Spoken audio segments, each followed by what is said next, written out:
Oh, I was using the Facebook group because the last Facebook invite was for 26, and that was 2 sessions ago.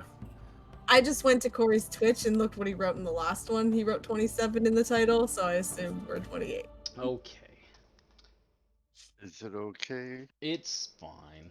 Okay, Oh, here we go. Oops, there we go. And that. We're live. Okay, I will start recording now. Hello, and welcome to Magic Mythal Tomb of Annihilation, our 5th edition Dungeons & Dragons campaign. We live stream nearly every Sunday night, starting at 4 p.m. Pacific time here on Twitch, and you can catch up on our weekly sessions as well on YouTube. Follow us, turn on notifications, you see when we're live. My name is Corey, Pinmark 2.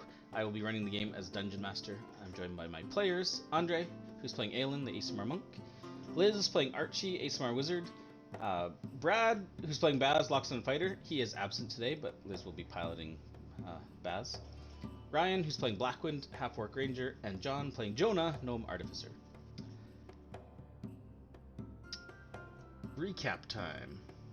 Last time on Magic Mythal, you guys had recovered from an attack on the Thundering Lizard by the evil forces of the 12 and their Lieutenant Favian, the notorious Number 5. Several people were slain, including beloved guide Ferul, and some of the miscellaneous unnamed serving staff. You discovered on his corpse... no, you didn't discover anything on his corpse. Prior to this, you had discovered some other leads leading you to the 12, and one of which was to bring you to a warehouse at the behest of the Ytepka Society to track down the leader of the Yuan-Ti incursion into the city. And you were to meet a agent of the Ytepka known as Diamsar. Before you went and undertook this mission, a couple things happened in the inn. Aelin confronted Selida about her Yuan-Ti heritage and discovered a haunting tale of death and mayhem and woe in the ruined city of Onu. And also, Jonah received from Halfling Gondolo, Ferul's elderly partner, a map to apparently a treasure trove. Then you guys went and did some stuff you slept, went and did some stuff in the morning, and then went after the 12. There you discovered that Diamsar was in fact a doppelganger who was setting a trap for you. Battle ensued. You defeated both Diamsar, who you now know is a doppelganger named Mirage, as well as some Yuan-Ti broodlings and the leader of the Yuan-Ti in the city and member of the 12, Laquette, who turned out to be some sort of strange half-snake, half-human hybrid monstrosity. But you slew her, and you were also joined by Nerissa, who had discovered Diamsar's body and was rushing to warn you, but it was too late. Either way, you all survived, and we're now here in the warehouse, the lair of the serpent, where there's a couple things going on. One, you were looting some loot up near some altar that they were apparently doing some sort of strange alchemical mixings and such. And two, there's a very dangerous, large, venomous snake in a cage here in the floor that you were trying to decide what to do with. And that's where we find our party. Woo! Hey, look at that. The recap took till the end of the song. And the Well timed. Blackwind borrowed the Eclipse maneuver to kill that chick. Snake. Yeah, jumped and sliced her butt good. A mini version of it. Yeah. I'm jumping off anything I can now to do attacks, because obviously makes automatic crits. Well, yeah, I mean that's logically. When you jump attack, you know it's gonna go well, right? That's... Yeah. Blackwood's found his one move. I stuck my landing by wiping out too. fire. But now the silence of the warehouse is taken up by the familiar racket of the surrounding town. It's If there's a way to kill the snake without like lighting it on fire slowly, sure. Well, probably not. I Well, mean, we can't open it. fire bolts at it until it dies. much more humane to just I know. to fire bolts at it repeatedly until it dies versus just setting it Well, on fire. not on fire then. No, it's Burning just to death would slowly be cooked. awful. Do you really think that pouring oil on something and setting it on fire is going to be like somehow less painful than fire bolting something to death? Well, you're not burning constantly. No, You just are. intermittently until you die. I think this is like, it's the difference between like being on fire and dying, or like firebolt is more like small explosions, I guess. Being I'd say that tortured and I'd then dying. rather be hit by, sudden blast of fire than permanently on fire. Noted. Well, that, Noted. as a, Andre's like, I'm going to Kelowna. I'm keeping track of everyone's wills, and Blackwind says, "Firebolts, please." I would Firebolts over rather bonfire. suffer burning slowly than. I'd rather take fire damage repeatedly over rounds versus burning and taking fire damage repeatedly over rounds.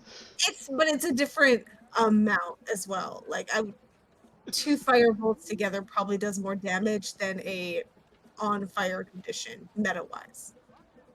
Burning oil does not seem to do that much damage. Unless you anyway, roll ones. compared to firewall. Guys, I'm really sleepy. I think I should go back to the inn and take a nap.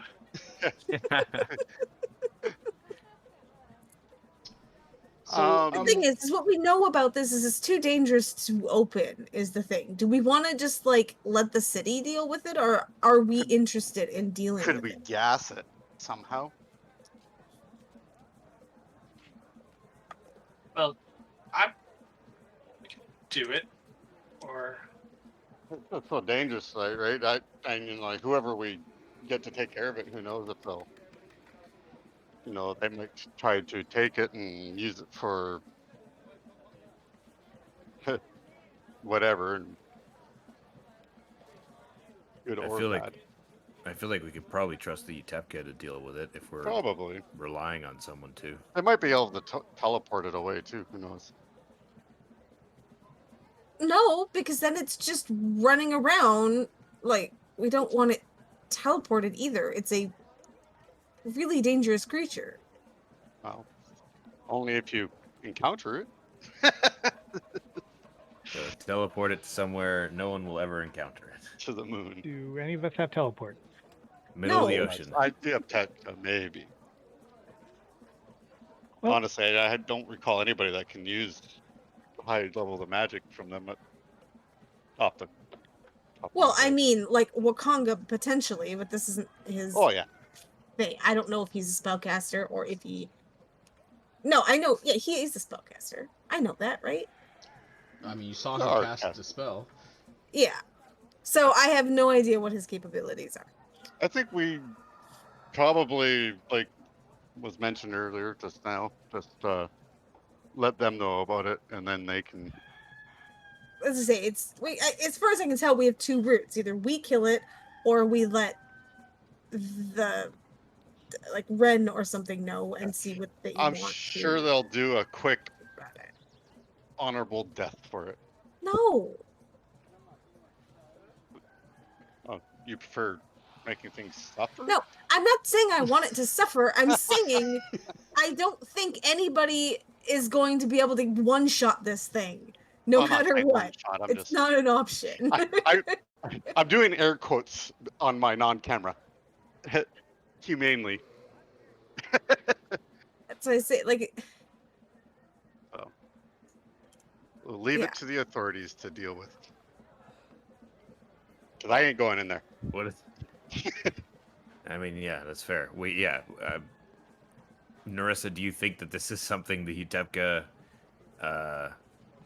would, want to have a say in, or how to deal with this creature, or have a hand in it in any way? do Or we are they just just gonna shoot say, firebolts just at do it? Narissa says, well, I mean, I can't speak on behalf of the Ytepka, but I'm sure Poe could find some use for a potent venom such as this. That said, Nice boots. she says, I think the original idea of just burning it, just kill it. It's a dangerous creature that has no place in the city, and I'd rather that poison not be in anybody's hands. Poison is a vile and dishonorable way to kill someone. That is the one Agreed. potential. That You, who has the dagger? I just hate never poisons. As Archie just hides the 6 vials of poison she just picked up. Yeah, poisons are the worst, right, guys? You had the dagger. Got that jug that makes poison every day. Yeah. we wanted to. Should we just sit here and firebolt it to death? Have Baz like sitting on the edge top so it doesn't break out while we do so. Does anybody have like a Grease would a spell? javelin fit through the holes? Are probably too small to get any sort of. They're like yeah, coin you threads. couldn't get any force. Like, you could fit probably a javelin through one of those holes. Well, maybe not even. I don't even think the spearhead would go through. Like, you could probably Yeah. fit something thin through those holes, but you wouldn't get any force behind it without. So, Yeah. but you could firebolt through it. Sure, you could be like. Pew, pew. I can also toll the dead. I don't even it doesn't have to be fire. I can just Oh, yeah. bell it to death. Oh hi baby. I'm sorry you feel like a sack of garbage. Might be poison that we all discussed that we don't like. I mean, Um, I would imagine a creature like this is probably resistant to poisons, considering Yeah. if it ever bit itself, it could Well, just kill itself. Most creatures are at least immune to their own poison, or their own venom, Oh. but it doesn't necessarily mean they're immune to all poison. Yeah. So my question is less what we do with this, but how did it get here?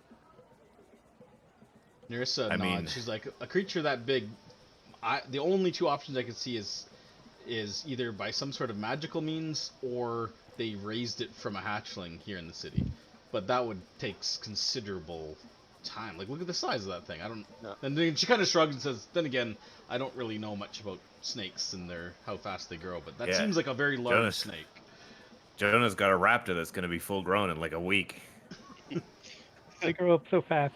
But they're like really large chickens and with sharp teeth. Well, I mean, if they were extracting venom from this creature and using it, they probably wanted to raise it so that it would be, familiar and comfortable around them. Seems like that's the scariest thing most is sense. harvesting this poison. From my understanding of the creature was a slight mishap while handling this poison. Yeah, if you accidentally expose yourself to the poison, that could be very dangerous. Yeah, it's very. Oh yeah, it's all the more just as reason to have dangerous it be yourself. friendly to you as opposed to fighting you the whole time you're trying to get the poison. I mean, We also know definitely possible. she also I when guess we I could fought her, talk to it too. she had some control abilities which may have I don't know her full extent, but she had some charms and stuff, so she could have been charming or sleeping it or that She sort was of thing. part snake. Narissa nods and says, "Well, Yanti, it is known that they can speak and control serpents of all sizes and shapes. So it doesn't surprise me that she would be able to control this creature. Could actually have a chat with this snake. Plus, But plus Yanti are known to be quite resilient, if not immune to almost all earthly poisons. So Yeah, so I probably could at least not find out if dangerous. they were harvesting the poison. Does it? Can I look around for any signs that there was like a hatching facility or a secret door, or sure, give I me want an to investigation. investigate how they got it in here. Yeah. You're in in this main room. In Just the in main general. room to begin with. Okay. You guys want to give me enough time to go into my animal trance? Animal talking? phase? I mean, it's not going anywhere. No, Yeah. if you guys wanted to get out of here right away or whatever. I don't think Like I we're said, going I'm to get a tired, heck but of a that's lot all right. of crazy information or I mean, anything, takes 10 minutes, and to make a thorough investigation of this facility, it'll probably take at least that anyway. So. but all right. Well, I mean, it'd be nice to know possibly if we're going to encounter more of this poison potential. Okay. So you begin, while Jonah starts searching the walls for doors and other whatever, you're going to sit down and start your incantation or meditation, Yeah. whatever it is. Is this the one I do my throat singing? I think so. can't You did last time, yeah. Gotta get Very into bad. this. Gotta get into the snake mine. Oh, while he's doing that, I'm just gonna go to the door and wait for Gerald. Okay, sure. You're like outside or inside? I'm just gonna like crack the door, so I'm gonna stay in line of sight to everybody, but just so I have a line of sight outside. Sure. When you crack the door, a wave of humidity comes in Oh, hot. as the recent heavy rainfalls combined with the exceptional heat of the day creates a sticky kind of oppressive heat, which was abated by the cool indoor of this facility. Okay, you're hanging out. Baz is still like basically standing right there, foot on the thing, making sure nothing breaks out. Jonah's searching around. Blackwind's meditating. Aelin, what are you up to? You up in the garden or looking around still? Or? Yeah. Once we'd cleared out that space, I would just go with Marcellus to watch the door. Okay. Sounds good. I just kind of like look at you as you came up and just be like, so I did a thing. It might not have been the smartest thing. We'll see what happens. And I'm just gonna like watch the street and wait. What? Because I mean, technically nobody knows I called Gerald. It happens mentally. It's just a ping that happens. So... What did you do? I'm sure we'll hear the occasion. You'll see. I'm not sure. Where did Blackwind go? He's not even on the map anymore. There he is. Okay, I'll put him back on. I actually had to add my character. Oh yeah, because we were effing around with things. For a little bit in between the sessions, I had taken control of Blackwind because I was testing out like visions and I needed to see how it worked on the character sheets. So I didn't want to create a whole new character so I could test the visions. I feel like I'll use Blackwind. I feel like I've been violated. Something was getting control of me, taking me to strange, unknown places. Okay, well, Jonah, searching around, you don't find any indication of any sort of hidden compartments or facilities or doors or mechanisms or anything that would suggest that there's in any way a hatching facility or an entrance to a hatching facility within this warehouse. Now, you do very quickly realize, and you kind of knew before just by the look of it, but even upon closer examination, now that you've got the time, you can tell that this back section is a completely different and far older structure than the warehouse that's been built kind of adjacent to it. So like it's like stone and weathered walls. The door is a recent addition, however, to go back there. So this is definitely a far older ruin, essentially. So I don't know, after the... I mean, it probably wouldn't take you that long to do it, to walk around the room and just check the walls and look around. Like, it's pretty sparse, right? It's pretty empty, wide open. So I would say probably will take you like 5 minutes to be pretty sure that there's nothing in this room. Do you want to do the same in the northern structure as well? Check the walls and floors and everything? Yep. Or including also looking for like eggs, shells, or... Sure. Can you give me another investigation check for the second room then? Oh, And by the time you're done there, Blackwind will be done his ritual. Okay. Sorry, finish that thought. Nope. Go ahead. I was gonna say, would we have enough time to do a quick rest in here? Yeah. Quick rest is, I believe, 15 minutes for a breather if you just want to quickly bandage your wounds. So yeah, you'd have enough time during the course of this. Okay. So yeah. if While you I'm wanna at the do that. door, anticipating the consequences of whatever Archie did, I'm gonna Okay. just bandage myself up. Can you also? I think Baz would need. I think Baz would probably benefit from it as well. Balls. Jonah's busy. Aelin, or not Aelin, Blackwind is busy, but Blackwind is severely in need of medical aid. I'm fine. Like, Fine.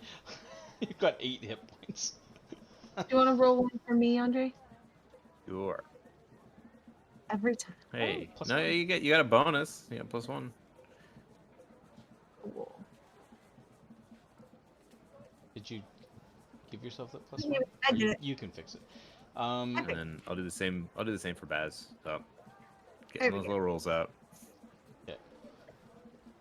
Oh, do you need? I need to give you Baz, don't I, Liz? I do not have Baz yet. Well, how are you feeling? Okay. Yeah, give me Baz. Okay. You'll be able to grab him. I almost deleted him again. easy. Stop that. It's right beside the clear owner button. Sorry, I'm okay. Clear character. There's a horrible accident in the workplace today. And I think there's a pop-up box that says, "Are you sure?" when you go to delete a character, at least. Nice. That's probably all he'd use. It's only 4 hit points down. Someone can tend to Blackwind's wounds while he's meditating. If you want to do that too, Ryan, and heal yourself up a bit. Okay. Oh, heal me. Let me roll. And then make sure to subtract, I guess it's 5? Oh, that was Or almost. no, Jonah didn't. Or did you? No, Jonah's up in the other one. So far I've done 4 Yeah. healer's kit charges. Well, Jonah's pretty full anyways, actually. Yeah, I'm fine. Yeah. You gonna use your last Yeah. one? Yeah, I figured. Okay.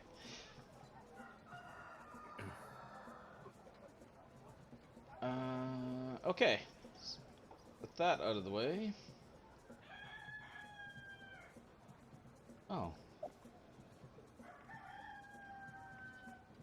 That's weird. Did you have 4 hit dice, Ryan? I had 2 left. That's it. Oh, it still shows you have 2. Did it actually use your hit dice? Yeah. Also, it still shows he has 8 hit points. Yeah, it's like it didn't work. Not for me. It shows that it worked for me, but That's weird. That is weird. like my character sheet shows, I've got 20 wounds. Okay, I'm gonna delete you from the combat tracker and re-add you. Yeah, maybe it has Probably something to because it was a different. There we go. there. Yeah. Because you were violating me. I was abducted by aliens. Weird. It's Oh, in the party sheet still says, yeah, it still has the wrong one. Okay. I have him. Are there 2 black wins? Well, Maybe. There. maybe. It's good. Yeah, It's there it fixed. is. It's Yeah. fixed. Yeah, for some, that's weird, bizarre. Oh, you know what? You know what I bet it was. I bet I took control of it,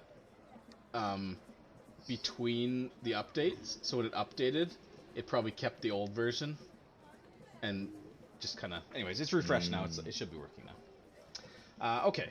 Blackwind's token is not Blackwind anymore, though. Huh?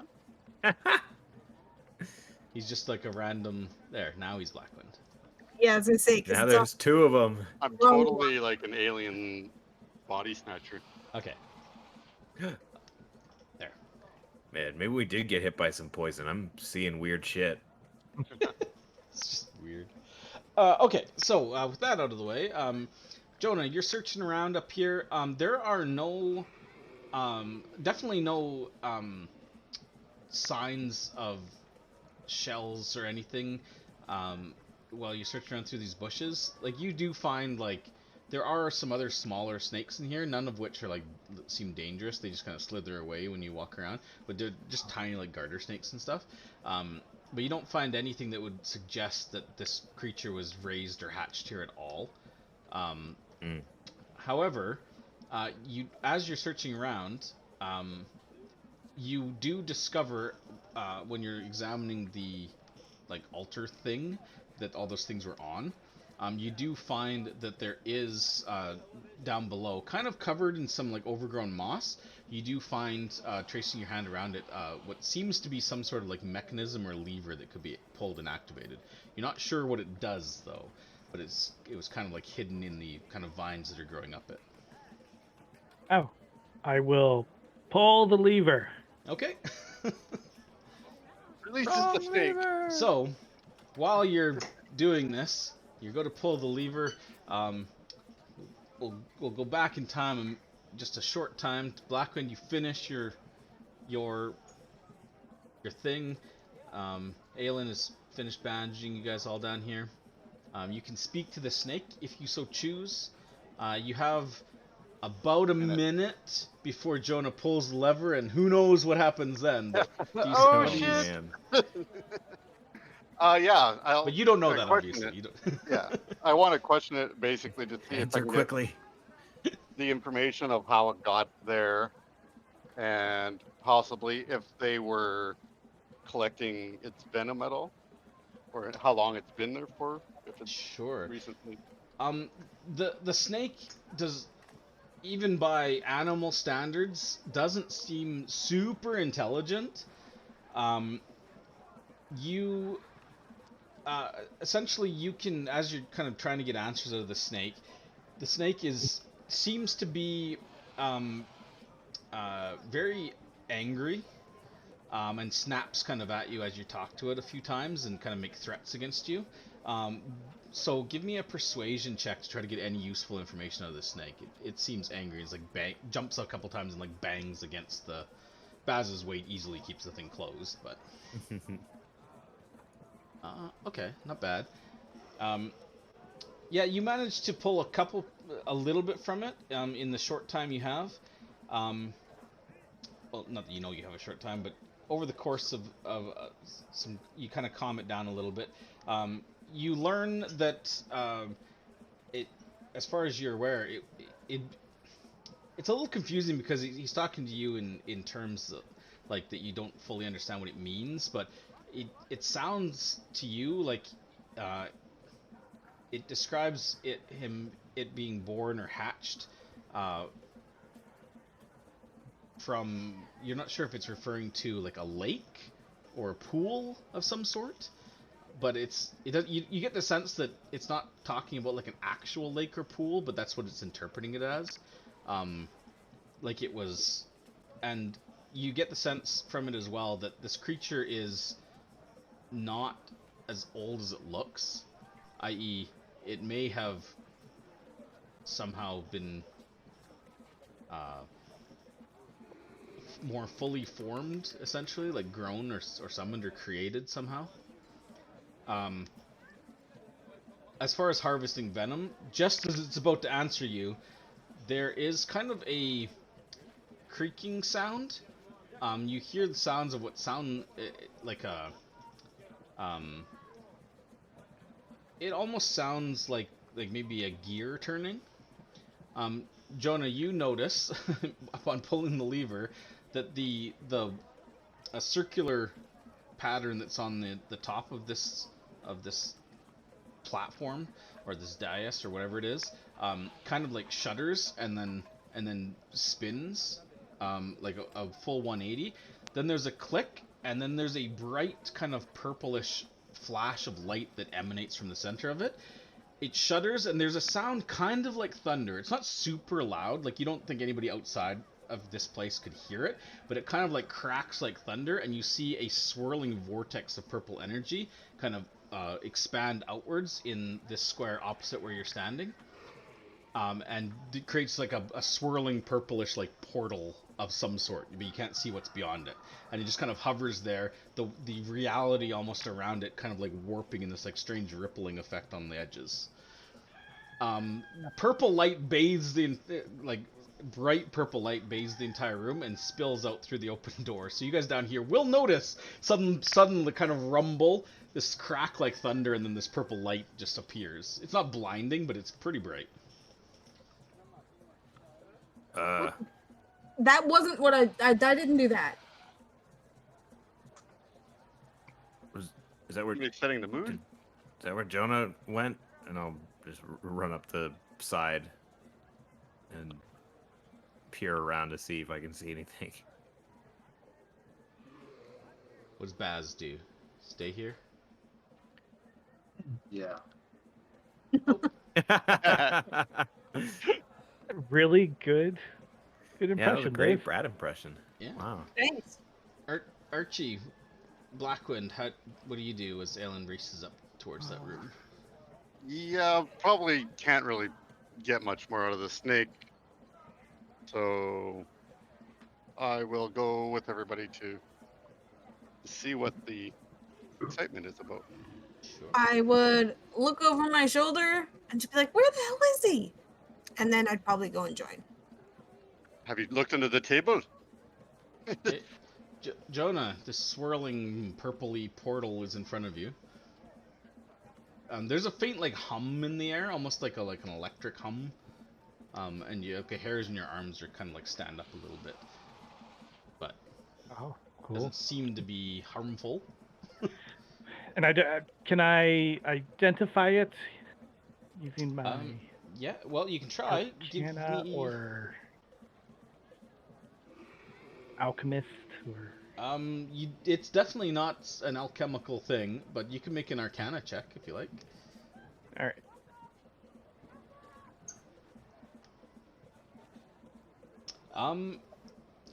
It's a little beyond your current knowledge of, magical metaphysics and stuff, but you're fairly certain it's some sort of arcane portal or gate. You don't know if it's extraplanar or where it might go, or if there might be any bad effects emanating from it, but you're not, you're a little, you're not sure. Okay. It feels, the magic feels throw a bit old.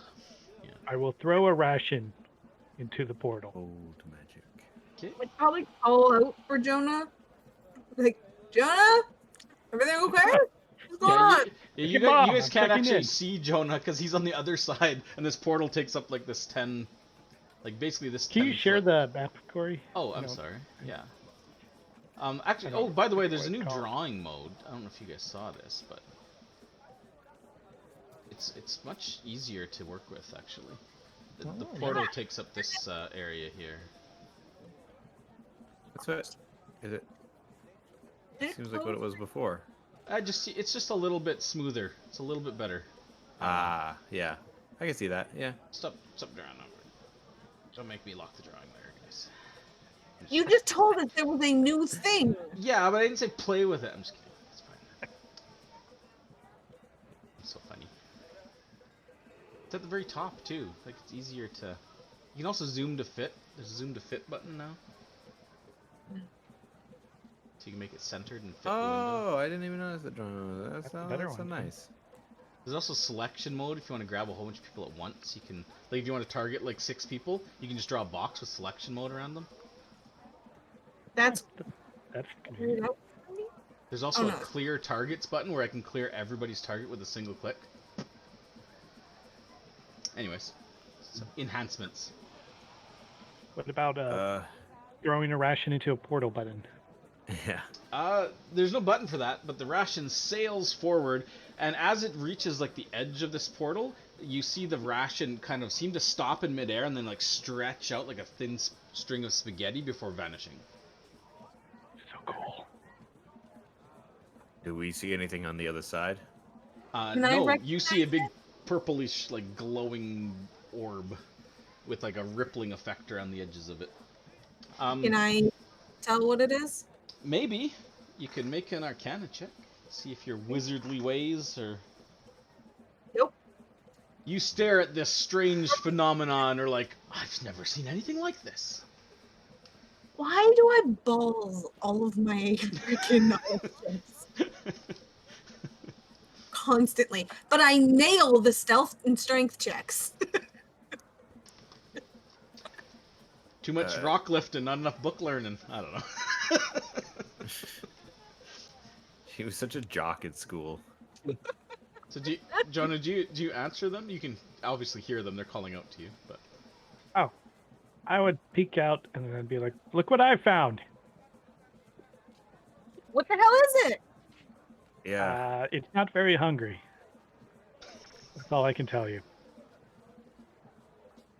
And then I will say, I found it by pressing this lever. I figured 50-50 would release the snake, but it didn't, so... I mean, I guess that's good. Yeah, why pull it if you either is release the snake or don't release the snake, and we don't want the snake released? It was 50-50. If it was like 60-40, I wouldn't enough, but I figured 50-50. What Solid happens lock. what happens if we hit it again? It might go away. That might be good. Or release the snake. Yeah, but we have to figure out what it is first. Tie a rope onto me. Narissa, who has been silent this whole time because I forgot she was still here, she stares at the portal and after a moment, she looks at you and she says, magic is very old. I haven't seen its like in a very long time. We could tie a rope onto Do me, you and I go recognize through. it? Perhaps.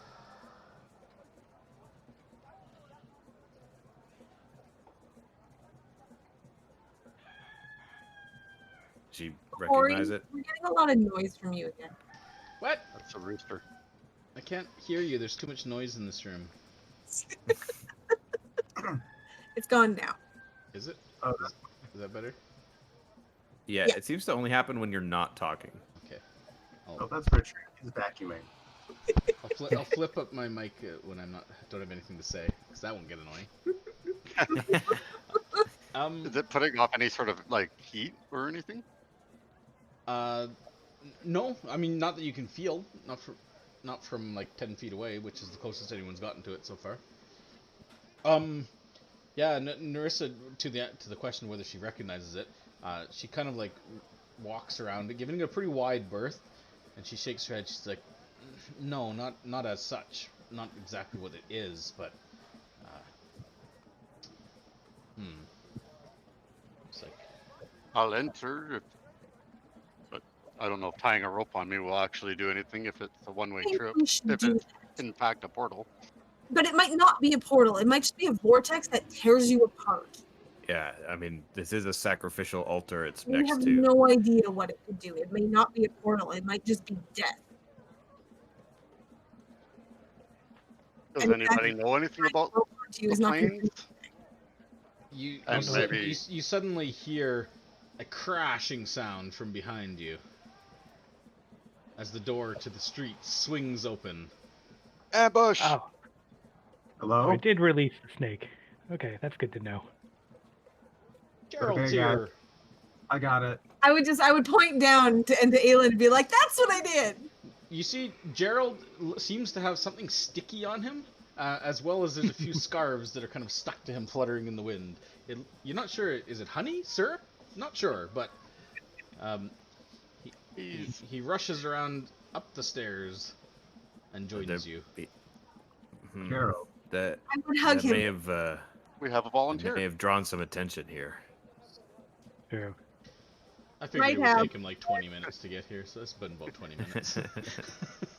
What about sending Gerald through?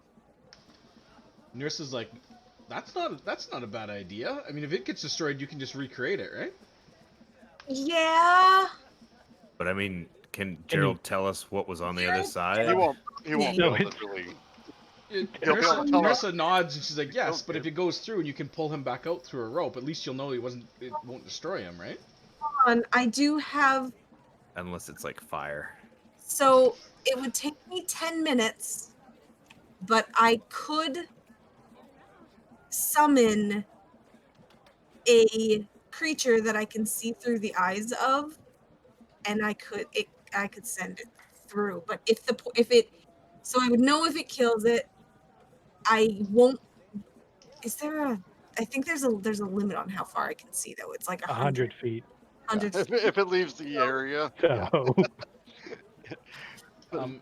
Just But we'd know FYI if as we're- well, just because everybody always forgets that this is a functionality, you can cast Identify on a magical effect that's going on to know exactly what it does. That's right. Yeah, The Aracelis. Identify spell doesn't need to be used on items. It can be used on ongoing magical effects too. Pass that spell, dude. I don't have it. Yeah, but Jonah does. Why not? You're Well, a I wizard. know, but he said yeah, Arizona. I like how he just blamed you. I wish Why I haven't could. we identified this already? Come on. It's I'm hypnotizing. playing with the pearl. I could throw this pearl I use for identifying. That's a loner. I only mention it because a lot of people don't realize that Identify can be used in that way. So I didn't realize that. I will begin to identify the spell. Or identify the magical effect emanating from this purple aura of... Baz would have taken a quick break from sitting on the Snake pit. snake pit to close the door and then go back. sounds good. Gerald, so rude. Can't...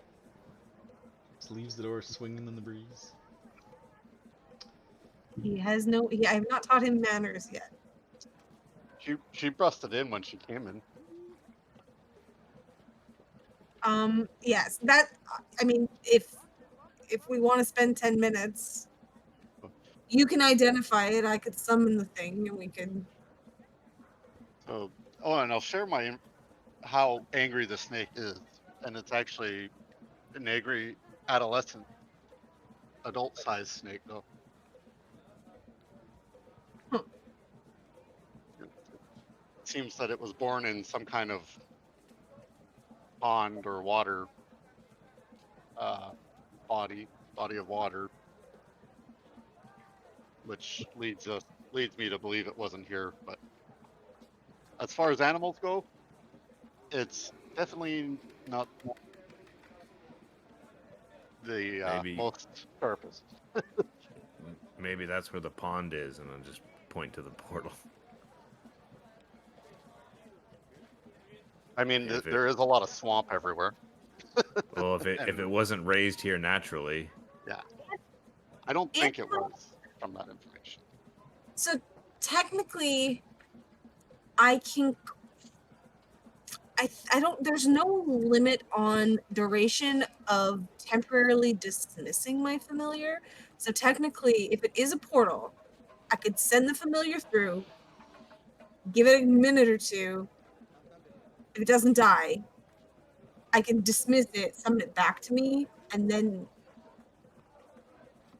I don't think I can talk to it though. Can I? No, not outside you of communicate 100 with feet. it telepathically.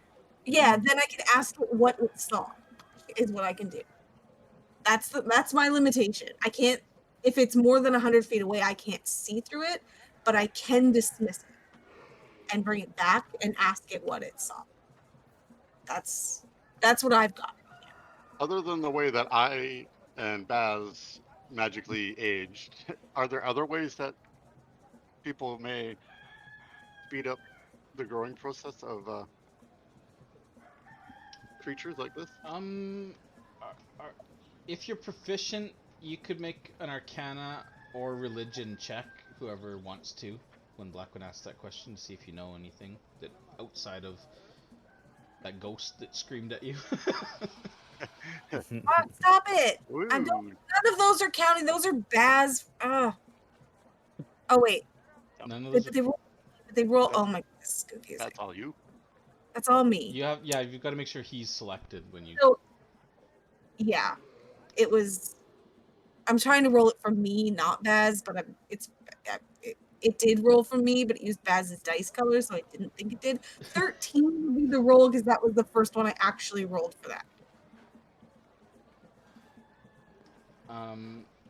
Actually, there is a limit on the. It says while the familiar is within 100 feet of you. Oh, that's the. That's the telepathic speech. Communication. I Yeah. read it as applying to both. I don't think so. I think that's why they're two separate clauses. Yeah, you can send it out and then it can return like as a.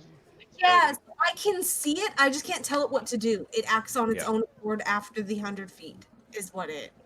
I don't think I've ever come across like the extreme Yeah. like miles and miles I- version, but effectively, yeah, you can just dismiss it and recall No, it. but we're talking about the sight version of it. Oh, I know, It- but Additionally, I can see through, but it doesn't. It's not only within 100 feet. I it can only can exist within away 100. from that. But They're kind of grouped, but not grouped, so we're not sure. It could go either way. I wonder if there's a thing on it. The developer. Yeah, I take it back. Jeremy Yeah, Crawford no. says a familiar must be within 100 feet of you for Oh, you really? to cast a spell or see, hear through it. Yeah. No it's a- range limit on dismissal. yeah, Yeah. So Yeah, like your it first exists. thought you could do. Okay. Well, because okay.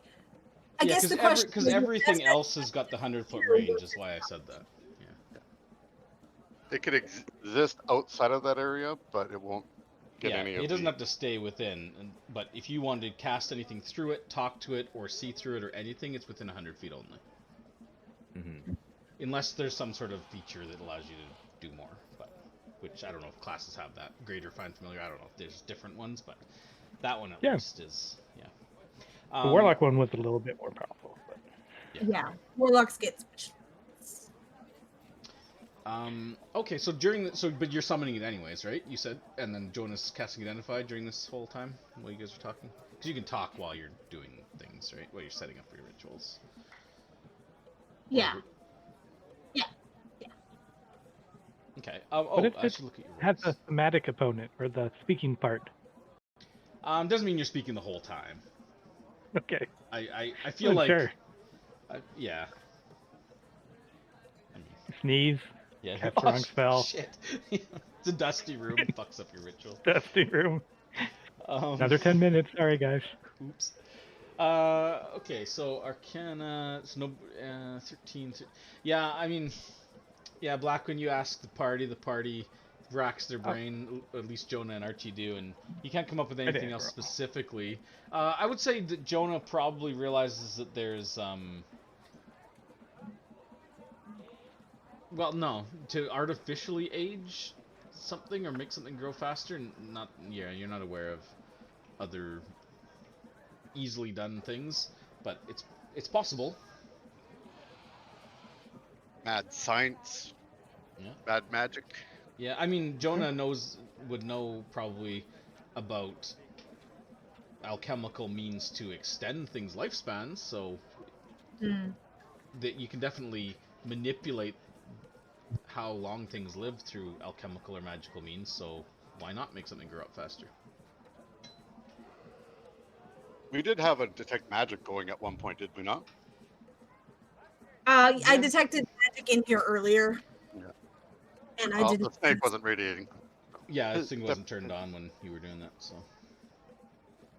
As far Oh as no, I'm not worried about that. I'm just saying that looking at the snake, it probably never glowed at all, so it's no longer. No, the snake didn't glow. I do and- remember you guys looked down there specifically to see if there was anything magic down there with it. Yeah. Okay. Well, after a few minutes, you're familiar. What is your familiar? What does it look like? What kind of familiar is it? My familiar is, I'm going to throw it in the main channel. So after the ritual completes, you see a pretty tiny fit in your hand puffball sized owl pop up. Hey. Oh, look at him! He's so cute. He just sits in the palm of my Grumpy. hand. So it is an owl is the companion block stat. What's his name? Or her name? His name's Owl. I like it. Is owl? It's Not Owl. Houdini. A-L. It stands for Aluundo, who Yeah, is, cool, nice. if you know Candlekeep lore, he's got to do with that. He's like He's a famous dude who did a bunch of stuff at Candlekeep. What a cute little. How does he feel Owl! about being a canary? He's an owl. Yeah, but we're sending him into the coal mine. That's Hmm. true. I And- like it. It looks at you with those big eyes. Hey, don't look at me. I can't issue commands. While discussing this cute little owl, Jonah, your magical ritual completes as well, and you suddenly are flooded with information, much like Neo plugging in and knowing Kung Fu. You suddenly know everything there is to know about this orb. Not really. It's not like that. But yeah, you can see that this orb is definitely a powerful. As far as you can tell, it doesn't correlate to any specific spell, but this is definitely some sort of arcane portal. This particular portal, you know, is not an extraplanar portal. It connects two fixed points, much like a teleportation circle would, that you would have to know the sigil to. But this one seems to be just a fixed point passage. Now, you do know as well that this isn't a one-way portal, and it doesn't, and there's no danger to passing through this portal. But what the identify spell doesn't tell you is where it goes. But you do know that going through it, assuming somebody doesn't turn it off after you go through it, you could just come right back. Whether the environment it goes to is hospitable or dangerous, that you can't tell you that either, but the effect itself is not dangerous. But as far as you can tell, this is a permanent fixed portal, and it would require, just in general, it would require powerful arcane magic to create something like this. I guess the only other thing I would tell you is you're pretty confident, just based on how old this structure is and everything, you're pretty confident that this was here probably long before the 12 were a thing. Like, they're probably using it, but they probably didn't create it. I'll let the party know. So it makes sense, being in the old section here, that it would be from the previous, which means it probably, I would think, connects to another old rune somewhere. You know? Narissa kind of says, I've heard stories of the ancient Ashaudans moving troops in large numbers over vast distances before. Maybe this is a means by which they did so? Ashau specifically? She nods. She's like, yeah, the histories of Mesro, I remember, which I've studied, have mentioned the wars with the Ashau and them. But all the way up here, wow, this far north, interesting. Yeah, maybe that's how they got the snake here. It would seem so. Oh God. Which Well, means that there's probably snakes on the other side. Well, Do you want me snake to- people. Do you want me to send? This is also a way that they've been probably going in and out of the city at will. One of the ways, anyways.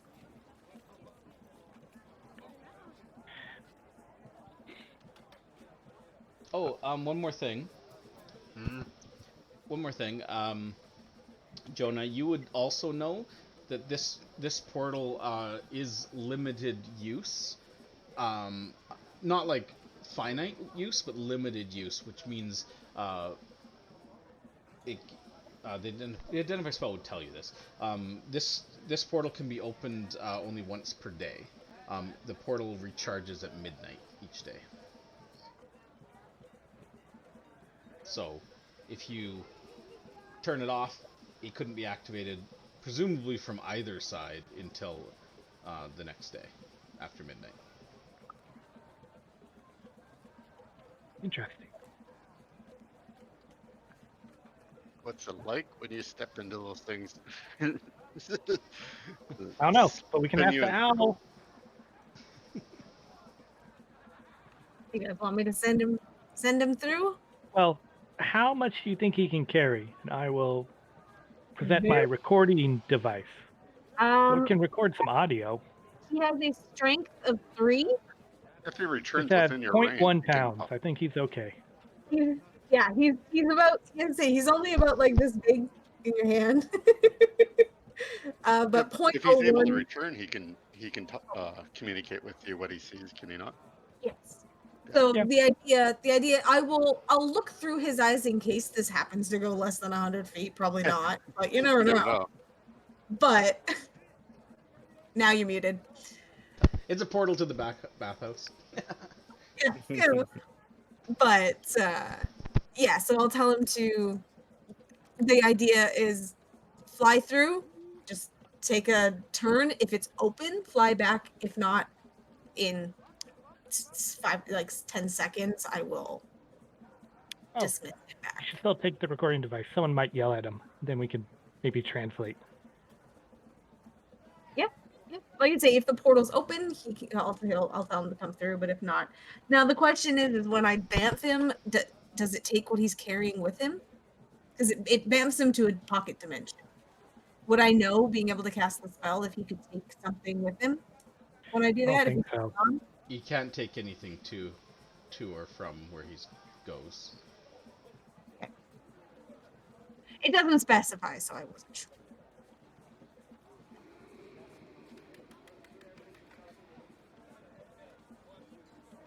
Release the Kraken.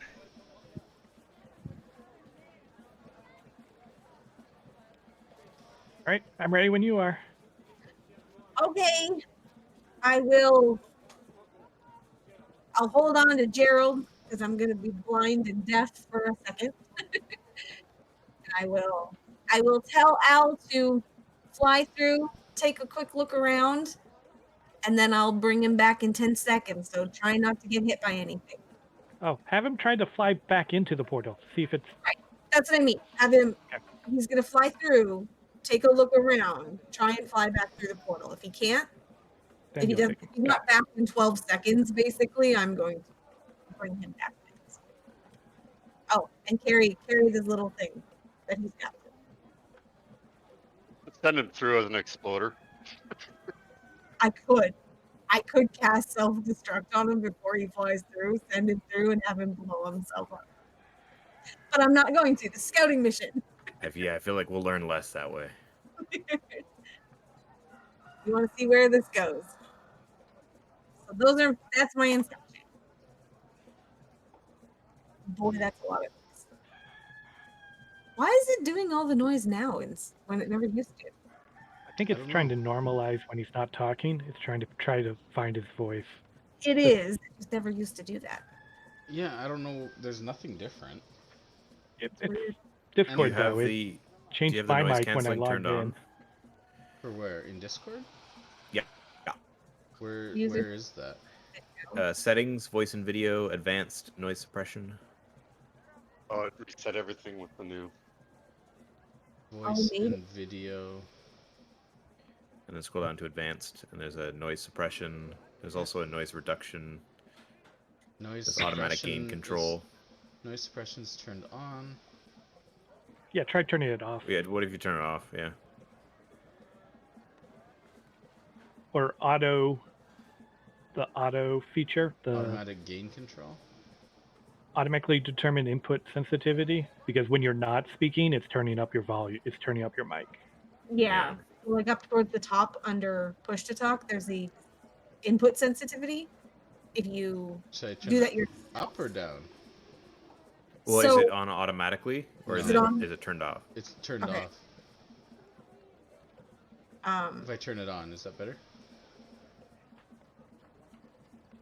So far, I think turning off the noise suppression helped too.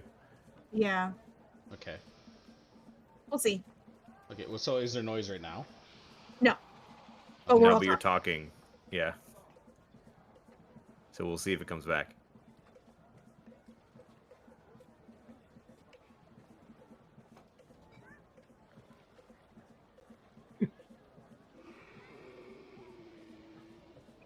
He's Seems fine. good. Okay. No. Keep going. Favorite ever. Who's gonna break first? You know, and it's bizarre because my...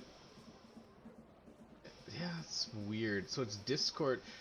Okay, So it's picking it up for you guys, but it's not picking it up through my microphone. So yeah, okay. So for the stream, Like, basically, nobody's what was hearing it. happening? Because it wasn't picking up should any check. input from my mic. Because my mic to the stream, it doesn't come from Discord. My mic goes through as a separate input into my voice mixer for the stream. That's good to know. So when I was looking, I'm like, how are you guys hearing anything when there's literally nothing being picked up under my microphone? I'm like, right, because they're hearing it through Discord, not through the... Anyways. Good to know. Anybody who watches this will have no clue what you guys are talking about as far as this noise. That's fine. Fine. Anyways, sending him through. Goodbye, Phineas. Is that his name? His name's Al. Alundo. That was close. Alundo. Are you looking through his eyes? Yeah, just in case it's close. You see him take flight from your hand, about 10 feet through, and then your vision becomes a strange purple blur and blinks out, and you're just seeing the room again. All right, definitely more than 100.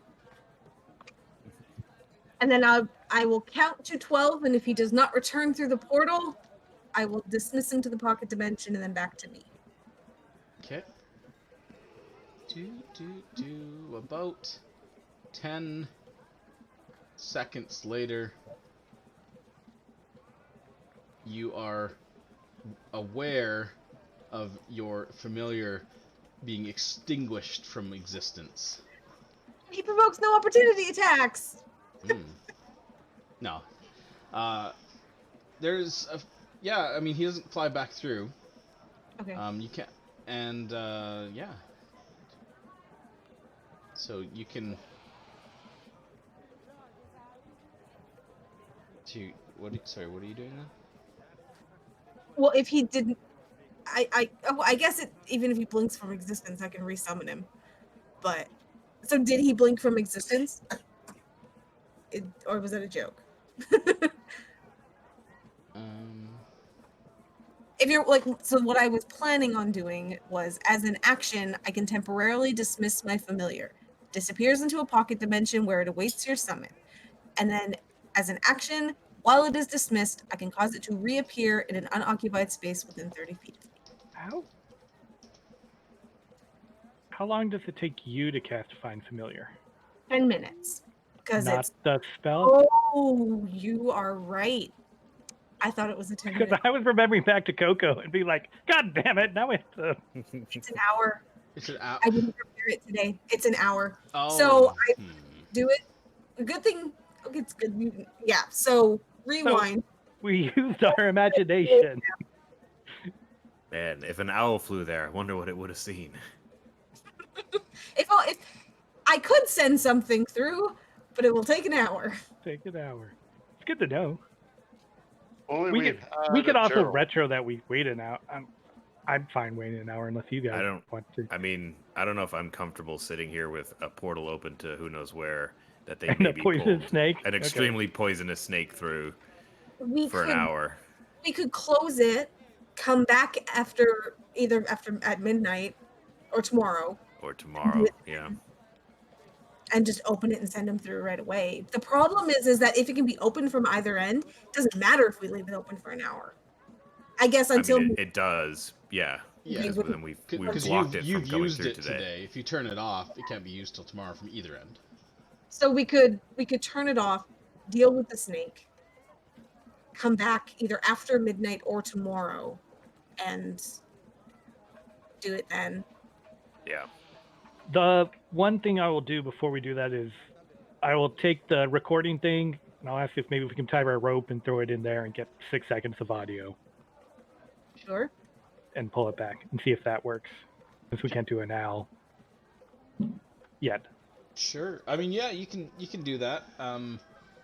So you wrap it around the rope, turn it on, and toss it through? Mm-hmm. Wait 6 seconds and pull it back in. It can only hold 6 seconds of audio. Okay. So you toss it, and when you do so, tossing the rope through, uh, similar to when you threw your ration, it kind of like stretches strangely. Um, you find the half of the rope you're holding on to being pulled towards it. Do you I want will. to attempt to hold on? Yeah. But if I get near the portal, I'm going to drop it. Okay. So yeah, it rapidly pulls the entire coil of rope through the portal. So if you let go, if it starts to drag you towards it, you let go and it goes all the way through. It seems you can't have a rope spanning the portal to the other side. When you throw something in, it goes wholesale through. So it's not like the rope is like on both sides of the portal connected to each other. It has to be. It's a trip. Yeah, it's a transportation. Basically, Transportation. when the rope starts going through, it's gonna pull the whole rope through. It's like you can't stick your arm through and like grab something on the other side. It would pull you all the way through. It works like a teleport, not a portal. Yeah, it's not like something. Yeah, exactly. Hence why you also can't see what's on the other side. Sure. Well, So your rope and item is on the other side, presumably sitting on the ground. all the more reason to come back to this tomorrow. Yeah. I'm out of ideas. That's assuming. Narissa's like, well, the evidence of us being here, by throwing rope in there, I mean, if they're gonna realize when everybody here is dead that someone's been here, right? So I don't think that's gonna be a concern. Yeah. Speaking of dead, are we burning that snake or what? Well, Yeah. they Oh. definitely did some, I guess, experimentation magically or alchemically to get it to this stage. It seems far more juvenile than the body is actually. So you mean it's mentally juvenile while its body is It's older? the answers it gave just didn't seem to add up to how big it is. Like, this is a full-grown snake, but it had practically no information, just being born in water, more or less, and hating us, and just all around anger and resentment. I vote we kill it. It wasn't very Agreed. coherent thought process. Oh. Do we have to kill it? Can I not be here then? I'll go wait outside. I mean, I'll go with you, Jonah. I can't actually do anything to help kill it, so I don't We mind wanna waiting try outside and- with you. You could have lied to me and said you agreed with my world position, but I'll Wow. take whatever you get. Narissa's like, well, before you head outside, however Do you you turn wanna- this thing on, can you turn it off? Oh yeah. It works. I'll teach you how to do it too. See this lever? You pull it. So you You pull want the to give it a lever. go? Now you do it. Now you do it. So- It doesn't work. That's because it's not midnight. Now you know. So did you re-pull the lever? Yeah, I'm sorry. Yes. Okay. The purple light kind of swirls and shifts and becomes blue. Oh, Oh. Oh, this is great. I am going to Color coding. cast identify. You guys can go take care of the snake now. I got this. I'm gonna keep an eye on Jonah and whatever's happening over here. If you guys are dealing with that. Narissa's like, I have no means of dispatching the snake other than punching it, and I don't feel like climbing down there. So she looks over all at right, Richie. all right. You can all stay here. You everybody just Gerald, hang out here too. I'm gonna go. I'm gonna go down and join Baz. Hey, what's motion going on upstairs? There is a portal of. So I will explain to Baz what it is. Oh, that's What's great. going on? Just turned color. Yeah, he pulled the lever a second time and it turned blue. Wow. So it seems like it maybe connects to multiple places. Wow, this could be really useful. It could be really useful. It could be like a teleport across Chult. Why don't we go through it? Well, because we don't know if we can get back, Bass. Well, yeah, but doesn't a portal go 2 ways? Not always. Oh. If it's a teleport, it could be one way. Although, when he identified it, he said it can go either way. Yeah. We know the purple one is 2 ways. We don't know yet the blue one. Well, I mean, if no one wants to go through, I'll go through. Well, I'll explain my familiar idea. Okay.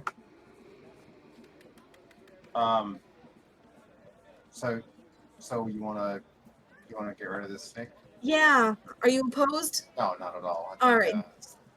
Do you want to douse it in oil and then I'll just firebolt it over and over and over again? Oil.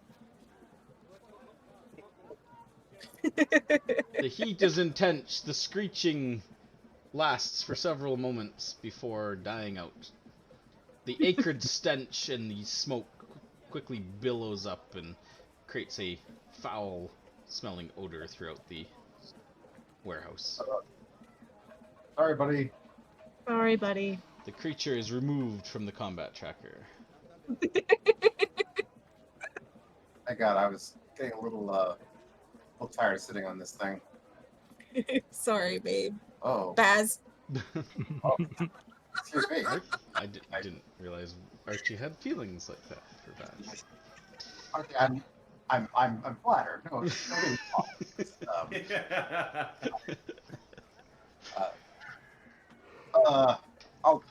I'll see you upstairs. Are you not you don't like me? Is it the wings?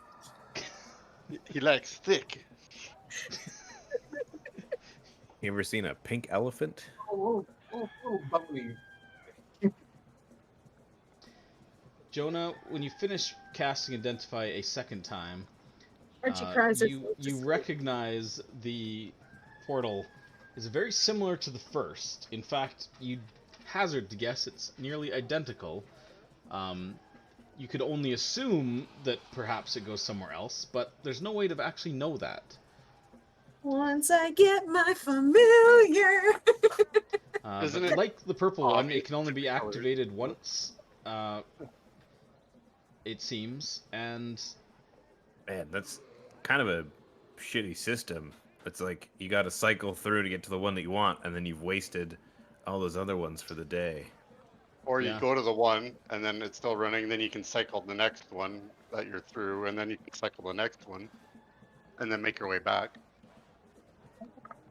to the starting you're point. not sure. you can just- What would happen if you pulled the lever a third time? Good Narissa, question. take cover. pull the Yeah. lever.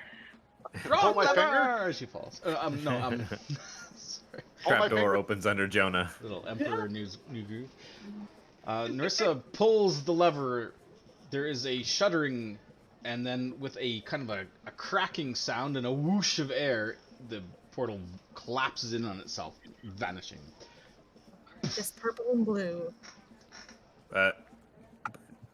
Hit it one more time, just out of curiosity. Narissa pulls the lever. There's a grinding sound, but nothing happens. So there's some kind of mechanical component to it. Yeah, it seems the grind when she pulls the lever, the little disc thing on the, just kind of like shifted.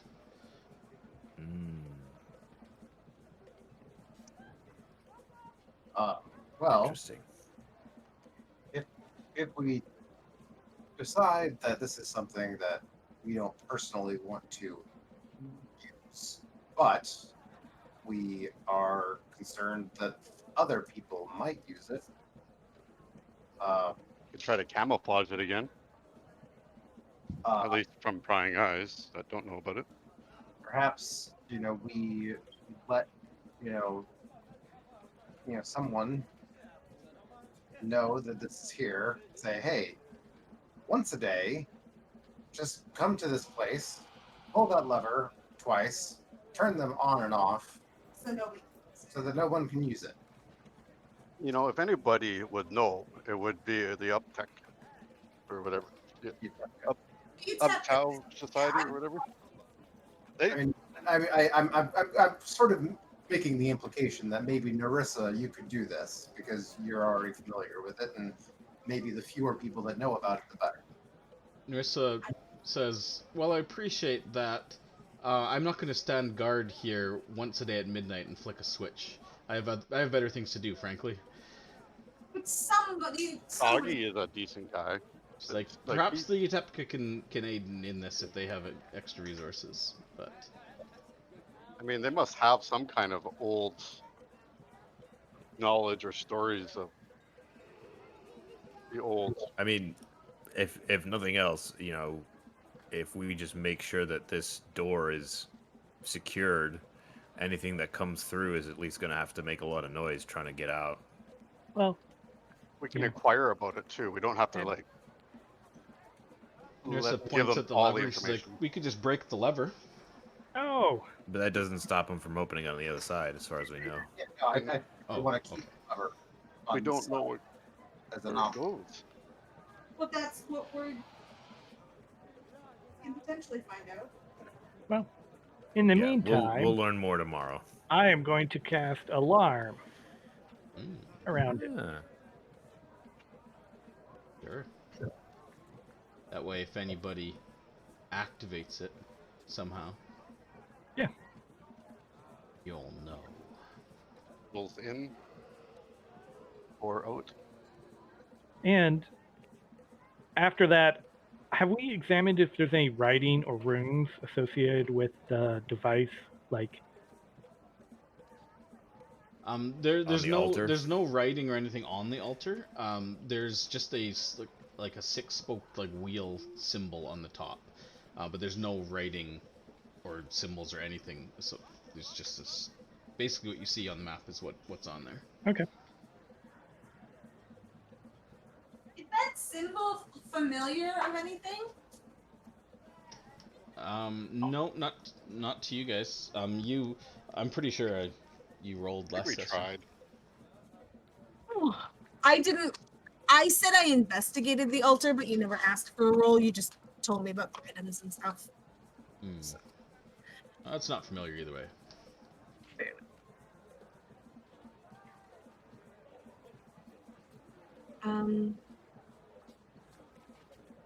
Yeah. Should we report back? Is there actually Blackman will also like kind of maybe see if there's a like really good hiding spot that he could maybe hide in and camp here or something just out of the way, but he can still see. Like he doesn't. 100 yards There away. is no possible way you could hide in here and camp What overnight about the without being bushes? seen. The bushes are like small. They're not. I can be small. I put a branch in front of me. See? I mean, if you want to try to make some sort of makeshift bush shelter in the corner and hide in it, that's maybe. Hey, is there a shelter there over there? Okay, that fair enough. Yeah. Nothing that wouldn't be almost too obvious.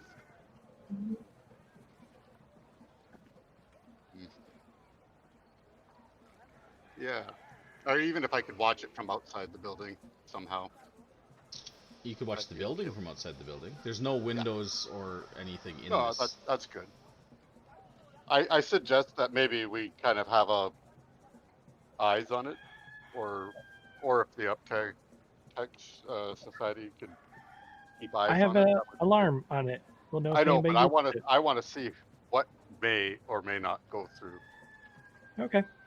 Like I mean, unfortunately, it would let us know, but not who or what. So I think we should go find them to talk with them, maybe. Who? Well, we need to. The Ytepka. Yeah. Ah. I don't know. We can go check in at Clavane if we want. Oh, and we have to let them know we did the job we have to anyway. report anyway. They're the ones. Their guy. I wasn't am not. their I'm guy. talking in whisper, not near Narissa. Yeah, we have to tell him anyway because we did the job. Yeah. I mean, we're done here, right? Sort of. For now. Yeah. We got these interesting. I want to know what's on the other side. Well, like I say, tomorrow I can at least send the owl through, and hopefully Fair enough. it doesn't die immediately. I'm a little. I'll at least admit I have a couple of bruises. A couple. All right. Well, we head to Clavane. Let them know what we did, what we found, what we plan to do to check it out, and see what he says, and he can tell Brennan Poe or whatever. And then I don't think wait, let's see. Why don't we do that? I Yep. think that's a solid See where we're at. plan. To So, the wave. to the Batcave. Okay. I will, for future reference, I will mark the location of this on your map. Hooray. The future. Take a peek out the door before we head out, just in case. Maybe just. Sure. There's, I mean, can't be too careful. yeah, the street Yeah, there's looks, a few things may have caused a scene. yeah, the street looks much as it did when you first came through here. People moving through, nobody paying much mind to this warehouse on the edge of this relatively infrequented square. Most people don't really come out towards the side of where the bluffs are. Anyone coming through are typically just following the road towards this way. But yeah, nobody seems to be impeding your exit or paying much attention at all. Leave Try the sticky casually. substance on Gerald. Hmm? Can I identify the sticky substance on Gerald? No, I mean, do you taste it? Well, I'll touch it and smell it, and then Ew. It's sweet. You're not sure if it's honey or syrup of some kind, but Good job, Gerald. I don't have prestidigitation today, so I can't even clean. sticky Gerald. Sticky Gerald. Is he Okay. attracting like fly or bugs? Like Oh yeah, I would say for sure he's attacking flies and stuff to him. I will clean him. he's a flower. Clean him after. Oh, maybe I could get him to just like walk in the fountain as we walk by it if there's no Sekola in it. But wait, Their holy fountain. do we want to stop by the Hall of Gold since we're in the area? Good call. Yeah, we should. Yeah, we can do that on the way. Okay. So you guys are heading north, around the bend, through the fish market, and into the Hall of Gold. I love gold. Yeah. Yeah. Okay. What are you doing there? Just dropping off stuff? Yeah. I'm Okay. depositing some money. I am going to be pulling. The ship was 50 gold, right? Hold Yeah. on. 50 gold plus 5 per 5. day beyond 10 days. And the 5 has already been paid. Yeah. Yep. And if I recall on the calendar, In 2 days. yeah, on the 8th. So yeah, you do have, it's the 6th today, so on the 8th is when you're due to, it's when your 10 days starts, either way. But you have to go back there at least on the 8th to pay the remainder, otherwise they're not going to stick around. Yeah. We basically retain them for. Yeah. Yeah. Just in case you don't want to leave on the 8th, you can go back and renegotiate your terms. Okay. So, with whatever you guys are doing at the Hall of Gold, bookkeeping-wise, bank-wise, you can accomplish that. And then what? And then we're gonna head to the weave. Yeah.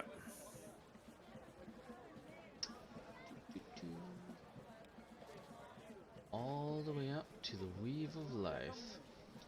You would arrive What time of day is it, guys? It was midday when we got to the warehouse because we were gonna check it out, and then Diamstar was like, "Let's go in right now." So we did. Yeah, and it was you were there You for mean not probably 40 minutes or so with the rituals and such. And so, well, maybe not even, maybe half hour. You were there before you left, and then Hall of Gold. We'll call that another half hour, and then up to Clevin. So it's probably like 2 or so in the afternoon, 2:30. Makes sense. Okay. You arrive at the Weave of Life. Clevin is there, I flip the sign. Hmm? When we walk in, I flip the sign before he. Say, hey, don't touch my stuff. No, Clevin is there, as well. Nursa comes with you this whole time, by the way. She kind of waits impatiently outside the Hall of Gold as you conduct business in there. Big But- city nurse. But you guys, the 6 of you, 7 of you if you count Gerald, arrive back at the Weave of Life. Clevin is there, as is Soggy. The two of them are there. Poe is not there. Narissa joins you in the back room with Poe, with Soggy and Clevin. Clevin is pleased with. Well, is there anything you leave out, or do you just tell him the whole deal? I mean, on the most part, wouldn't- I trust them, but if Yeah, I you guys wouldn't feel leave that we anything don't out. tell them where the portal is, I would probably tell him about the portal. yeah, Yeah. I think it'd be I easier mean, to Narissa was get there, don't guard it. so That and like, can Yeah. you I guard must this tell him building? everything Narissa saw at least. Yeah, fair enough. If you wanted to have a different story, you probably should have straightened that out with Narissa before coming in here. At least then they'll keep an eye on it, maybe, and see what happens. Yeah. So Soggy, upon hearing this, he's concerned, and he will, and he's also rather upset. Not upset, but more like angry about Diamsar and his fate. He explains that to you. He was a good man, and he knew him for several years. In fact, he's been a loyal member of the Ytepka for, well, almost since the merchant uprising. So it's a shame to lose him. He's a valuable asset. But you put down this threat to our city, so for that, they thank you. Soggy then excuses himself. He feels that he wants to ensure that there are eyes on that warehouse and portal immediately, so he's going to go take care of that. He kind of nods to Clevin, and he says, "Well, Clevin here will finish debriefing you. I'm sure I'll see you around. We got more to discuss, I'm sure." But then he will turn and exit unless you guys stop him for any reason. Sorry for your loss. Yeah. Thanks, Doggy. He's like, I've lost worse for my time. And then he kind of gives you a wave and kind of staggers out the door. Narissa also turns to you after you guys kind of explained all this, and she's like, I think I'll head out to Old City and just inform Poe of what we saw, see if he can put any, has any thoughts. And she turns to you as well. Hold on.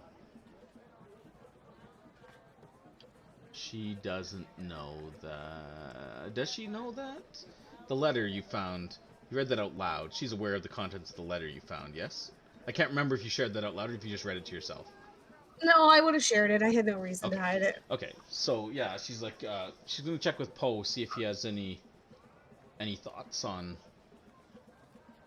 this Blood King, or maybe he can help put some word out, or try to see if Fabian's still in the city, if we can locate him.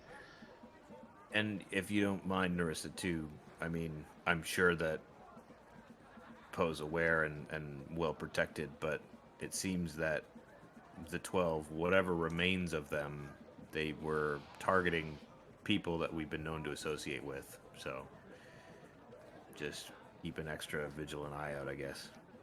Nods. She's like, "Will do. I'm sure Poe has already. He's a careful man, but I'll be sure to tell him." And she kind of gives you that kind of like kind of cross arm salute that she did before, and she says, "Well, twice now we've fought together, and I hope to do so again. I'm sure I'll see you around in the city." And then she will take her leave as well. None of our comrades there had any kind of additional info or stories about those portals then? Old stories or not the two that left? No. no? Okay. Well, I mean, Nerissa was there. She told you whatever she knew when you saw it. So yeah. Yeah. So Soggy is not. Yeah, he has no clue about. He probably would have called it like the thingamawhat's it. He's more aware than he lets on, though. Clevin, I guess we haven't talked since last time. We got attacked at the Thundering Lizard last night. Yeah, and he nods. He's like, yes, I'm aware. As is Soggy. We've put out, we posted actually a couple agents near the lizard to provide a bit of extra security in case something happens again, whether you're there or not. We'd hate for anything to happen to Olin's establishment or Olin himself or any more of his staff. But yes, Olin reported it to the city guards, and well, let's just say it made its way to my ears. And he says, but I would like to discuss some of these letters you found. Yeah. I will show them to him. He reads them over. The two letters in the tower. Yeah, he kind of thinks for a bit. He's like, so by my count then that leaves Favian and whoever his boss is and this Venom Queen in Belobo. Mm-hmm. And then he turns and he says, well, we know where Belobo is. We do. It's like, so do you think maybe this portal connects to there, perhaps? If that's the way that this Venom Queen was smuggling her or bringing her agents into the city, it would make sense that it's entirely possible. Could be. Did you know also that she's enslaving Chultans there? So she may be stealing them from the city because some people have gone missing, right? Lately? He nods. He's like, well, Poe in the old city there was, but I think that was Viplo's little operation that you guys shut down. But perhaps that wasn't entirely where they were all going. That's true. Could be. Did we explain to him about the artifact that we put no, the snake thing? We haven't put it together yet. No, but we have our running ideas of what and who perhaps it was for. Yeah, we haven't discussed it yet. No proof, but okay. I have no problem.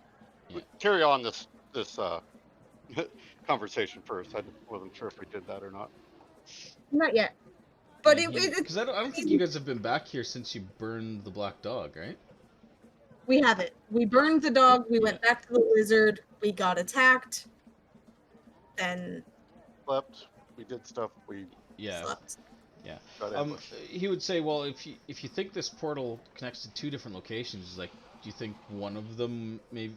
He's like, I'm just spitballing here. That's a pretty good idea. A good theory. Just out of curiosity, Andre and Liz, can you actually hear me while I'm talking? I can hear you. No, I know, but both of them got up and left. So Oh. I just want to make sure that they're actually You're like, able to "F hear this." me. We can still hear you. Liz just stepped over to the kitchen to see.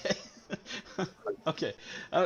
Yeah, that's fine. I'm just I like, well, think my that's players are actually a all really. walking away. I better throw in something interesting here. No. I think that's a pretty good logical conclusion to go with that for their. Yeah. But he's like, but if there's two colors, perhaps he's like, maybe the other one leads to this Tomoe-chan.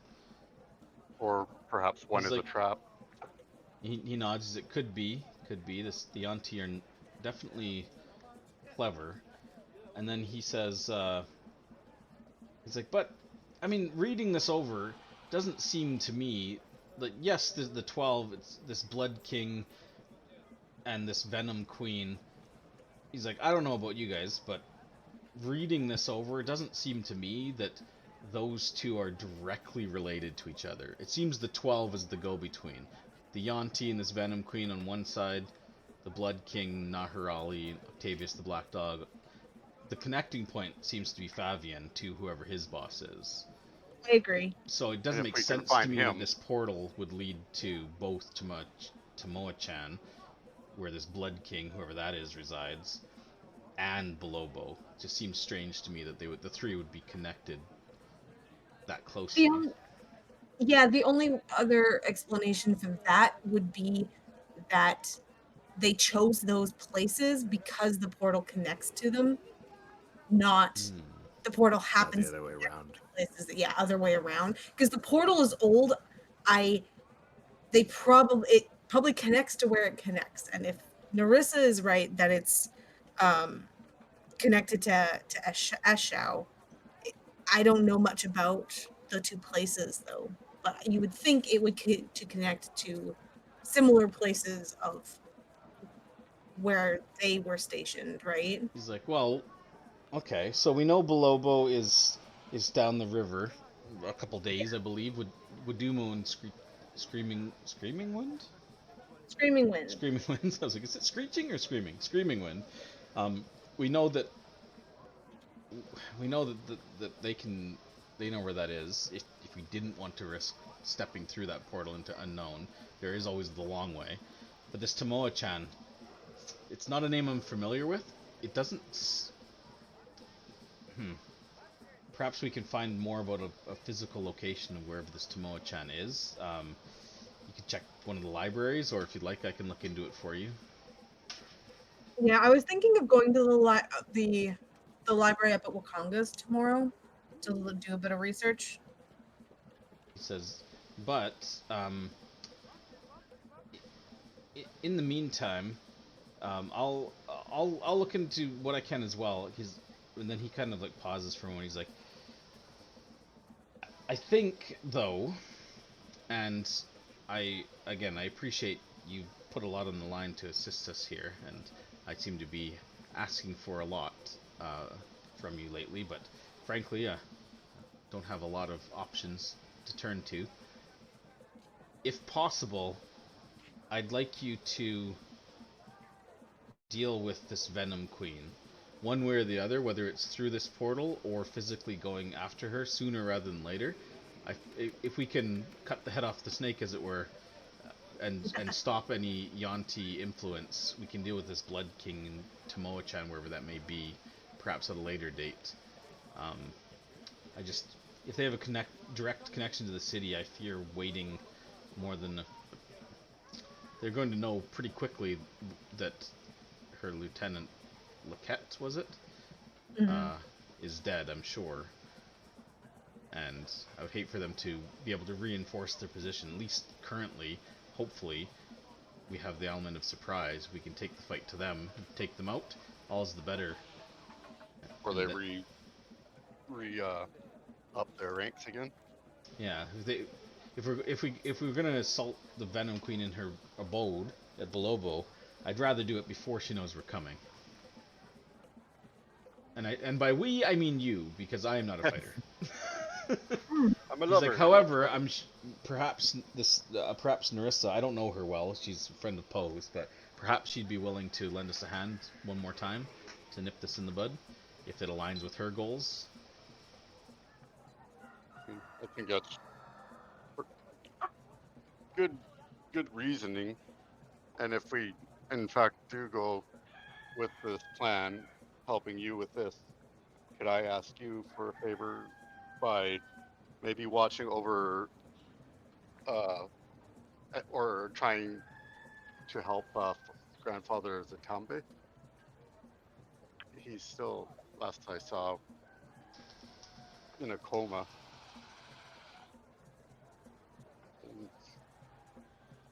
And maybe he's trapped him. He nods and he's like, yeah, absolutely. Especially if we know the 12 is potentially targeting those that you've helped or associated with.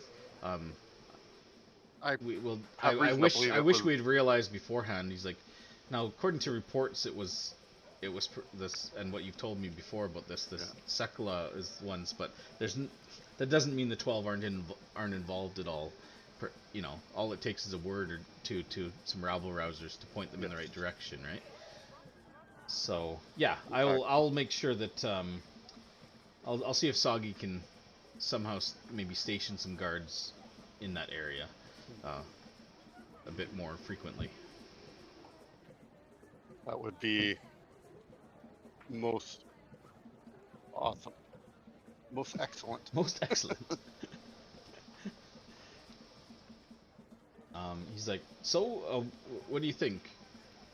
Rest up and will you help us end this threat to the city? I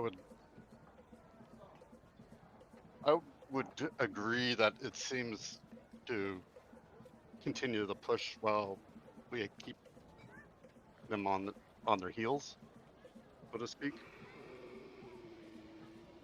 If they get a chance to regroup and then, fill in their ranks again and get reorganized, it could be back to square one again. I mean, not exactly square one. We're slowly closing off their secret ways into the city,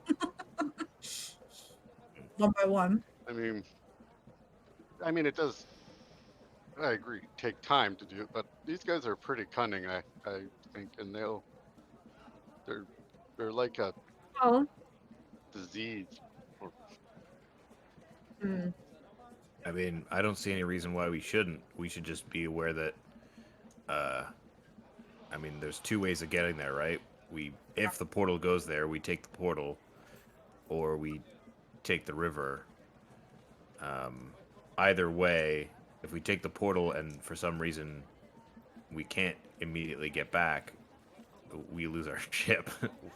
We don't know which portal goes where either, so. Well, sure. I'm saying best case scenario, the portal goes to Belobo, and we make a jump there and save time. We still have to get back. Maybe the owl, your little owl, has some information. Yeah, I mean, assuming it works the way I want to, should we be able to give me a general idea of what's on the other side? I mean, but I don't know either. Yeah, it might not. Who knows? If we're Clevin, if we're not back by the 8th, then do you want a party? pay for our boat for us until we do get back, or do we want to just consider it forfeit if we're not back by then? Lose the 5 gold. Is like, well, if you're not back by the 8th, I guess I'll send someone else through after you. I don't know, but yeah, if it's a concern, I can make sure that your boat doesn't leave without you. Which boat is it? Sorry. Pegasus. And he's like, and if you don't mind me asking, you're leaving the city. Where are you headed? I would explain where we were thinking of heading next, going Flaming Fist Charter around to potentially check out Mesro. And just like, oh. He's like, well, then all the more reason if you have plans to leave the city in several days that we nip this Yanti problem in the bud. deal with If this we can do this Tomo-chan right, later. maybe we can be back in the same day and in time for supper.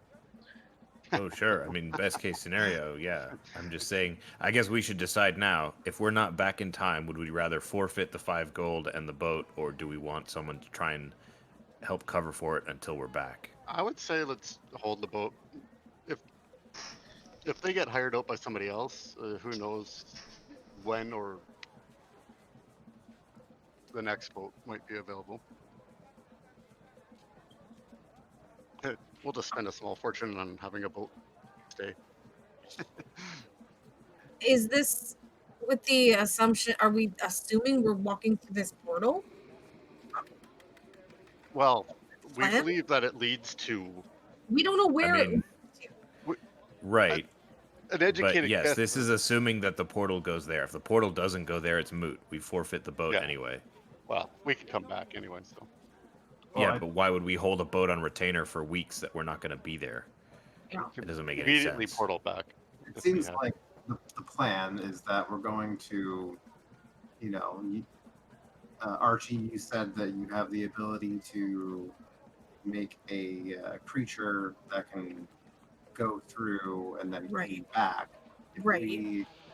we do that, and that at least gives us the evidence to know it's safe to go through and then come back. Then we can go through, take a look, see what we see, and if we realize, nope, this isn't where we want to be, then we just come back. Well, sorry, this isn't 7-Eleven. I guess my question is how do we know we can get back? Because we know Well, it's we days, I know guess. that the portal is That's 2 ways. what the first step is for. my understanding though is that once you go through, you can't get back for a full day because you Mhm. need to. No. If the gate the gate can only be open, it's 2 ways as long as the gate's open. As long as you don't turn it off or close it behind you. I see. Yeah. I thought With because somebody so cruel that they portal into stone. There's I guess there's a possibility that you step through and someone's on the other side waiting, and then goes aha. They shut it off. Yeah. Of course, Or if they did that, one's they'd a probably do trap it when into a half wall. of you were through. That way, That's anyways. You appear in a jail cell. Actually. Maybe. Yeah, it portals you directly to like just a pit full of snakes. Oh god. No, snakes.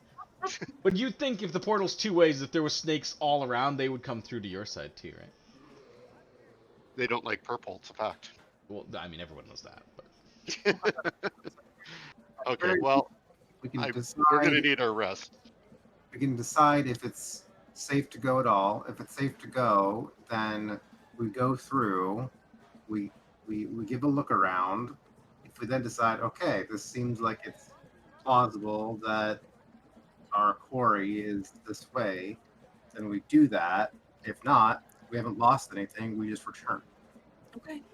So it was a purple and a blue And portal. we have a plan now that if we go through the portal and for whatever reason we don't immediately get back, Clevin will pay for the boat that we have reserved in the hopes that we come back within the next day or so. yeah, and he will look for. If you don't come back within a day or so, he will look for somebody else He'll to send potentially go after you. reinforcements. He'll try to find Sure. somebody else that's We'll write a nice obituary for that's you. as competent as you guys, if he can, rather than just send. I mean, if he had someone more competent, he would just send them, but he doesn't know anyone right now. So Next question: are we planning on blue or purple? I mean, why don't we try both? Whatever Well- one turns on first. Swap off of purple. We can't get back to it until the next day. Well, here's Sure. hoping that perhaps your little familiar was able to. yeah, Maybe I pick guess up a clue. the thing is, yeah, you won't be able to know anything about blue until you've lost the opportunity to go through purple. Yeah. Right for that day. Yeah. All right. Hopefully, Purple first. the little owl We'll got scale some kind of information, but maybe he died before he was even. He never went through. She wasn't. He able to hasn't send that. We retconned that out. Oh yeah, right. Go. I'm But still if stuck he in dies, that. I can. So if he dies on the other side, if I send him through and it's dangerous and he dies, the way to get the information is I have to resummon him again. So it would take me another hour to bring And it him would- back. Fair enough. And that costs materials too, right? 10 gold. So I mean, I'm told that's anytime I need to summon him. that is I have a 2 summons right now. good way of going through with finding out which one. Hopefully.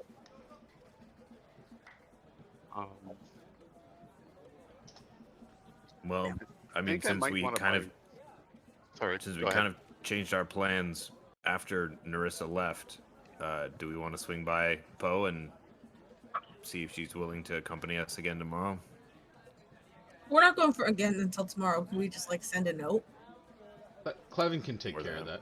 that. He'll offer Sure. to contact her through Poe. At least he can contact Poe, and assuming that she's still within range, because he doesn't know Sure. exactly where Narissa would go if she's not with Poe. So, but Poe probably would. So, Okay. he's like, okay, well, in the meantime, I'll do what I can to see if I can suss out anything on Tomoe-chan. I don't think I'll have any answers before tomorrow, but you know, give me some time. Anything else I can do for you? Jonah, did you want to tell him about what you discovered about the amulet? What you figured out? He's like, oh, did you put it together?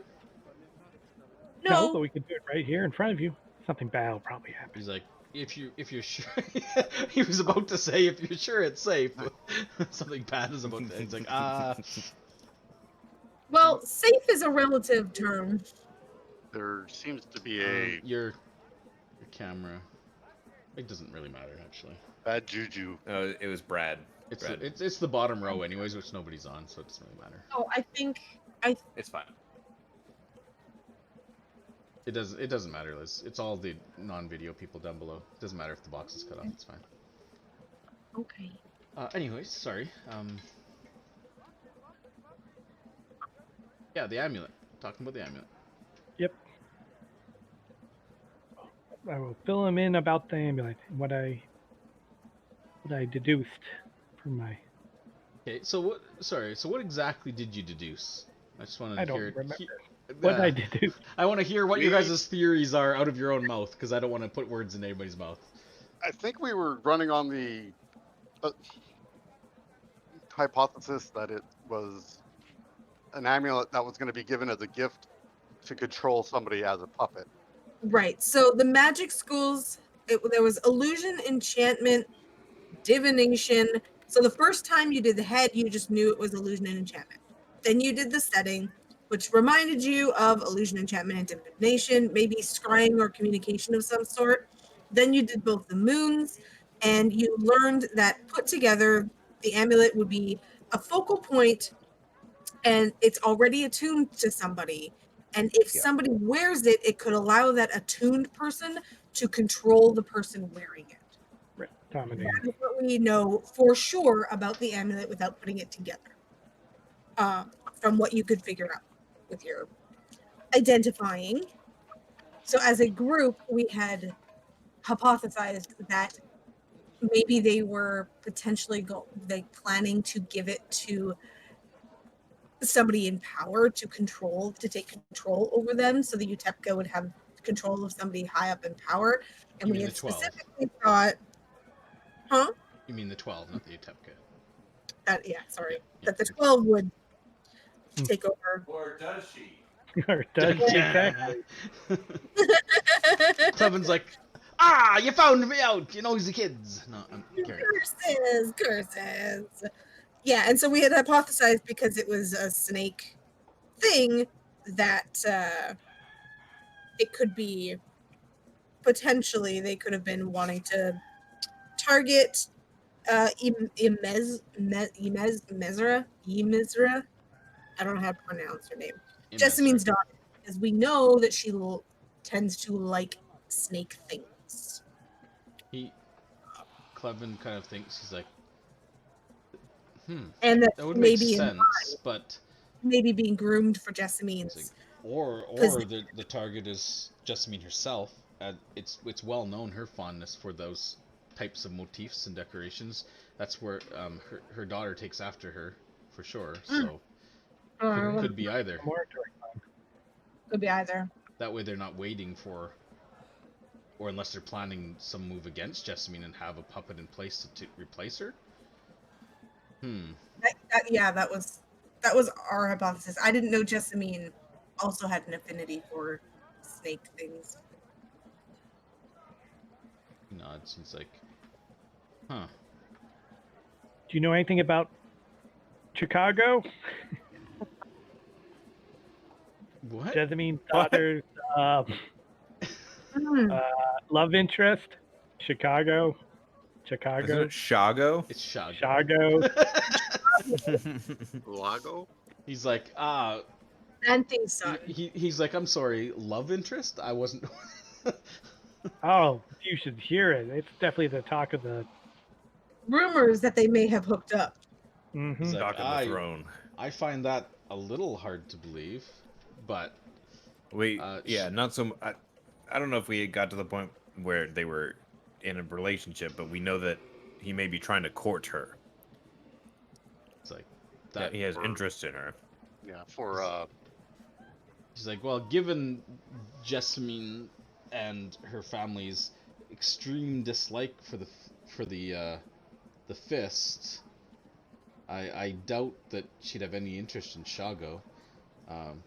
Shago, by the way, if you're not aware, is the merchant Prince Xanthi's son. Yeah. We knew that. He is at the moment stationed at Fort Belwarian, and from what I can tell, is very enthusiastic about that relationship. So that would be a very well. I mean, let's just say that it wouldn't be a smart move politically, unless they were trying to cause some sort of feud with their parents. But Well, or if they took control of Jessamine's daughter and agreed with him, maybe that would like sway something. so If they got her. So are we theorizing then that Shago is somehow wrapped up in the 12's business, or just a lucky coincidence that if this is indeed meant for Imezra, and perhaps Shago, he kind of thinks, he's like, I mean, Shago technically, although he's never shown any interest in it as far as I'm aware, would be the eldest. I mean, Xanthi is the oldest merchant prince, but I don't believe. I mean, we don't have any sort of evidence linking them. It was more just that if this was a gift for Imezra, we'd heard that Shago was trying to court her, so it would seem like he would be looking for something like that in order to encourage that courtship. and it would raise the station, would it not? I wouldn't raise his station, no. Oh no. I mean, Oh, he's okay. the eldest son of a merchant prince. She's the eldest daughter of a merchant prince. They're on equal footing politically. Or consolidating. If he controls her, then maybe it makes him more powerful. Control her and they took over their parents' seats, he would essentially have a two-seat control. He's like, so since have the a only conspiracy person we theory. don't know their identity of this 12 is the boss, are we theorizing that Shago is the boss? I'm No. frankly, I I'm find that definitely very not going that difficult far. Yeah. He's like, I would find that It's, very difficult to believe that he has the wits to pull off anything like this. He's a bit of a braggart of and interest. show off, and while physically gifted, I'll give him that. He has never shown any aptitude for politicking or scheming. But You know, maybe I would think, if anything, he was maybe trying to source this artifact and was just Or he's just a puppet. uncaring of who he was using to get it. If that's even the case. Again, yeah, this is just all speculation, because we were saying who would want to give something like this to Imezra. Who would benefit from controlling? Well, But he might not even know. right. I think it's more. probably- My view is he's more of a good method of getting it to that household Without raising He might not suspicion. even be in on the without whole. raising suspicion. Is if he gave a gift. Clevin nods. He's like, and technically, Shago being away means he's not here to contradict any story of where this gift comes from. If it just shows up at his Imezra's door with a note saying from Shago, it wouldn't raise any. Yeah, it could just be they're using his name, perhaps, as a method of delivery, knowing that Shago's away and can't defend himself. Because he doesn't have much contact with, as far as I know, with his mother, since being stationed at the port, or at the fort, I should say. Yeah. I mean, at this point, until we find out why the 12 wanted this, we're probably not really going to learn anything more. And Yeah, all we Clevin know- seemed, and you can tell, especially Andre, you've been kind of watching Clevin pretty closely. You can tell that the wheels are just like spinning like a mile a minute. He's kind of like almost like in his own head now. He's like, and you can almost feel him like flipping scenarios over in his mind, like politically. But he's like, Jessamine, however, is often the deciding vote on major issues when the rest of the council is stalemated. So True. having that seat in In control particular of can, plus she controls the sanctions in the city. That could, it is a valuable position to be in. It's like I can see the value in it. We do know that in the letter, he did give away that the Venom Queen was the one behind this. Because in the letter, he said, whatever the Venom Queen is planning, I hope it doesn't require the amulet, because he was sure that we had it all. So, It's like, oh, We have hunches and Not guesses, so but it points towards the Venom Queen being the one behind this but that plan. could be a lack in Fabian's knowledge being lower on the totem pole. He may not know the full extent of the plan. If that is indeed the plan, as you say, this is speculation, but it does make sense to me. It's like, well, yeah, until lot more to- information is revealed. Now, perhaps this granted- Venom Queen she should know more, assuming she's the one that created this amulet or is attuned to it, as you say. we could Maybe we can ask her.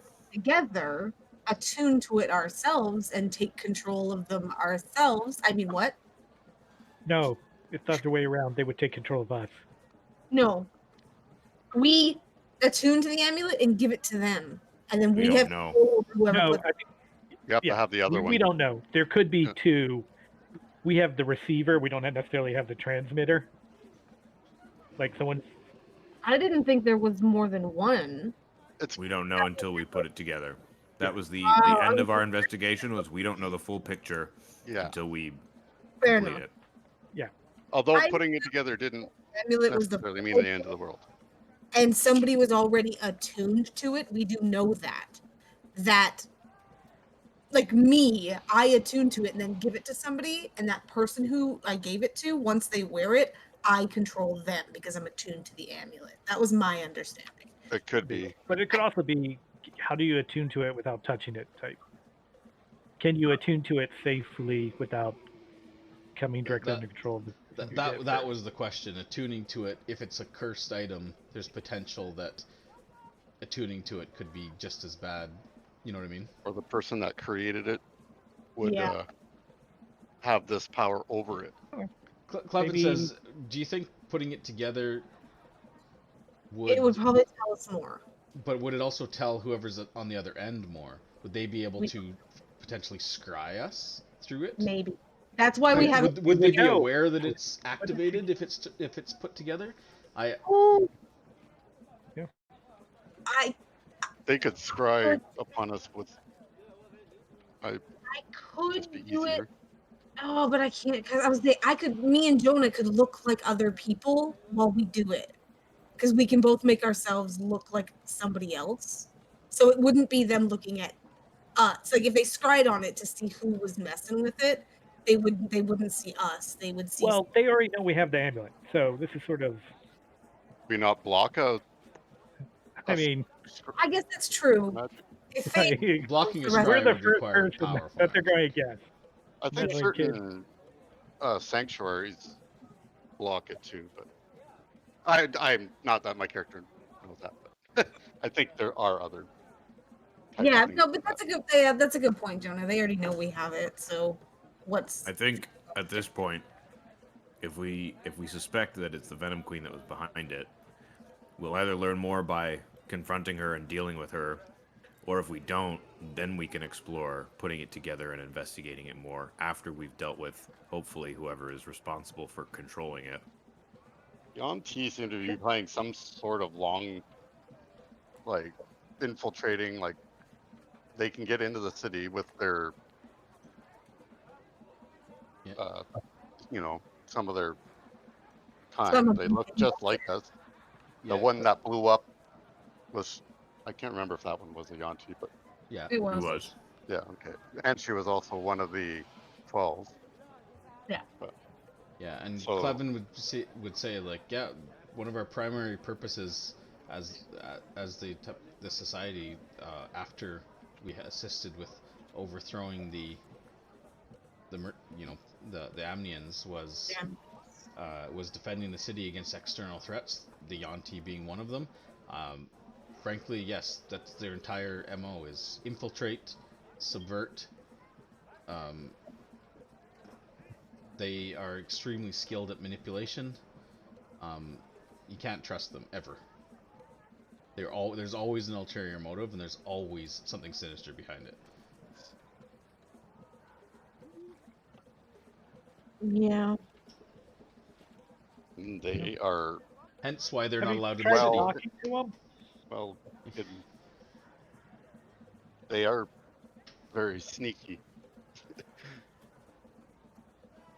They've been a plague on this land for, well, probably since before, well, forever.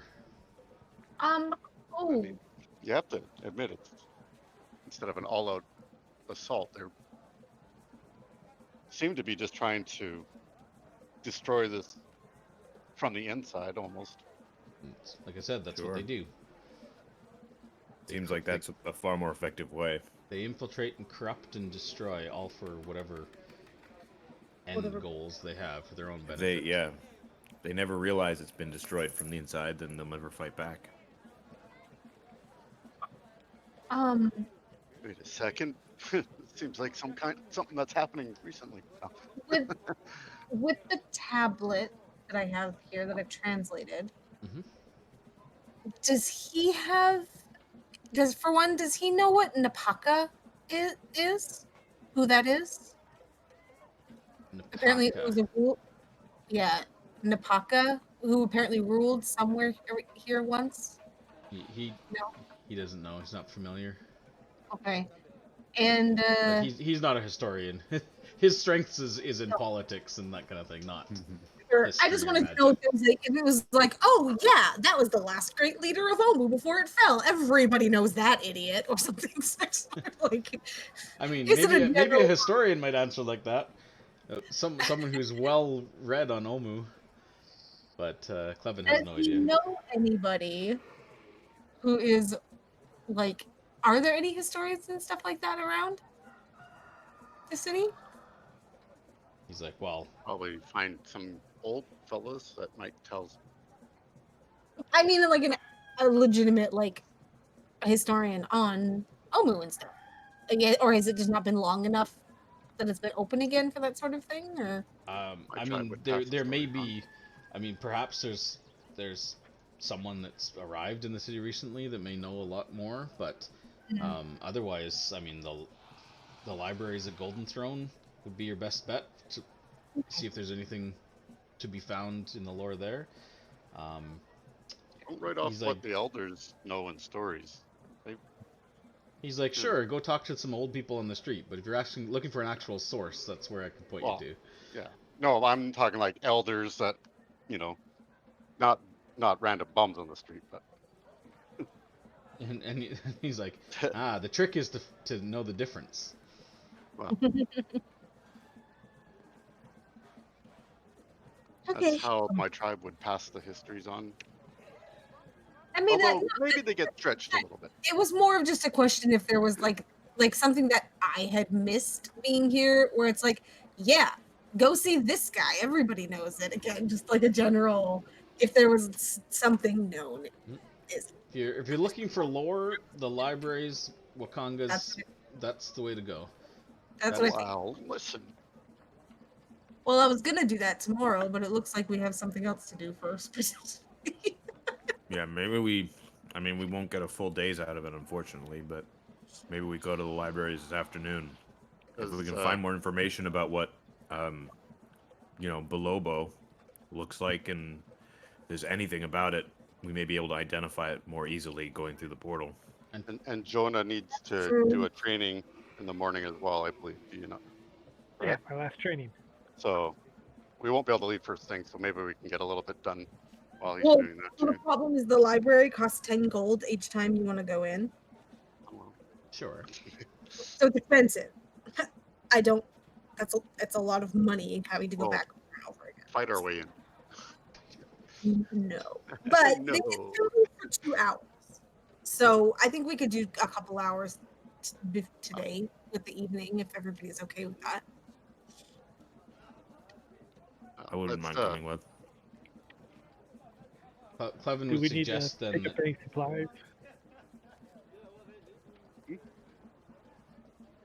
for this outing? Extra rations?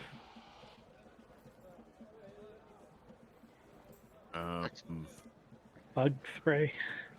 Oh, before we go through the portals. I'm good on salve and repellent, and Yeah, I I've got have 10 days worth of rations. Healing kits are topped or no? You use 5. I mean, yeah, I use 4. Oh, 4, yes. But I mean, if we're gonna be out there for 6 days, I feel like we're gonna have more problems. Well, what if it goes wrong? Is just what I'm asking. Sure, I think we should. Sure. I mean, it's if not buy another one. We're out there for 6 days. I can do that tomorrow morning when you're doing your Well, raptor training. That works. So Clevin's like, so you look into some of these names on this tablet, Tomoa-chan and Balobo. Well, that's what I'm thinking. Yeah, tonight go to the library, look up those, see, especially for any identifying anything. If there's any kind of information, He'll hand you 5 gold pieces and just say, well, Oh, because he was gonna look into Tomoa-chan. So if you're heading to the library anyways, he'll pay for the half, and okay. that way, there's no sense him sending separate persons up to the library if you're already going. So he'll pay his fair share, give you half. Yeah, I'll do that. He's actually making money out of this.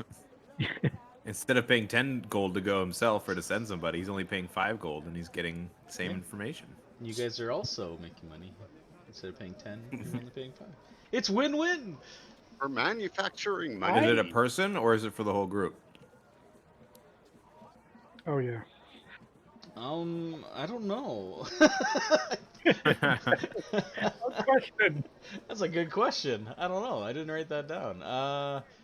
I mean, to me, it would make sense that it was per person, because otherwise, why wouldn't you just take a team of like 12 people, pay once, and research 12 different things at the same time, right? I'm not going to go then. I'm still planning on going. Yeah, I figured the 2 of you guys could go, and maybe I could not. Okay. Sure.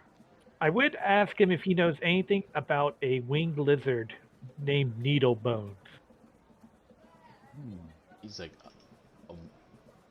what? No. What? With needle bones? A winged lizard? No. That doesn't ring any bells to me. Good. Forget I ever told you. He gives you like a, kind of like a, what are you up to look.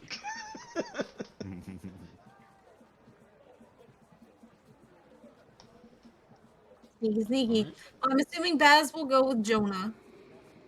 Sure. Wherever you decide to go.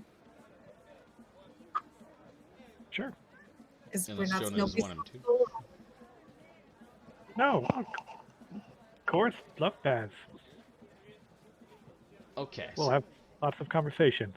So Clevin's gonna make some arrangements to contact Poe and ask Narissa to meet you tomorrow at like midday back at the warehouse. Yeah, it sounds good. And then he'll also see about getting Soggy to arrange some people to watch over the Temple of Savras. So he's got his afternoon planned to try to get these things done for you guys. So Aelin and Archie, anyone else gonna go to the library? I'm not a very book smart guy. Yeah. No sense paying if you're not gonna be useful, right? Okay. And then, so what, Jonah and Baz, what's the plan? You can decide what you want to do. And is Blackwind going with you or elsewhere?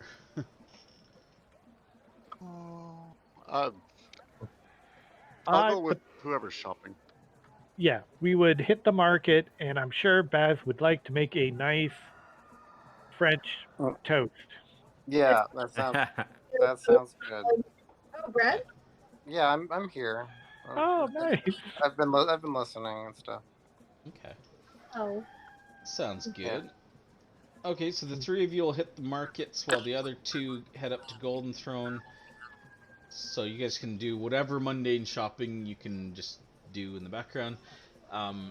As far as like topping up any supplies, just do that. And then you guys will meet back later at the Thundering Lizard. That's the plan. Between warehouse and Clevin, did we get a short rest? Oh, I never applied it, but yes, you would have got a short rest when you were at the warehouse, actually, or now, whatever.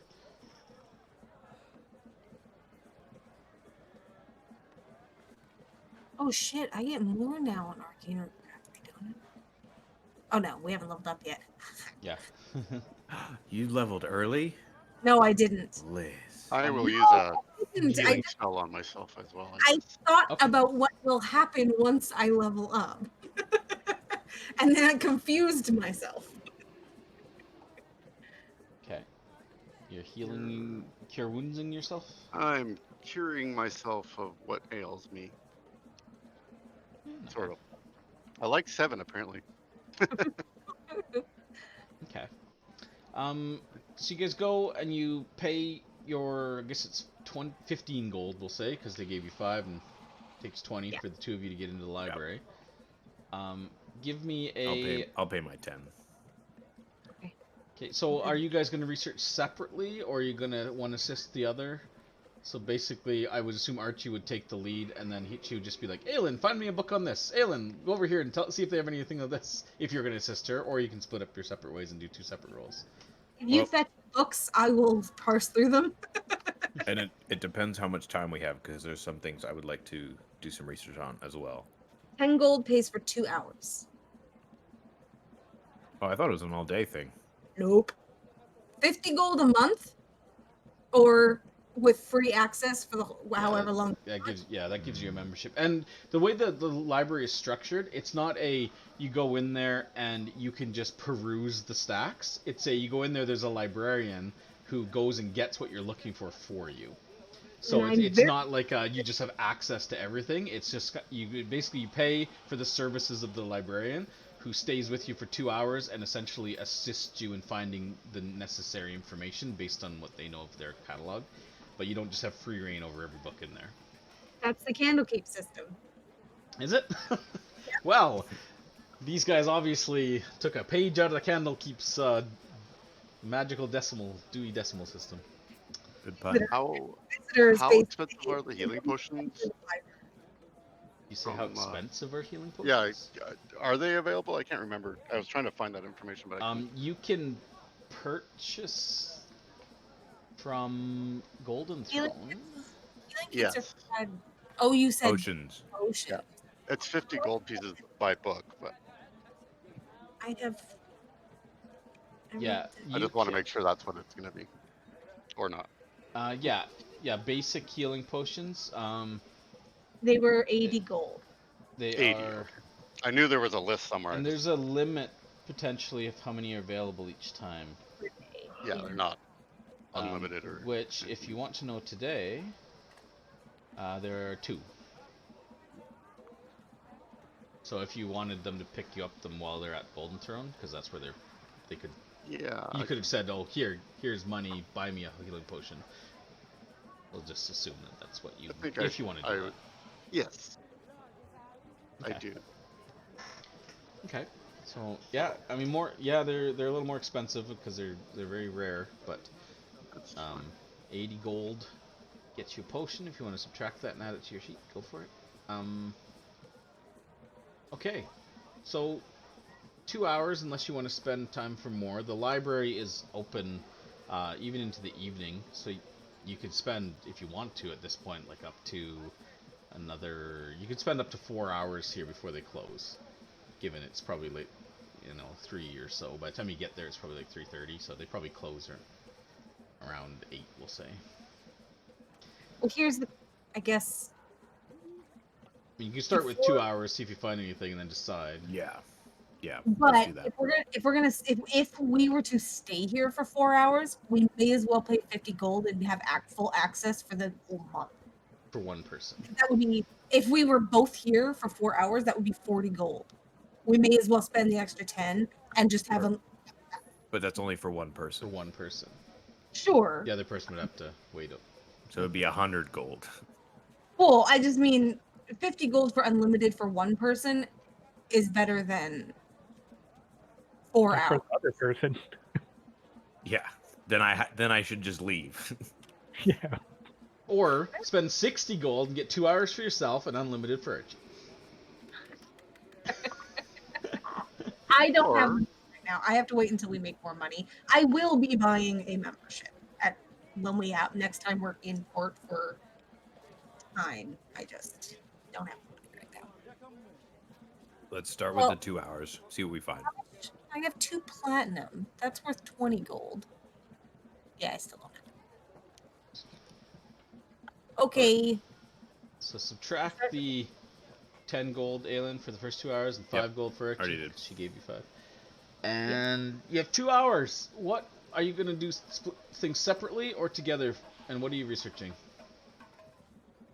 Okay, I'm researching the Bolobo first, and if I have time to Mochan, and I'm looking for descriptors, I think mostly on what it's like, so that I can try and identify if these portals go to either of those places. Is my goal. I will assist. Okay. Okay, if you can, give me an investigation check with advantage.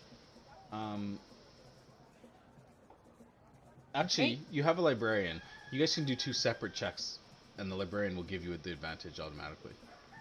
Oh, okay. So if you guys want to do, Belobo, and then if you want to do another thing, you might as well do it separately because you can't double up on the advantage.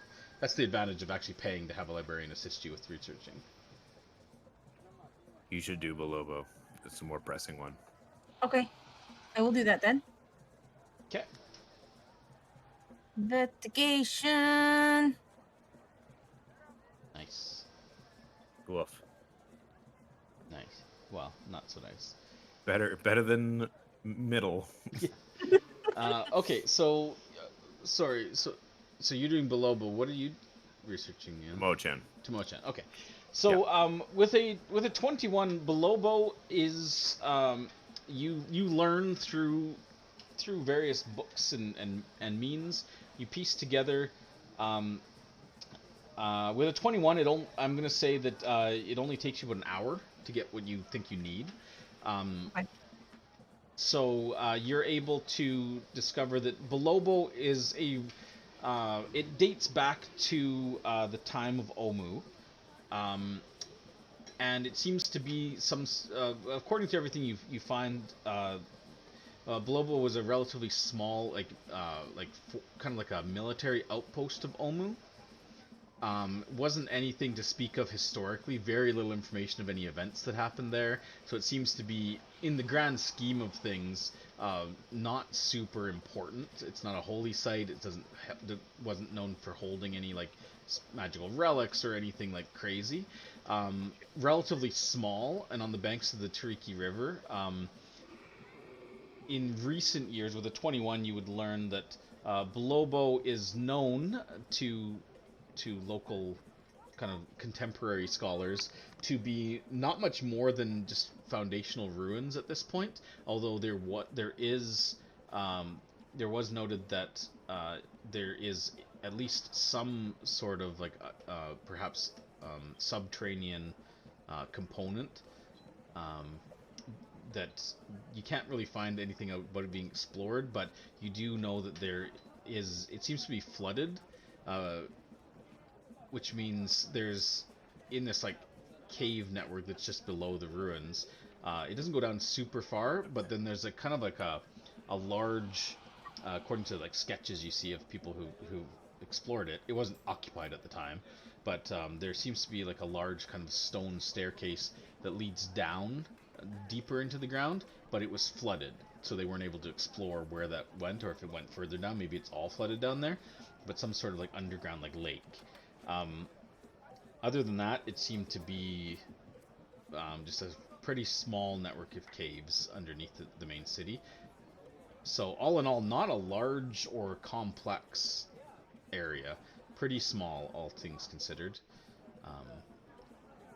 As far as any ancient portals, there's no mention of anything, so perhaps whoever explored it just didn't have the means or didn't discover it. So you're not sure, but there's also no mention on the above ground of any sort of like temple or complex that matches what you saw in that warehouse. So your best guess would be, if it exists, it's probably down in that cave underground there. Okay. Or its ruins. Or its ruins. But given that the portal opened, you would assume that it's still intact on the other side. Mm-hmm. Otherwise, it probably wouldn't have functioned. So yeah, you learn that much. Again, very historically insignificant as far as that things go. There is some mention of local. There's a local Tabaxi tribe in the area, as well as. And sorry, I know this is confusing, but Tabaxi in this regard refer to the local Chalton tribe, not the cat people. So, the Tabaxi people is like an ethnic group of Chaltons. The cat people who came from Maztica took that name when they settled it. It's confusing, I know, but It's okay. Yeah, so there's locals living in the area, mostly like small fishing tribes and that kind of thing that get sustenance off the Treaty River. And other than that, there is note that there at least as of a few years ago, there was notes of grung activity in the area, but nothing concrete. So, that's what you learn about Belobo. Tomoa-chan 12, it will. You're going to be able with the 12 to find some information on it, but it will take you your full 2 hours to get anything useful. So after an hour, if you want to switch topics, you can, but you're not really going to find your answer unless you take the full 2 hours. So it's up to you. Take the time and get some information, or try on something else. I don't know. Do you think I'm not finding much. Do you think it's worth switching off, or I can keep looking through these? But if there's something else you want to look into, might as well take this time. So the only other thing I was thinking of looking into was where is my thing here? Was this Ytepka that was mentioned on the tablet? Mm-hmm. Yeah. So So I guess the question is, So does Aelin give want that to a stick shot? with it? I'll see if I can find any more in these. Well, but I guess books. the question is Ytepka as important as knowing should I take Tomoa-chan and you take Ytepka? Switch off? So you, just meta-wise, you can do that, but it would require a new roll from both of you. If Aelin takes the next hour and continues his train of investigation, he'll get some information guaranteed. Yeah. With the 12 he rolled. If he switches now, it'll be just brand new rolls for both of you. Yeah, I might as well just keep on with this one. I think worst case, I mean, this isn't the most pressing one, so if we have to find out more, I'm sure we can come back and get a better librarian assistant. It couldn't possibly be Aelin's ability to interpret what's being brought to him. I love books. Okay, so then I'll look at Ytepka. Yeah, if you want to do another roll for Ytepka, see if you can get anything in the out. It's with advantage. You got a librarian helping you. And Aelin, you will discover you will discover Aelin after really kind of concentrating, and it dawns on you that one of the other books that you saw referenced something, and correlating the two over the course of the next hour, you realize that you do find some basic information on Tomoa-chan. You do find a reference to a shrine near a temple city in the Mistcliff Mountains that was named Tomoa-chan. You do also find a specific reference to a Blood King of Tomoe-chan, a ruler who ruled several hundred years ago, and it actually predates the Omuan Empire. Oh fuck. You believe, according to what you read, the shrine of Tomoe-chan may have existed before the temple city was built nearby or in the same general area, but it seems to be maybe one of the original when the Tabaxi tribes came over from Mazdaca, which is across the ocean, and first settled Chult. It dates back towards like near that time, so it's even older still. One of the oldest ruins you've read about, perhaps, in Chultan history. It's old, but yeah, there is a reference to the Blood King dating back before. Mistcliff Mountains? Yeah. I might hold on. Did I get that right? Mistcliff Mountains. That's what you said.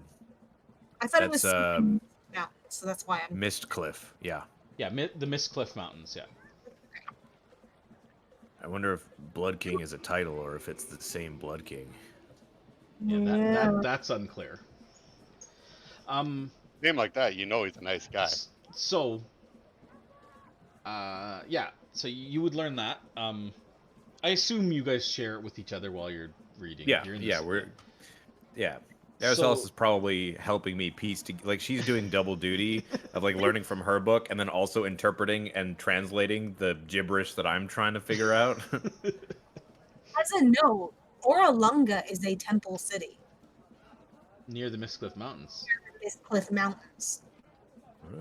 Could very well be the shrine of Tomoe-chan exists near there. I don't understand. They have this map in here, but there's north, but north isn't pointing up. It's pointing in a completely different direction. Yeah, that happens sometimes, depending on how things are oriented on the map. One man's north is another man's south. That's just annoying. You just Tell be me about consistent. I will have you know, all of my maps have north on the top of them. Like any You map mean like that has you ever mean been like drawn. the map of Port Nyanzar where north is to the right? Fucking map. Yeah, Oralunga, good catch, Archie. Could very well be in that same area.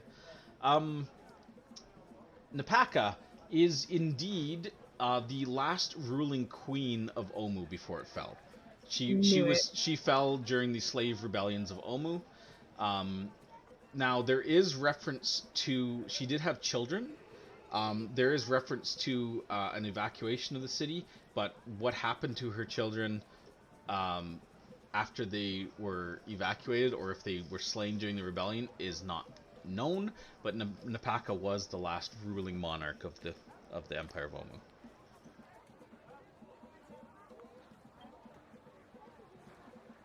Okay. So And you only got the stuff about her potentially surviving children because you rolled so damn high. And you were specifically also looking for her resting place. well, no, the thing was where she ruled was the note. Darkness that rests where Ytepka once ruled, and where the spirits rest is where it says. Yeah, so you know I don't what? With a 26, I'm gonna give you one more piece.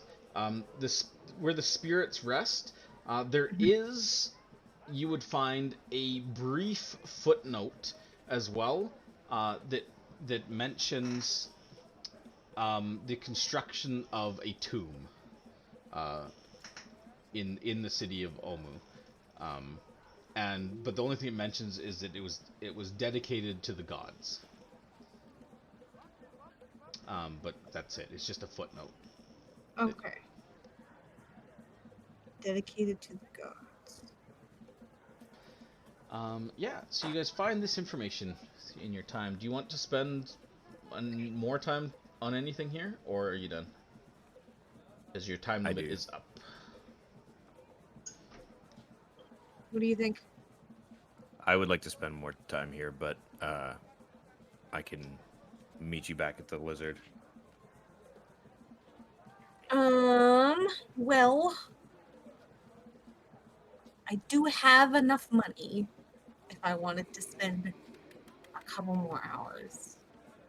So Trying to it's think like six or so. The lamps have been lit because the light is fading. It's getting dark outside now. So now you'd be studying by like lamplight. The natural light from the skylights and stuff is. As a note, you've never seen Archie happier. Reminds you of Candlekeep. Good old days. Yep. Sleeping this- under the desks. For the heat and the bugs. Okay, so you're Aelin sticking around, Archie. So yeah, are you leaving? I'll pay or- 10 gold. Do Aelin first. Archie's gonna stand at the entrance and try and think of what she wants, if and what she wants to do. Liz is trying to think of what I would want to look into. Okay, so you can pay 10, Aelin. Archie goes out into the lobby and rests and thinks like, do I want to go back in? Okay, what are you looking for? I would like to learn more about the Yuan-ti, specifically anything about like ritualistic transformations of non-Yuan-ti into Yuan-ti, what that process is like, what the consequences are, any you know any knowledge or notes or histories of that. Okay. Sure. Make a investigation check with advantage, please. Oh, thank you. Oh. Nice. Okay. I needed that. Yeah, you would. Ba, ba, ba,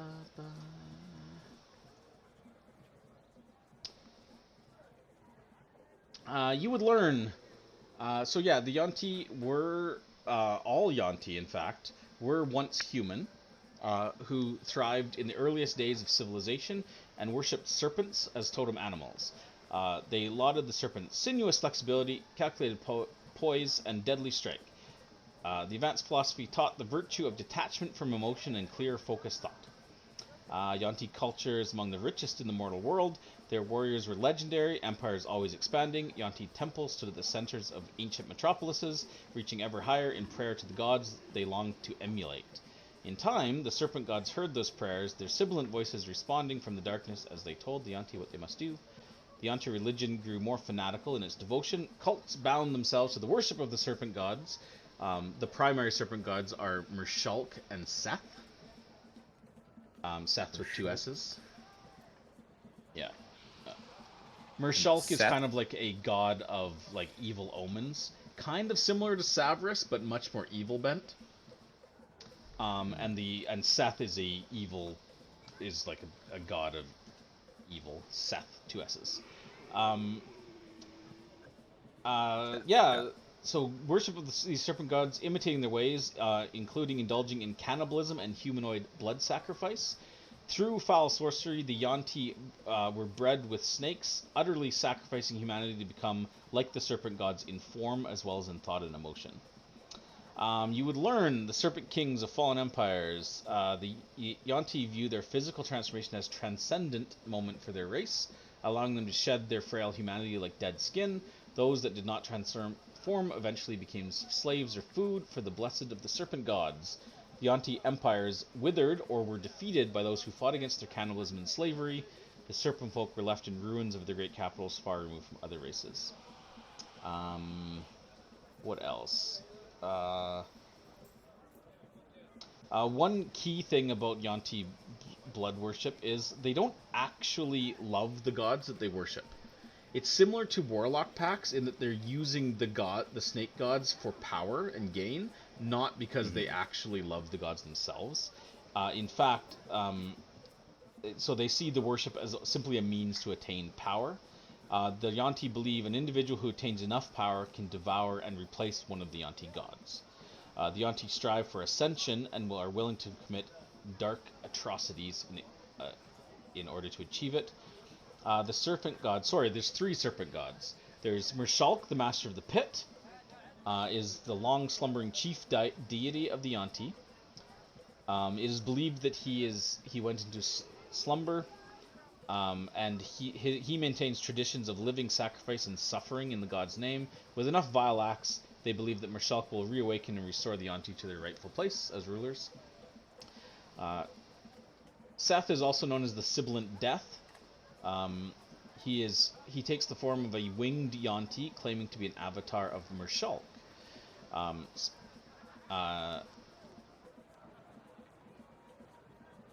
Yuan-ti have long suspected that Seth is actually a usurper, taking advantage of Marshalk's slumber to make himself a god. They believe that Seth may have actually devoured Marshalk and now answers the prayers in his place. And the last serpent god is Dendar, the night serpent.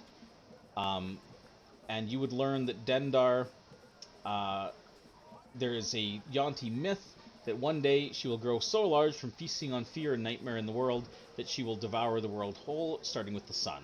The Yuan-ti that serve Dendar terrorize other creatures any way they can, in order to grow and nurture fears and feed the night serpent with their terror and nightmares. So, you learn a lot about that. Specifically, you do learn that definitely blood magic to these ancient serpent gods can transform humanoids, willing or not, into Yuan-ti. That's how the Yuan-ti were originally formed, was through these blood sacrifice cults.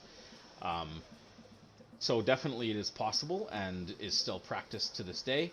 I will say, only because you nat 20'd it, you would learn one final thing. You would also note there is a footnote that, in particular, under where the section on Dendar, the night serpent, you would learn that one, the night serpent's priestesses are known as nightmare speakers, but there is a note that it seems there's some sort of connection between Dendar and, which would be considered a primordial god, not like a divine god, because there is a difference. The other two are divine, but Dendar in particular is a primordial. There is a note about apparently Dendar being opposed in most things to Ubtao. What the relationship between Dendar and Ubtao is and what that means would probably require further research, but you are out of time, sir. And the library is closing.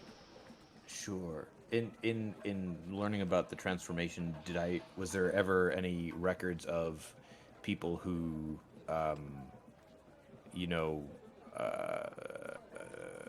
they not transformed back, but they were able to break free and, reassert their own will over what they'd become, anything like that? There is no mention of anything like that, no. Okay. But there, it also doesn't. It doesn't actually specify that there's any sort of mental control at all. But that doesn't mean there's not. But sure. And so when they first became Yuan-ti was through these rituals and sacrifices, and they can still do that. But they can also just is that the only way they can have more Yuan-ti? So yeah, all Yuan-ti in existence ever have all been started as non-Yuan-ti and were transformed. Yes, there would probably be some mention of maybe, although it would be very spotty information at best, of like a progenitor race that may have existed, that rumored to may have existed, like prior to written record in like the Dawn Age, it would be called, of like a snake-like race, and these original serpent gods may have been the creators of that race, and they might have been true breeding, but the Yuan-ti as they exist today and in written history are the results of blood sacrifice to the snake gods. They're not a true breeding race. Okay. So in order to maintain their numbers, children, unless they were kids that were transformed. Yeah, exactly. In order to maintain their numbers, it would be necessary to maintain slaves and these blood sacrifice in order to. Yep. And would that take me the whole 2 hours? Yeah, I think so. Okay. Because that was a lot of information. Sure. And I'm not as adept. Yeah. So the librarian would like tap. So outside, Archie, that he'd be researching this for the next 2 hours. But do you go back in, or do you head back to the tavern? Yeah. like I said, it was probably just Liz figuring out what I wanted to do, so I just wanted to let him go first. Yeah, so I would like to. I'm gonna split mine into 2 hour, like 2 different things for each hour, if possible. So I might not get as much on each. But, Depends on your role. right. Yeah. So first, I'd like to just look into Orlunga a little bit, just to see if there's any general information about the Temple City, just that Sure. exists. So let's start with that one. Okay. Then you paid your 10 to go to. Okay, nice. That's good. Just because that's where I think we might be heading at some point for Blackwinds. And it came up potentially, so just see what Yeah, they might. with a 22, you do find some references to Orlunga. Orlunga was a city whose primary purpose was built on the banks of the Mistcliff Mountains in the northwest of Chult, kind of central northwest of Chult. And it was built by the Omuan people originally. You would learn with the 22 that the city itself, as far as you can tell, has not been rediscovered, so its location isn't known according to these records here, other than the general location from other records that may have been found in other ruins. But there is several reference to a specific name that pops up several times that seems to be either the name of. You're not sure if it's referring to like a priestess, but alternately it's also referred to as an oracle. Alternately, it's referred to as a guardian, and the name is Saja Nabaza. And I will write that out for you. You're not sure what that refers to, but some sort of either guardian creature, oracle, priestess, or something. And there is also a reference to a ziggurat in specific that the Saja lived in or operated out of. That is apparently there is information there saying that the legends speak of a protective magical shell that prevents anyone from ascending the ziggurat by any means other than climbing the central staircase. So you can't fly in, you can't teleport up, you have to go through. And there's some mention as well of having to pass some sort of like tests or trial along the way. So there is mention of that. But otherwise, yeah, Orlunga, as far as you can tell, the last records indicate that it fell sometime around the same time as Omu fell in the slave rebellions. Okay. Did that take the whole time, or do I have enough time? With a 22, I think that would only take you the hour. This one I might not even find anything really on, but because it's kind of specific. I want to look into Ubtao, but specifically, I want to look into stories or references of him like stepping over mountains in some way. Sure. Is what my goal is. I'm thinking back to the dream we had to see if in the stories that I can find or anything like that, there's any sort of reference to something like that connects him, Okay. like doing that, and if there's any, if I can find any, what the hell that might be. Okay. Go for it. Good. Nice. Good stuff. Yeah, you have enough time in the last hour to find at least some information on Ubtao. Ubtao generally is, you discover through with a 23. Ubtao is the primary deity of the Mesroan people, or the Tabaxi. So Tabaxi is to Mesro as Ashau is to Omu. They're different tribes of peoples. Sure. But that's different names for the peoples than from the kingdoms. So Mesro being the holy city of Ubtao, you find several references to that. There is references that Ubtao himself, with a 23, you would find that Ubtao, although is the primary deity, there is a legend that Ubtao, first of all, is not a divine god. Ubtao is a primordial.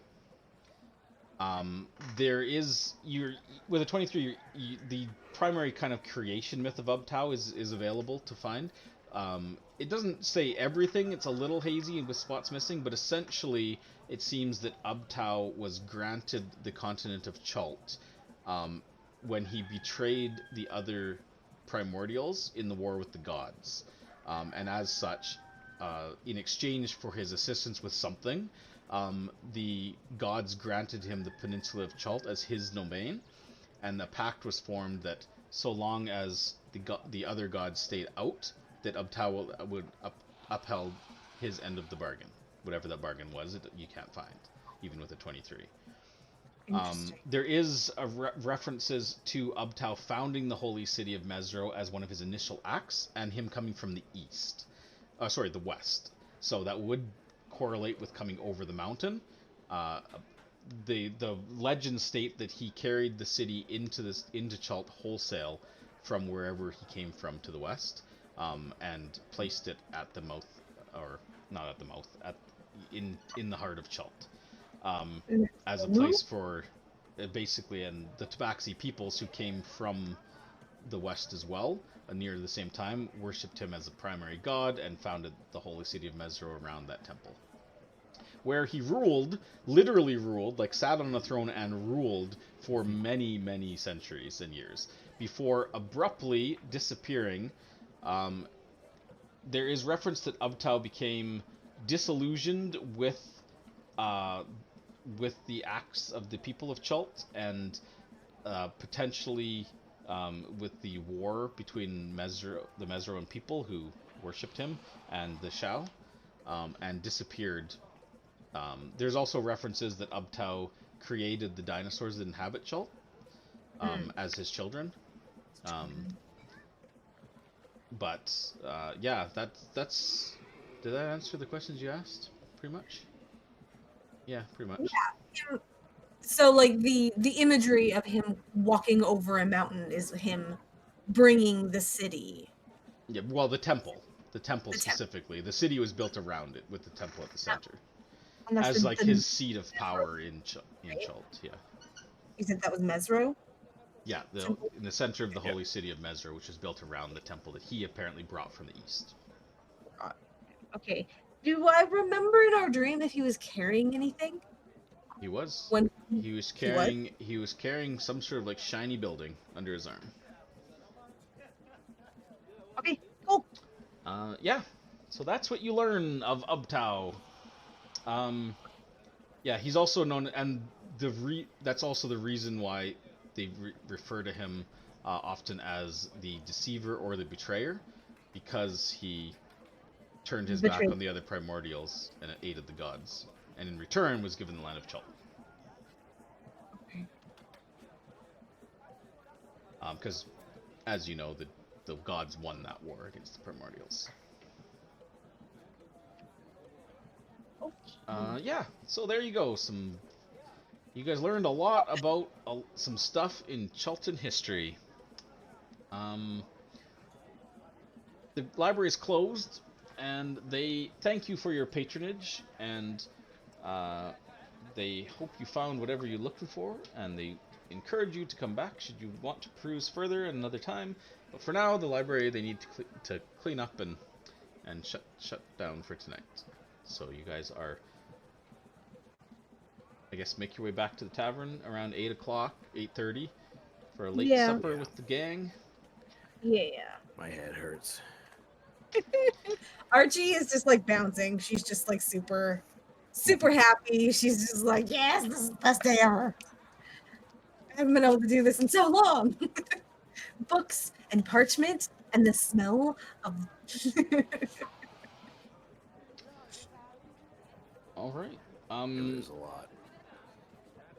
Yeah, I don't know. Do you share what you learn with the others over dinner, or? Absolutely.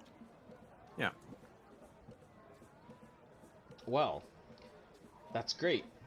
They might have something to share with you as well, because back at the Thundering Lizard, while you guys were busy researching things, there may have been a brief encounter. But we'll find out what that was when we come back, because we'll take a quick break here. Not like encounter like roll initiative, but like, encounter as in. Or Well, we'll see how this goes. Maybe it was. But anyways, okay. I'll be right back. If we want to take our break, it's 10 after 7. Why don't we come back at 7, 10, 15 minutes from now and continue. Yeah. Okay. BRB. Well, yeah. Real quick, Corey.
way about me, Corey. Yeah, You just don't think it matter. doesn't matter. Uh-huh. Doesn't John, matter what you you're think. muted, by the way. Ah, there we go. Okay. We're back. Yes? Yes, we are. Yeah. Thanks, So a Doc. ruby dust worth 50 gold. Plus the 50 Yeah, gold. So so it'd be 100 gold. 100. I I mean, you think can make that's it really why nice. I didn't write it down. Because he was rattling them off, and I was like, oh, I missed that. I'll just get back to it later. Honestly, it'd be something you'd light up like a hallway of a. Yeah, they're more Completely. for permanent like residences, so somebody doesn't have to stand Yeah. there and go light, light. And they're not like smoky and, Yeah, you know. I'm sure the merchant princes have them to light their villas. Plus, you could probably How much are the make them cooling gems? colorful. How much are they? What? The cooling gems from. I don't know if we ever found out. Yeah, I From don't think you ever Wakanda? actually asked. Andre's got his own. Yeah. Good enough, anyways, for cold water. So while Aelin and Archie are researching, the other three of you are back at the Thundering Lizard after your jaunt in the market. So you probably spent a little bit of time in the markets before coming back. And then Baz would be in the kitchen preparing dinner. So Blackwind and Jonah, you will notice this primarily first in the common room. As Baz takes his ingredients to the back, he's not paying too much attention, which is too bad because this relates specifically to his individual quest.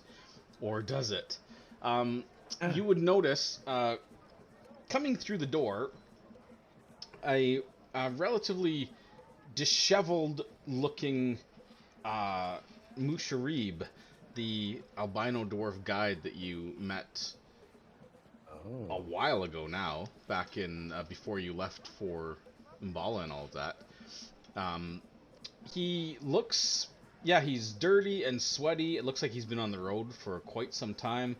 He's got numerous bandages and bruises, and seems to be. I'm getting some feedback. Who's that from? Yeah, I heard that too. That's okay. It's gone now. He seems to be very kind of worse for wear. He's carrying his like large, because he's got that big like wooden carved maul that he had. He's carrying that. It's like stained with blood and some sort of like ichor or whatever. As is are most of his clothes. He doesn't wear a lot of clothes. When you met him, he was kind of wearing like simple kind of linen pants and that. So you can see that whatever shirt he had when you saw him last is not there. It looks like it's been maybe part of the bandages that are like wrapped around his arm and his torso. But yeah, he kind of like not stumbles in, but kind of like trumps in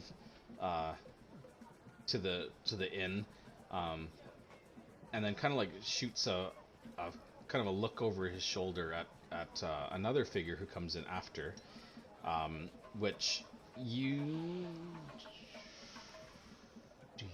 Archie and I are the only people who saw her. Yeah, I definitely didn't see. Yeah, If this that's is, right. So Yeah. I think I heard It's about so the story perfect of that we're not there. So because funny. you weirded or somebody weirded them out. Yeah. But I know what Musharib looks like, right? Oh yeah, I don't even know if I all have of you an have idea. all of you met Musharib in the tavern. Then And, yeah, and, then and you know that he was with Right. Xandala. We heard Yeah. that they had gone out on an expedition, and they because- should have been back. you Do can we make know their you destination? can make some pretty clear inferences based on what we know. Yeah. Yeah. Did we catch where their expedition was going at all? I can't remember if we got that or not.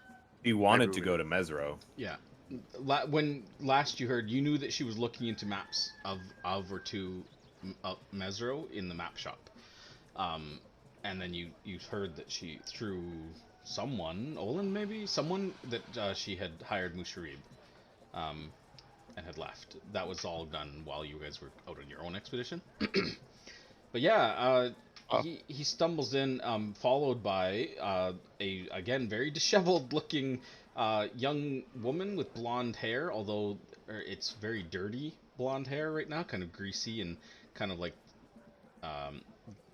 got some stuff in it, kind of like swept back off of her face. Her face is kind of like dirty and smudged, and her robes are torn and tattered in many places. She's holding kind of a broken, like shoulder bag with the strap is broken on, so she's kind of like holding it awkwardly, trying to keep it into place. And yeah, Musharib comes in first, kind of glances back at her and kind of turns to her and says, "All right, we're back. I think this probably concludes our business." And she's just kind of like got this like look on her face, yeah, it definitely does. It looks like a mix of like disappointed and slightly angry. You're not sure if she's angry with Musharib, but she just kind of like hands him a small pouch, you assume with money in it, and he kind of nods and he walks over to the bar where Oland is polishing mugs, and kind of like glances at like the big broken section of flooring in the middle, and he's like, looks like your inn took as much damage as we did out there. It's like 2 glasses of tej and whatever the lady's drinking, and the woman's just like, Oh. no, nothing for me, thanks. Yeah, I would. I'll approach him and ask him if I can join him. Yeah, I would probably pretty promptly, make my way over and just say, pardon me, I don't mean to interrupt it, considering you literally just walked in, but do you happen to be Xandala?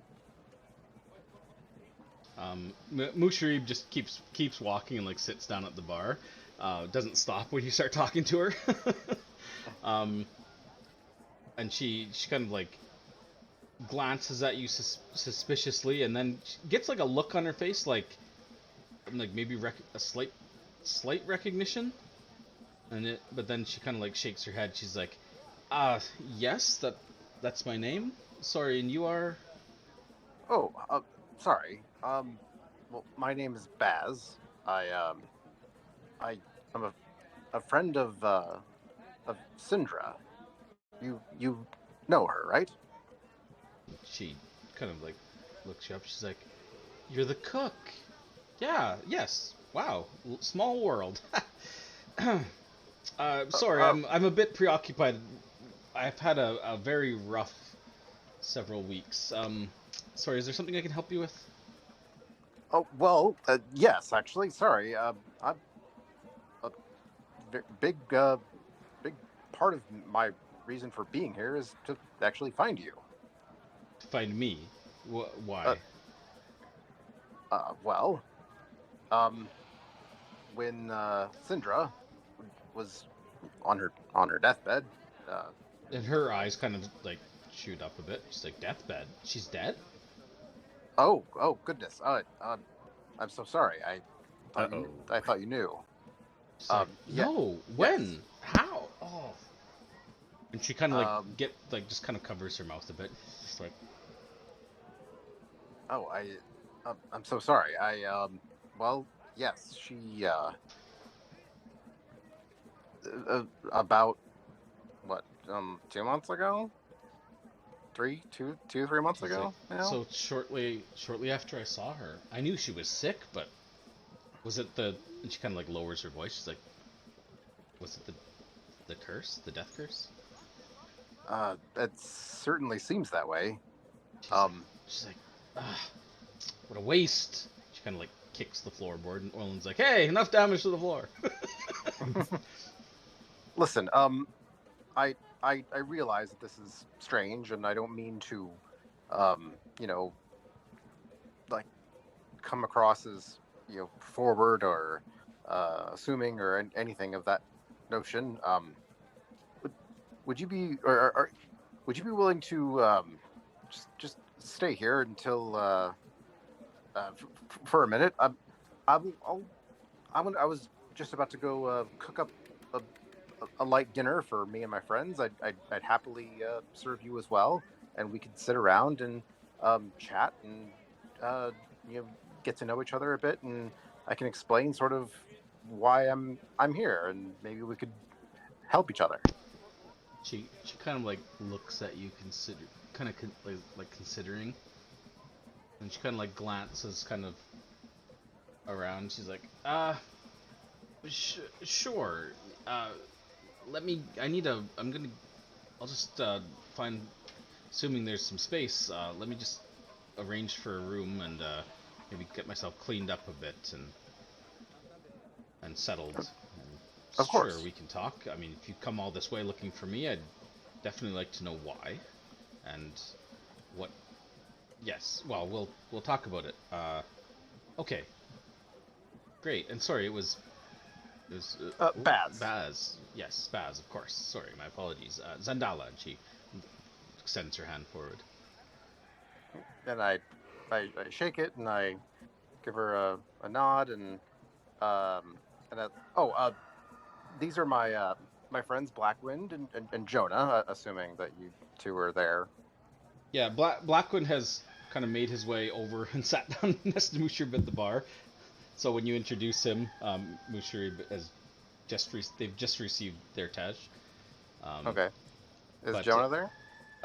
I mean, unless you're not in the common room, Jonah, are you in? Nope, I'm there. Yeah, she will nod towards you both. She's like, interesting crew you've got here, but this land has a lot of interesting people.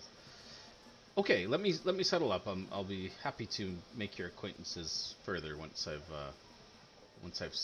had a chance to pull off my boots, as it were. Great. And then I will head back into the kitchen, my usual routine, and I'm gonna just make something I already know, something simple, but tasty.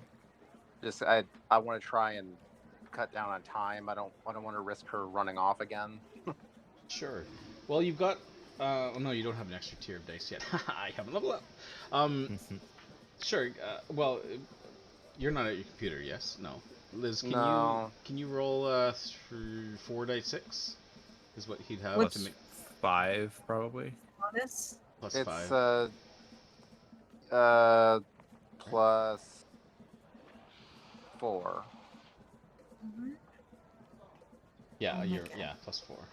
And Brad, How many- Baz would recall that when Aelin saw Xandala, he noticed that she had a very faint scales on her skin, which didn't mean anything to him at the time, but then after we saw the Yonti that blew up in the stables, thought that might indicate something about her nature. Sorry, Gotcha. 3 or 4d6? 4. He has I 4. think- If it's something he already knows, he'll have 4. Because generosity, knowledge. Whoa, what a roll! I rolled 2 1s and 2 6s. Yeah, well, you would have succeeded after the second roll if you had rolled them one at a time. So essentially, Well, that 1 and a 6 it all would have balances balanced. out. Yeah. Yeah. So it's all good. So yeah, you can spend the time to cook up a meal while she settles up her room, and so she'll get a room from Olin and a key. She'll head upstairs. She'll come down probably a little bit later once around probably the close to the time. I mean, you'd probably have some time before, because Archie and Aelin were there fairly late and they have to walk back still. So Archie and Aelin will probably be arriving back at the inn at like 8:30, because you left the thing at 8. So yeah, so I mean, Musharib's still in the common room. Baz is going cooking. So Jonah and Blackwind and you're in the common room still. So yeah, I know Blackwind, you sat down next to Musharib and Yeah, and I'll try to chat him up and try to gauge whether or not he's interested in chatting. Maybe he's doing that 1,000-yard stare, like, you don't know what I've seen, man. well, he just kind of like glances at you and gives you a nod. And when when Baz kind of introduces you guys like to Xandala, kind of by virtue of, you've already met him actually before, anyways. So he would kind of like nod towards you, like thanks, but he doesn't really say anything. He just kind of lifts the drink and starts drinking it. Kind of glances over at you, Blackwind, and he's like, appreciate the drink, friend. Can I help you? I'm not really looking to hire on No, for I a couple just days. I figured raise a glass to another guide or whatever on returning home. And Successful over well, he's like, I wouldn't go. It's not much to celebrate. That it was an unmitigated disaster out there. well, Hmm. there's one What outcome happened? that's worse. But He's like, well, if you, I suppose I and my client have our lives, but the other 7 in our party are dead out there on the jungle floor, probably shambling around just like the things that Ooh. fucking ate them. You guys go south or? It's like, nah, we headed east, by boat at first down the river Tariki. A couple days, we got off on the east bank and we're making our way across land. He's like, but word to the wise, if you're heading that way, that is not safe. We got maybe, I mean, we knew that there was supposedly undead in the area, but we got about maybe 2 days east of the river, and it was, wow, let me tell you, I've been moving around these parts a lot, and I've never seen it like that. It was like the jungle itself was corrupted. Like the land, we kept getting twisted and turned around. It was like the paths that we were following, it's like they moved them on themselves. Like, I swear, I've been, I know pathfinding, and I've not encountered that before. But worse than that, the shambling dead. Every night, every hour, we would encounter, 10, 20, 30 of them. But we lost several of our number to ambushes. Another died of shivering sickness. But we got turned around in there. It must have been 3 or 4 nights. I don't know. We must have been going in circles. But on that last night, he gets like just like this a bit of a vacant look in his eye, and he's just like, they'll, I knew some of them, the older ones, they were smart, but there were the ones that we saw there, the really old ones. It's even like they more were. so, eh? It's like they knew they were just wearing us down, and then that probably, this would have been 10 days back. They came at us in the night, and it wasn't just a dozen or 20 or 30. There must have been hundreds, if not more. They came from everywhere. Frankly, if it wasn't for that girl's skill with magic, we wouldn't have survived. She did something to hid us from their gaze, and we spent probably a good 3 days just making it back to the riverbank. Well, anyways, it was exhausting, and only the 2 of us survived. We were potentially heading that to the east of the island. He's like, well, like I said, go more than about 20 miles inland from the Tariki River east. It's like the it's like the spirits of the ancestors are. He's like, of the island itself. He's like, no, this has nothing to do with the spirits. He's like, I know spirits. My people commune with the land here. That land was twisted and corrupted. There was no trace of spirits there. I'll tell you. Evil walks those lands. Something is. He's like, and not just the shambling dead. We couldn't find food. We couldn't find water. No game to speak of. No dinosaurs. The children were nowhere to be seen. And if they were shambling just like the rest of the dead. I appreciate the sharing this information with. He nods. He's like, well, if you're ever planning on heading that direction, I recommend a wide berth. Go I around recommend by not. sea or go further south because That's a. In fact, the way we weren't going to travel by land directly. We would sail around, but still, that could. and just on your Charlton map, Mhm. can you see my arrows? I don't know if you've got it open, but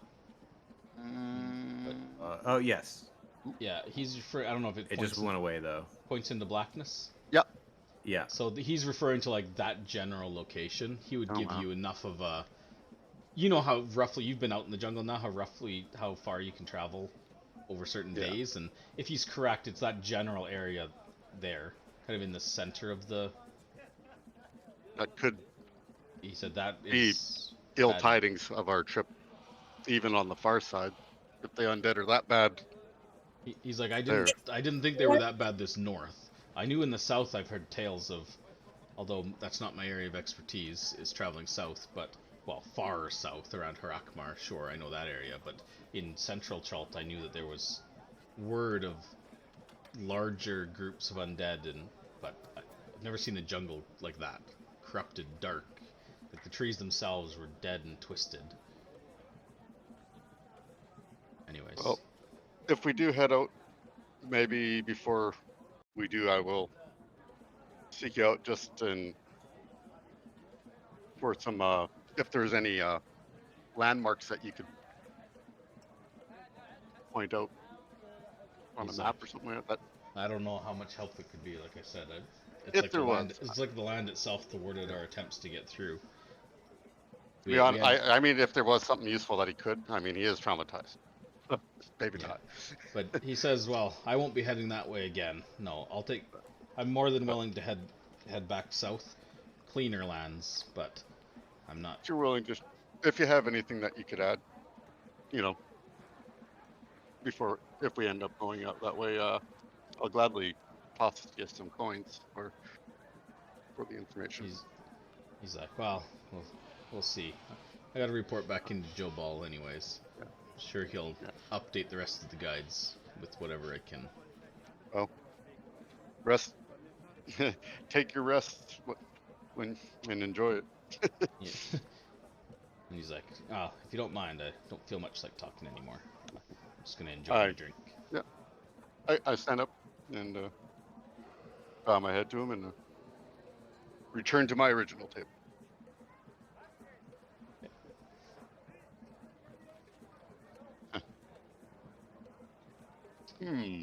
I share what I learned with Jonah, and Poor guy. but if the undead are as thick through the jungle as it sounds like, we need to be prepared for that somehow. I'm not sure how. They're relentless, he said. There seems to be even more intelligent, like more so than the ones that we've seen. You know, those certain ones that stand out that kind of, you can tell they're calculating a little. Yeah. He says they're downright just wearing them down through constant waves of attacks. So I'd almost say that they were enjoying bleeding them out.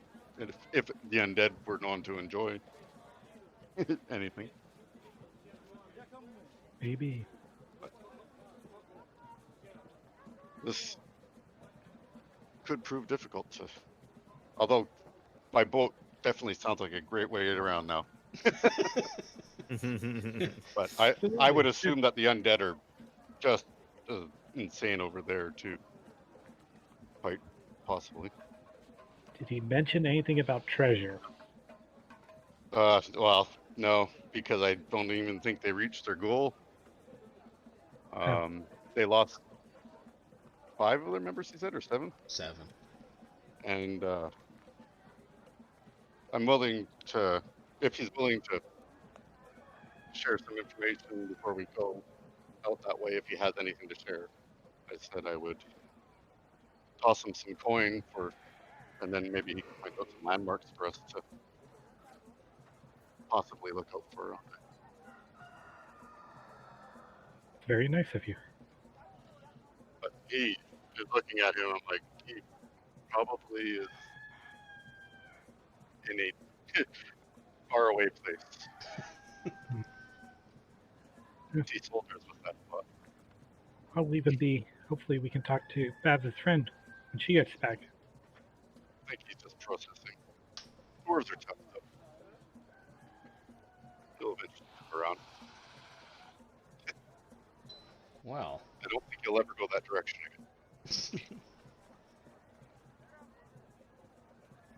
again. Yeah, so probably a couple hours later, Baz finished cooking. He's got a nice meal, delicious food wafting out of the kitchen. We'll say you guys are in one of the booths off to the left.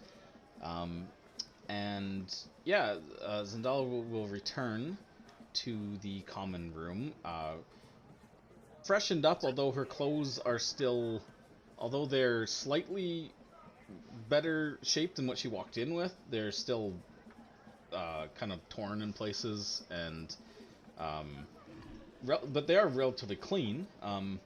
And her hair is kind of clean and kind of done up a bit. I think I had it. Did I show you a picture of her? I might have before, but I don't I remember don't think so. I think you just described her. She has a Yanti head. Well, she's got what looks like freckles. Snake eyes. A tail. Oh, right. There's a reason I didn't share that with you. Okay. It is snake eyes and a tail. Amazing. Called it. She doesn't have snake eyes and a tail. Yeah, so she'll come back down. She's got kind of like a blue cloak over her shoulders with like a pin clasp, kind of holding it in place. Otherwise, just kind of like black and kind of gray, kind of loose fitting, kind of like robe slash dress. And she will kind of like look around the common room and then spy you guys over by the booth, and kind of nod to the three of you, make her way over and kind of joins you, sits down in the booth, and orders herself a glass of wine to go with the meal. It's just a lobster bouillabaisse type thing with whatever shellfish I could gather in a short time span. Well, it tastes and looks delicious. Well, are Archie and Aelin back?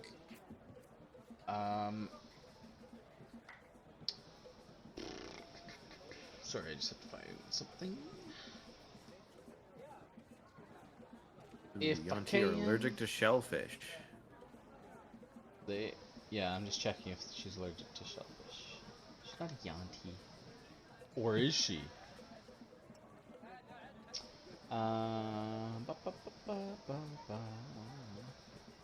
Sorry, here it is. Okay. Yeah, so she would probably join you and just kind of like, the initial kind of like niceties, small talk kind of stuff while the food's like laid out. But before you get into the meat of any sort of conversation, the door swings open to the tavern, the moonlight pouring in, a slight drizzle of rain outside, and there, standing before you, is Archie and Aelin, who have returned from the library. We have returned! You see... Take my Fabian mask with you? off. is Fabian with a dagger in the back of Archie's neck. Like, God damn it, we just wanted to have a conversation. Well, okay, Corey hasn't shared a map of the inn yet. Oh, right. Like, the one time he does it. Yeah, gotta get that thundering lizard in. As a DM, you should just always have a map and like always place the tokens on there, even if it's like the most mundane social encounter, just so that your players are like, A, at any moment a library map would have been terrifying. something could happen. Who knows? So you know the cool thing about this map. Uh-oh. Doesn't work.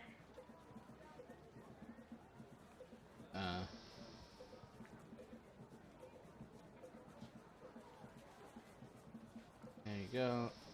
And Jonah. You Oh, can we're sit- already sitting. All you right. can sit in the Yeah, corner. we're already on the inside of the booth. Yeah, we just Left squeezed in one. past Xandala. Um, We'll That's use- kind of our spot. Gerald's a stand-in for Gerald's a stand-in for Xandala. Are the there?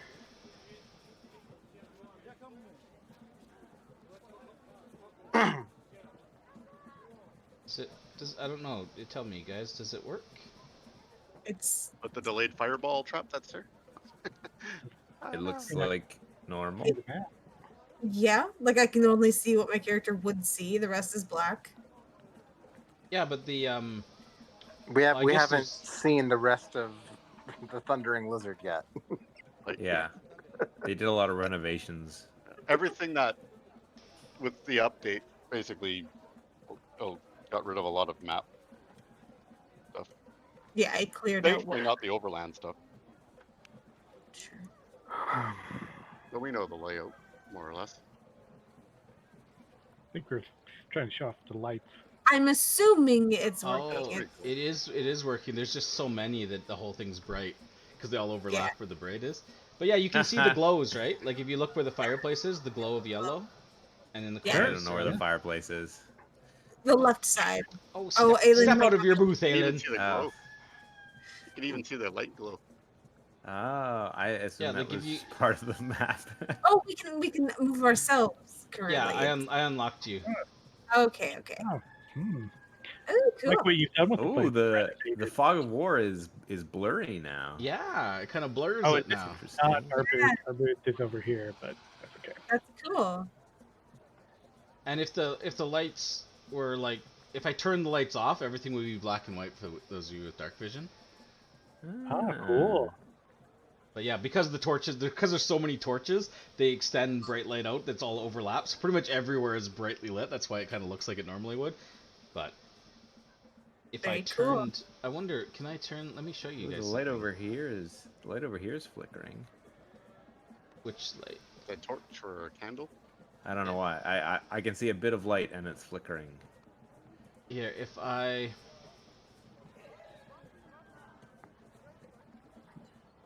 I wonder what happens if I turn this off.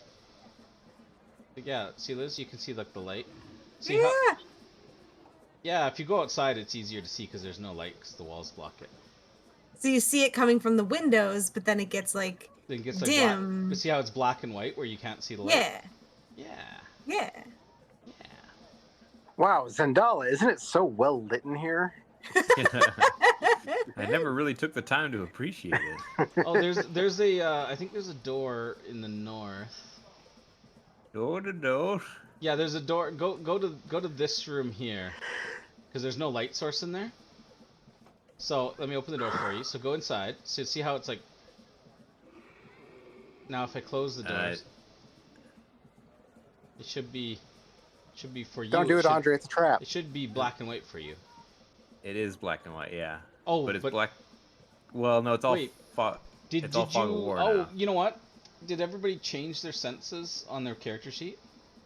Change mine to dark Oh. vision. Yeah, change it to dark vision 60 instead of low light vision, like with the actual words dark vision 60 in your senses line, and then it will show up properly. Like for Archie, I can tell it does because you've changed it. Ah! Wow! It's all black and white Cool. inside.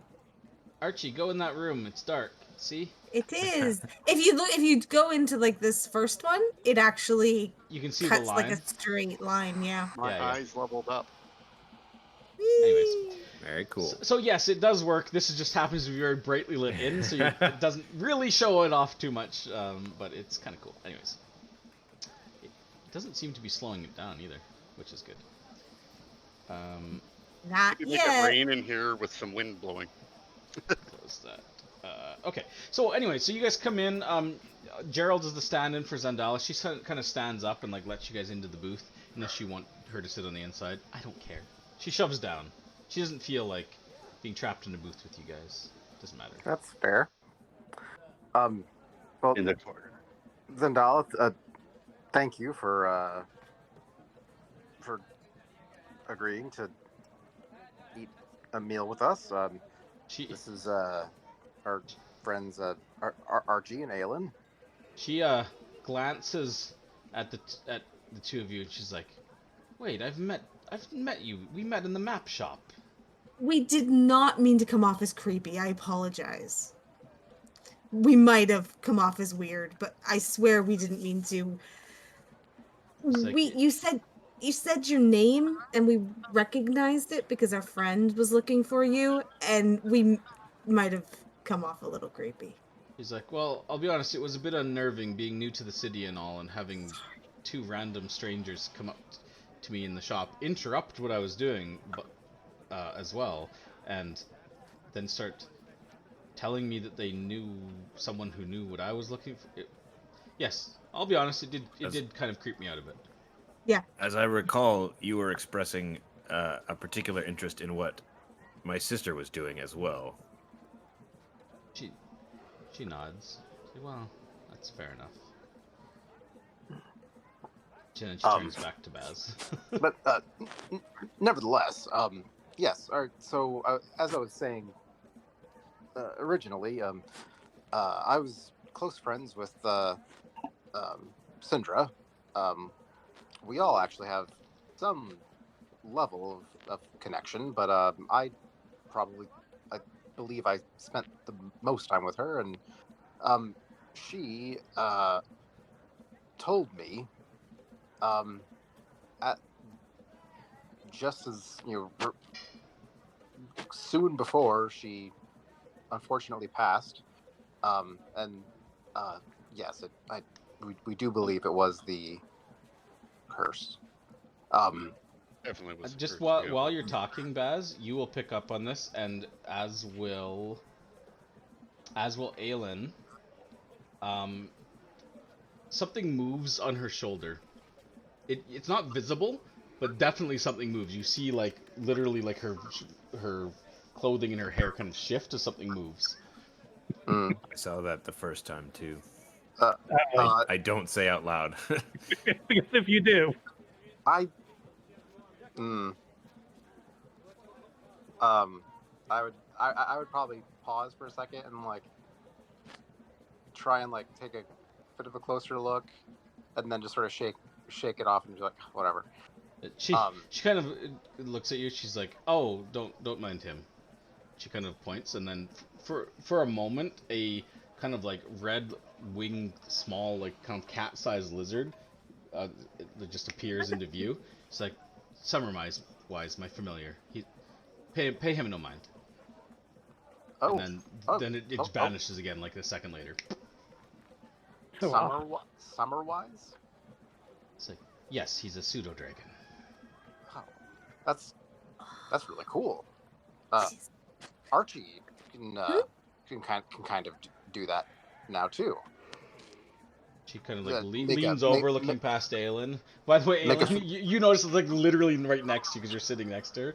She kind of like leans over and looks at you, Aelin, and I kind of moved to block her view. Of Archie? Yeah. She's just kind of like moves back again, like she's like kind of gives you a little bit of a look. She's like, "Oh, you have a familiar as well. You're a student of the arcane." I do. He's not as big as yours, and he's not with me right now. I also have him, and I just point to Gerald. She nods and she says, "Gerald, a rudimentary construct to be sure, but impressive nonetheless." He's helpful. Oh yeah, Gerald's great. He's kind of become our little buddy. She's like, but she kind of like, he's attracting flies, right? Oh, Yeah, Did- we did you? probably should be cleaning him up soon. She's like, "Oh, but sorry, how rude of me. I'm in no I'm in no position to speak, disheveled as I am. Sorry, carry on. Oh. Yes, you were saying. I can help with the tears on that. Anyway. Yes, sorry. So as she was passing, she told me that that you were that I should come to Chult uh because you were seeking someone named Simber. I unfortunately that's all I kind of have to go on. Um, and but from what I've the little I've gathered since I've been here, it at least seems that this person, whoever it is, seems to be. And by the way, Liz, could you roll an insight check in the tower for me? I can't do it. Yeah, I can. Thank you. Um, and just there were some Oh, not Brad, yeah. there's a thing under your insight that says roll with advantage. Yes, I didn't want to uh Do you always roll insight with yes, I always advantage? roll insight checks with advantage. Okay, then I'll roll And a second. I wasn't sure how to set that up so that it always did that. Okay, So I just made a note under it. gotcha. Mm. Yeah, you have to put in a permanent effect in the combat tracker on you. But anyways, Yeah. we'll figure that out some other time. Okay. Yeah. So anyways, and there were some not terribly nice people seemed to be also asking around about him, and so it's made me believe that okay, this is certainly seems like someone of some level of importance. I don't know exactly what, and it made me all the more interested in finding you to see sort of what was going on and what I could do to help. And it seemed important enough to Syndra to ask me to, I suppose, help you. But yeah, that's my story. But what do you think? And she kind of stares at you a little bit, and then she just kind of starts laughing a little bit, and she's like, sorry, it's not funny. It's a little funny. It's like if I had known that Cinder sent you, let's just say that looking at you, and she kind of glances around, you seem a lot more capable than the fellows that I hired to take me out in the jungle. I probably would have hitched my horse to your wagon sooner if I had known. Ah, fate's funny. She's like, yes, I am indeed looking for Simber, Artis Simber, in particular. He is my father, and he disappeared some time ago. I discovered that he was heading to Chult, I believe, in search of someone or something. I'm not quite clear on the details, but she kind of looks around and she's like, does anybody at the table recognize that name? More specifically. I don't think. Well, it would only be Archie or Jonah, I would think. Or which name? Artist. Oh, Artist. I mean, can I roll? Because up until now, we'd only ever heard the last name, so it wouldn't. Yeah. It might not have immediately clicked. and we don't have a turtle with us that was. Right. Yeah. Okay. Yeah. I mean, if you want, anybody who wants to can do a quick history check. I mean, I know you guys as players know roughly who it is, but Sure. Yeah, Jonah, anything that I've told you as a player, Jonah knows for sure. Okay. Archie as well. Yeah. You Yeah, have a daughter. he is yeah, like just to recap quickly, he is definitely a well-known heroic figure. He hasn't been heard of in probably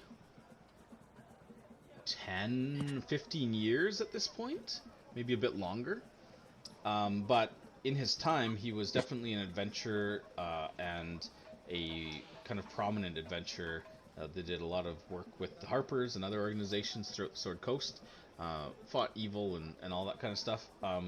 Had a stint up in Icewind Dale, where he fought some evil stuffs up there.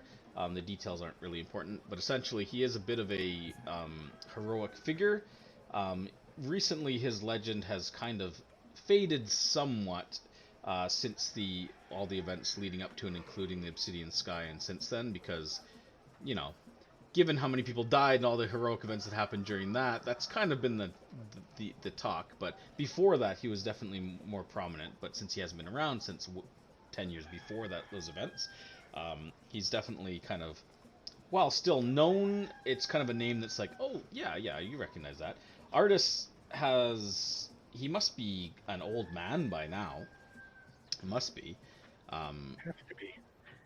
But I mean, as far as Jonah, does he have sons and daughters with the 24? You've probably heard that Artis was known to be not a ladies' man, but he got around a bit. So yes, in particular, you know of at least one son that he had by the name of Cyric. Bravely gave his life in the fight against. Yep, bravely gave his life when the undead and stone giants attacked those villages in the Sword Coast, fighting to let the villagers escape alongside a more prominent hero known as Eclipse. But yes, he died in that conflict. So that was a son who, and as far as you're aware, that son wielded Artis's sword.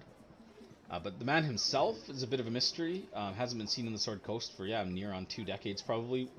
Could he have had a daughter? Sure. This particular woman definitely looks like she has like maybe half elven heritage. She's got like elven like pointed ears. You do as well, although they're not. Even though the picture makes them, I think, more prominent. You can see, that the firelight of the torch above the table and the candle and everything would kind of glint softly off of what looks like freckles at first, but are more like kind of a coppery golden, like very light kind of scale like pattern that cover her cheeks on her face. But they kind of give her like a freckled look. And it doesn't seem like she's making any attempt to hide them. No.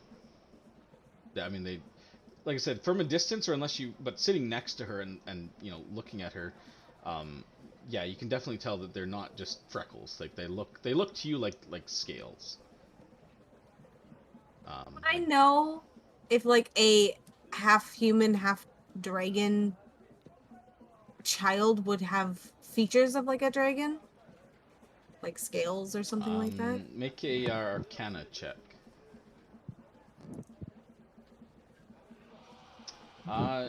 Yes, if she has draconic heritage in her bloodline, definitely it could manifest. Could present that way. With like these kind of features. Yes, maybe not specifically freckly scales, but yeah. I just wasn't sure if they showed up in that sort of way, but it's possible. Yeah. Okay. So yeah, potentially just, I mean, with a 25, like looking at her, you could definitely see that, yeah, she's definitely half elven. Artis is well known to be human. So if her mother was an elf with some sort of like draconic bloodline, potentially she's a draconic bloodline sorcerer. She seems to be an arcane caster anyways. But with a 25, there's possibilities running through your brain. Fred, you're really muffled. You were really muffled. Oh, I was just gonna. I was just saying. Remember how earlier you were like, "Why are my knowledge checks always balls?" You've had like. I know, and tonight they've been good. They've been yeah, it's like 5 in a row that have been really good. Go figure. Anyways, so, I'll take it. Well, I suppose, yeah. D- d- do you know what Syndra's connection to your father is?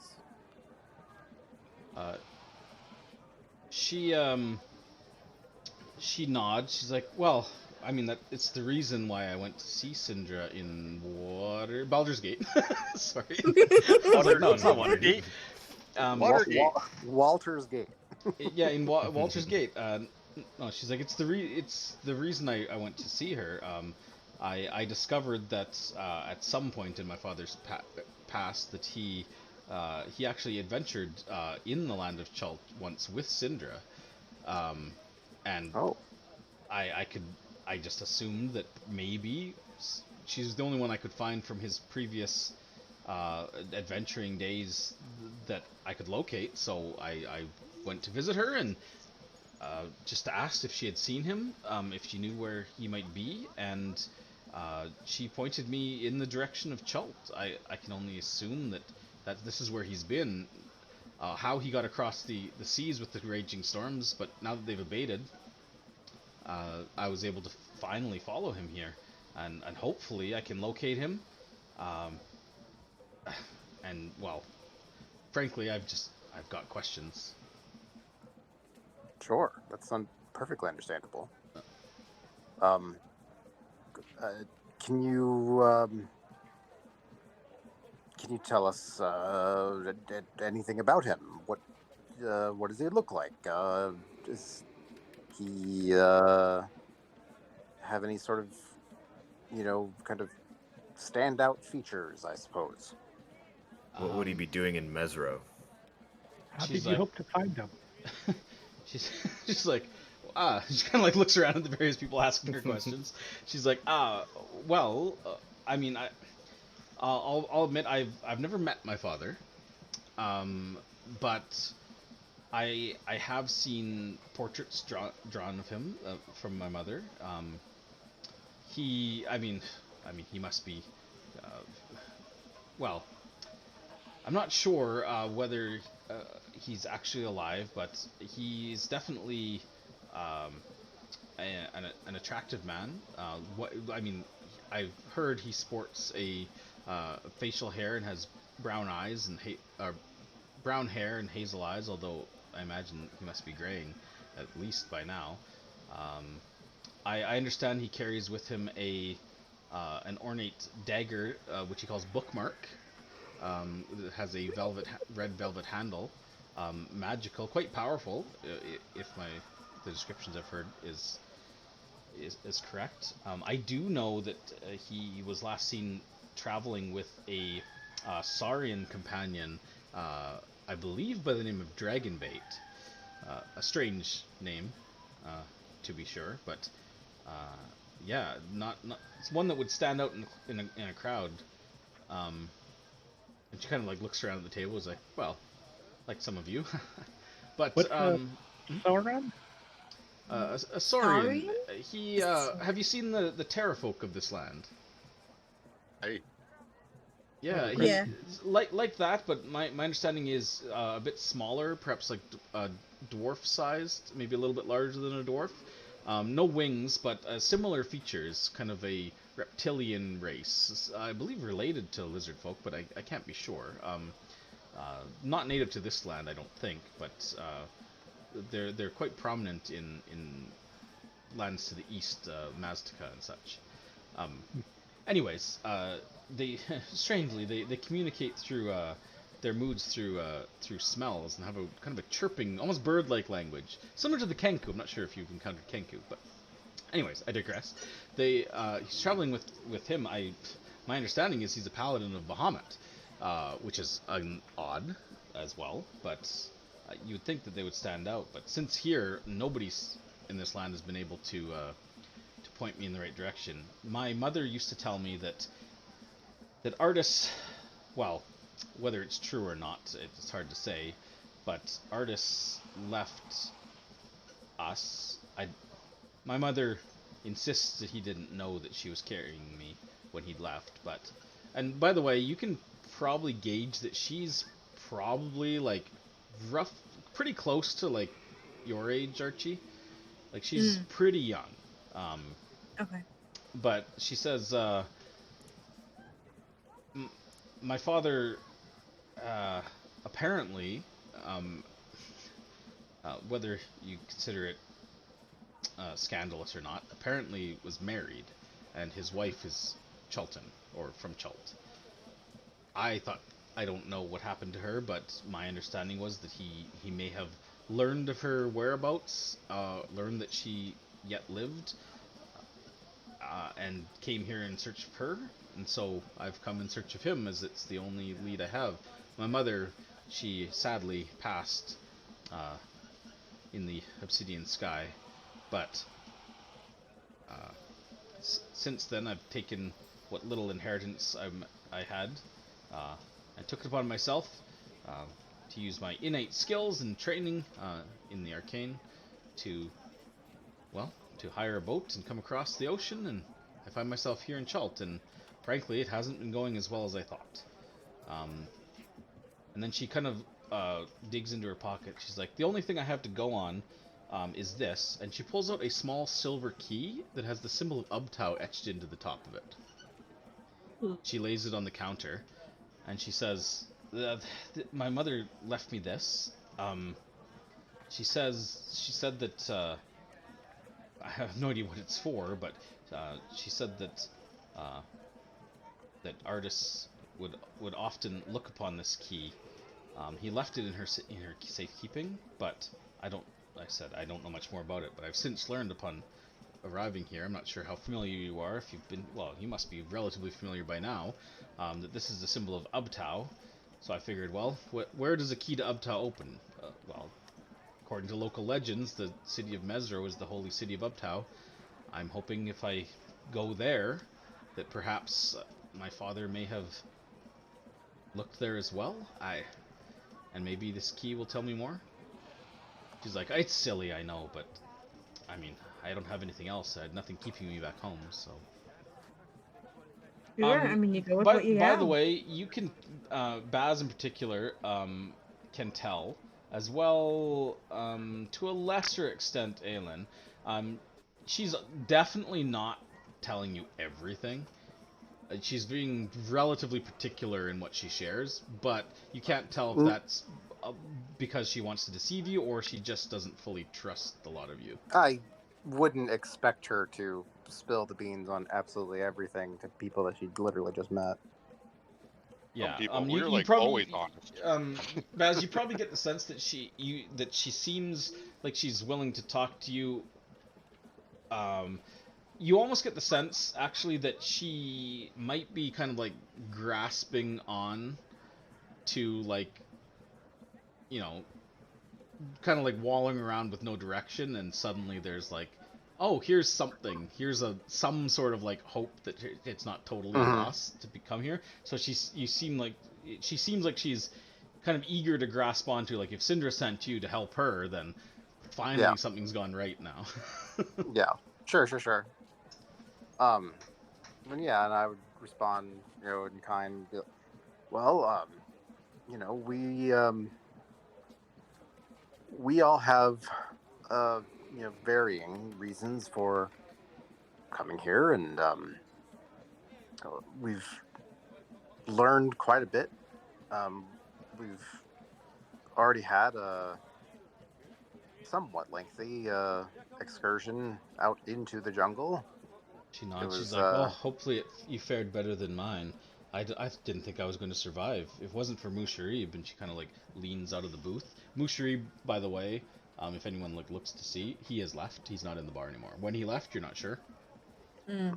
But she's like, oh, he's gone. If it wasn't for him, I don't think I would have made it out of there. yeah, Anyways. it sounded like you had quite the ordeal. Yeah, we didn't really come across anything quite that sinister, but it was still not altogether pleasant. But we've discovered, a decent amount. Archie here is quite the talented cartographer. She's been working on a series of maps of the area. We were definitely interested in going to Mesro, partially for just my reasons were to actually to look for you because we heard that you were with Musharib and that Musharib uh, was taking you to Mesro. So It's that's like, why I well, wanted to go. she nods. She's like, well, that was the plan. That's the first step is to get to Mesro. If you're still planning on going there, I'd love to go with you. Although I would recommend taking a different route than my failed expedition. Um, we also have various uh, threads pulling us in multiple directions. I believe. Are you familiar with? And I'm just gonna kind of look at everyone's faces to kind of get a sense of like how comfortable everyone feels with me telling this new person stuff about our plans. What kind of reads do I get from people's faces? For Say how I feel about her. I If I feel Well, comfortable with like, her, is anybody like looking up at me, going like, "Baz, what are you doing?" Or is everyone sort of like, whatever? if my insight doesn't like read as like me being like suspicious of her, then I'll just nod and be like, yeah, I mean, go for it. I'd say Blackwind with the roll you just made. There's no like alarm bells going off. If that's what you mean. Yeah. I Archie would feel probably be just a little bit like, where's guarded this a little. going? Because like it doesn't seem like anything else we have going on connects to Mesro with her. I feel that So a lot of our different pathways are converging right now, though it feels like, and they're almost intertwined. Just as we've gone through. Well, yeah. If I'm not getting any immediate like Baz, shut up, I'd probably just be like, I just nod and are you familiar at all with a place called Oralunga? And she kind of thinks, she's like, Orlunga. Orlunga. No, why? Does it have something? Is what is that? like you can tell her like what I've been. I mean, it's just another direction we're being pulled in, though. But Do you I think it believe- has something to do with my father? I think it might have something to do with the wasting curse. The death curse. Yeah, the death curse. Like, oh, you're and here looking perhaps into that in as it. well. I've been sent dreams. I've been dreaming of this island It's a and an peninsula, evil but go on. presence and a darkness. And then She kind of nods. She's like, okay, but I was sent. my father. What does it have something to do with him? I don't know who your father is, but Art. if he's there, either perhaps he was trying to stop whatever this malevolent force is himself. He Kind sounds of, like he was. She kind of like looks at the rest of you. She's like, is there reason to believe he is here to stop whatever you're talking about? Like, how do you know that? Personally, I've never heard of your family before. I come from the many arrow tribes. Yeah, no, Xandala, She seems a little frustrated. She's like, I don't understand what you're talking about. I'm only trying to explain that we all have differing reasons for coming here, and that we're all trying to assist each other. That's really all I was getting at, and that we're not 100% sure currently which direction we're immediately going to go. We still have some business to take care of here in the port over the next few days, and Sorry, go ahead. and we, She kind of gets a quizzical look on her face, and she kind of like glances over at Archie. She's like, "Isn't that what you told me a month ago when you were in the map shop? When I inquired then if you were heading to Mesro?" Well, a month ago we went in a different direction. I thought in a couple of days we were planning to head out to Mesro. I thought that's what we had. Her eyes like decided, light up, like. But I didn't know that we were not still doing that. I just kind of looked at the group like, aren't we? No? Okay. You can chalk this one up to Brad thinking that we were still on the fence. But no, you're right. We did book the boat, and yeah, we're definitely going to Mesro next. We just, Mhm. I think we just But, have to. yeah, the only question is we had this thing come up in between. So we have booked the boat for the 8th.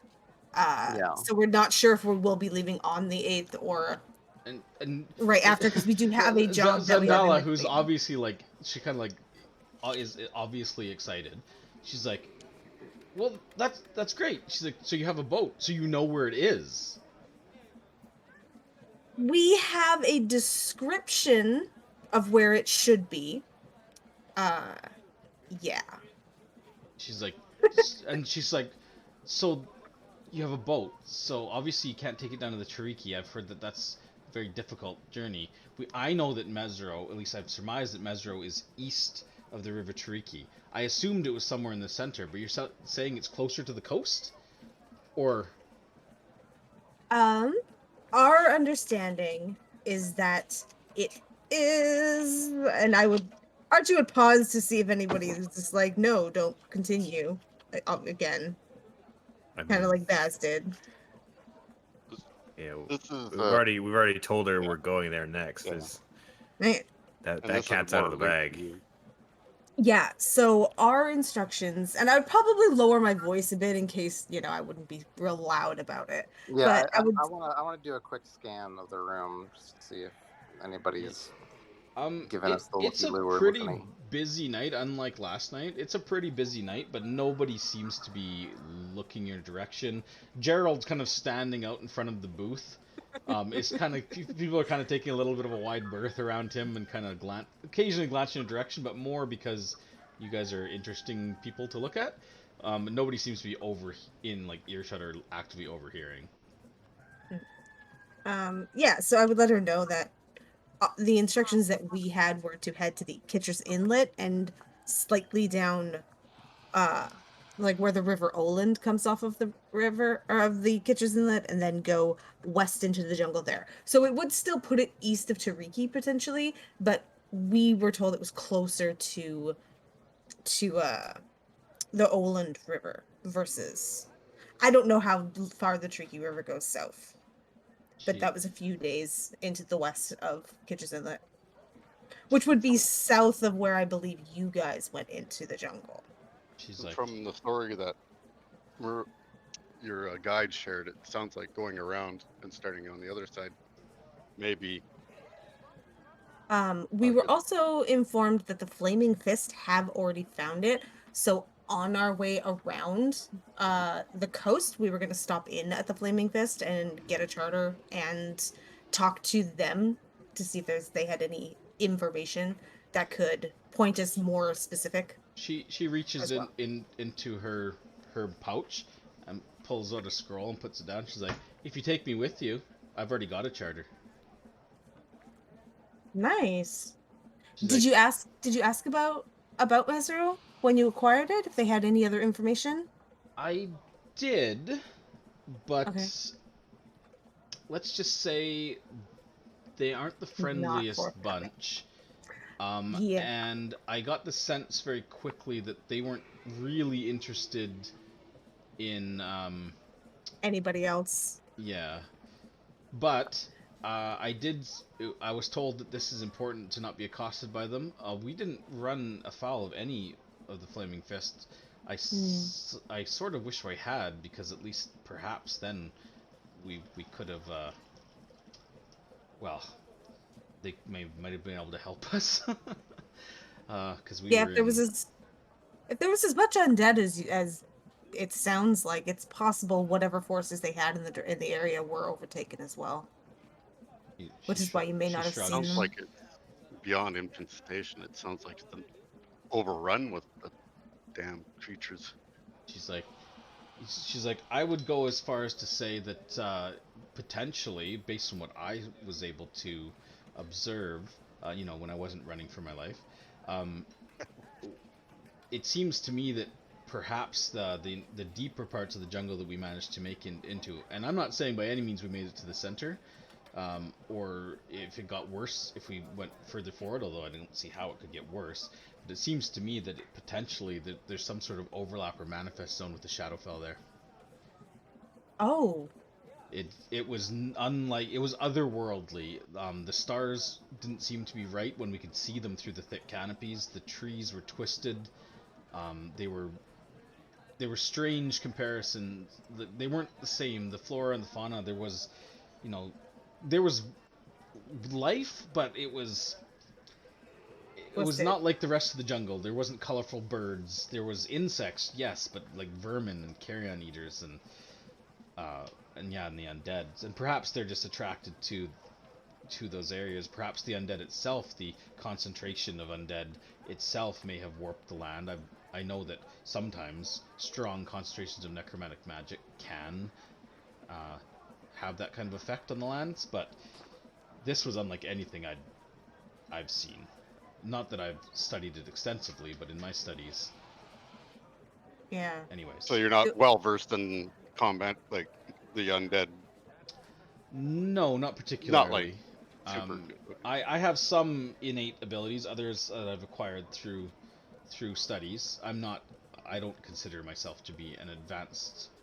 I haven't studied formally. It kind of glances at Archie, but I have some innate magical talent. Mostly I got taught from my mother. Do I know anything about the Shadowfell? Great to acquire some kind of Roll Arcana. cleric or anti-undead. I mean, you know for sure that the Shadowfell is a mirror plane. That's kind of common knowledge. With a 10, you'd know at least that. It's a mirror plane, closely related to the material plane, and obviously it's focused more on death energies than life energies, like the Feywild. Nature too, technically? Like, I was just curious. No, Shadow on nature. Planes are Arcana. Oh, okay, right. I'm not proficient in Arcana, but would I be able to roll for that as well? You could still make a roll. It doesn't require proficiency to make a knowledge check necessarily. I feel like with the Obsidian Skies, it would have been something that we would have at least been concerned with. Yeah, I might have rolled. I was gonna say that nature check, Blackwind. Could be it'd be the same. Yeah, I mean, even without the check, like, yeah, you don't know planes and planar energies and stuff, but at the very least, Blackwind, you may have. You've heard enough to probably realize that it doesn't sound like just a natural phenomenon, for sure. Aelin with an 11, you know very little more than what Archie does. I kind of look over and whisper, should we share what we saw with the where the miasma was spilling down? Like, it's a separate situation, but I wonder if she would know anything about something along those. If we're heading that direction, it sounds like you want to join us, right? Correct? Absolutely. And I would be ecstatic to join a competent party that's returned successfully from the jungle at least once. We did go west, but sure. Then I think we'll have plenty of time to discuss like other connections and stuff on the way, instead of. It's also the other direction. Which is fine. It just, instead of continuing in a busy, crowded, it may be better to do all of that bouncing to every topic on a private boat, especially if we're skipping going to get the charter. That cuts almost an entire day off of our journey. So it means we get to the destination. We can just take a straight shot around the island. And she seems like, for the first time since she's come back in, she seems like a little bit more relaxed, and she's like, I can't believe I wasted an entire month when the solution was right here the entire time. And she turns to Aelin. She's like, I'm sorry, I thought you were creepy. And then she says, well, I'll contribute the charter if you've already got the boat. I have some funds still that I can retrieve from the Hall of Gold that I placed there before I headed out. I did spend a fair bit of what I had on my last expedition, but if you think we need to hire another guide, I've heard that. But if you're not heading back to the port, there was a druid there that seemed to know the land quite well. That I And they met, might but I had help already out. hired Musharib at that point. But if we're not stopping there for any reason, then Oh, the you know, druid. I could I don't know if you know of another guide that could help us that knows that area. I don't. Musharib, I'm sure, is not willing to go back out that way. He needs time to process. She nods. She's like, I'm sure seeing people ripped apart in front of you is traumatic. That druid would be Blackwind's. I mean, Yeah. I think, albeit they're not a cleric in their ability to probably combat the undead as well, but I think having somebody along those lines would be most beneficial. And There's Zin- also sorry. there's also Salida. I mean, she's good. She may be willing to pop up that way if she's doesn't have another one lined up yet. Bring everybody. She, Everybody. she's like, Salida, I don't think I interviewed her. I met with another dwarf who seemed slightly unhinged, so I didn't go with him. And I Ew. met with a pair of fellows who wanted to go further south than I was willing to go for some reason. They kept insisting it was a better route. Maybe I should have listened to them, but anyways, a little halfling and another man. I interviewed them. They didn't seem all that competent.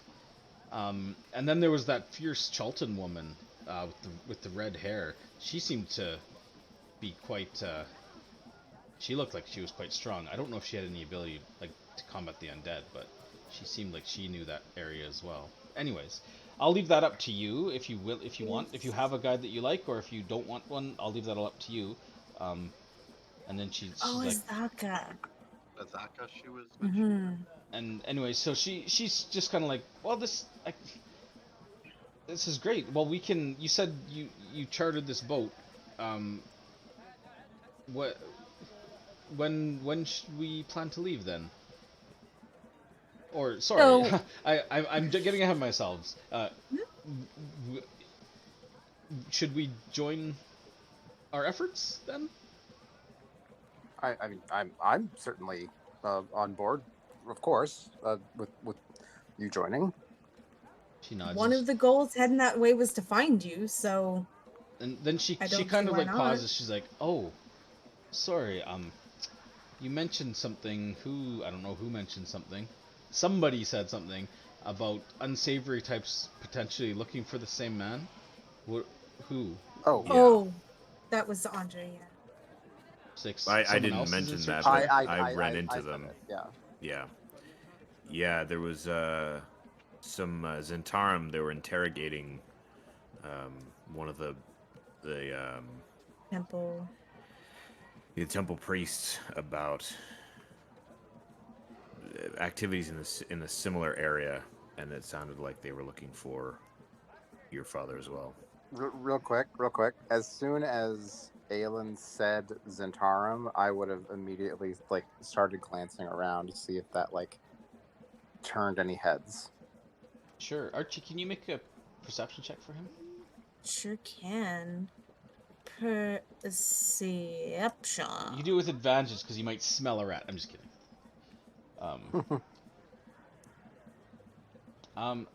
Baz, glancing around, nothing stands out as anyone particularly is paying more Okay. attention than they were before.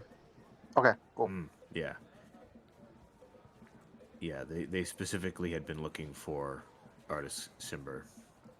She's like, oh, I wonder why. And they were working with River and Flask, the two Tabaxi guides. I would recommend staying away from them. She's like, oh, I think I saw them.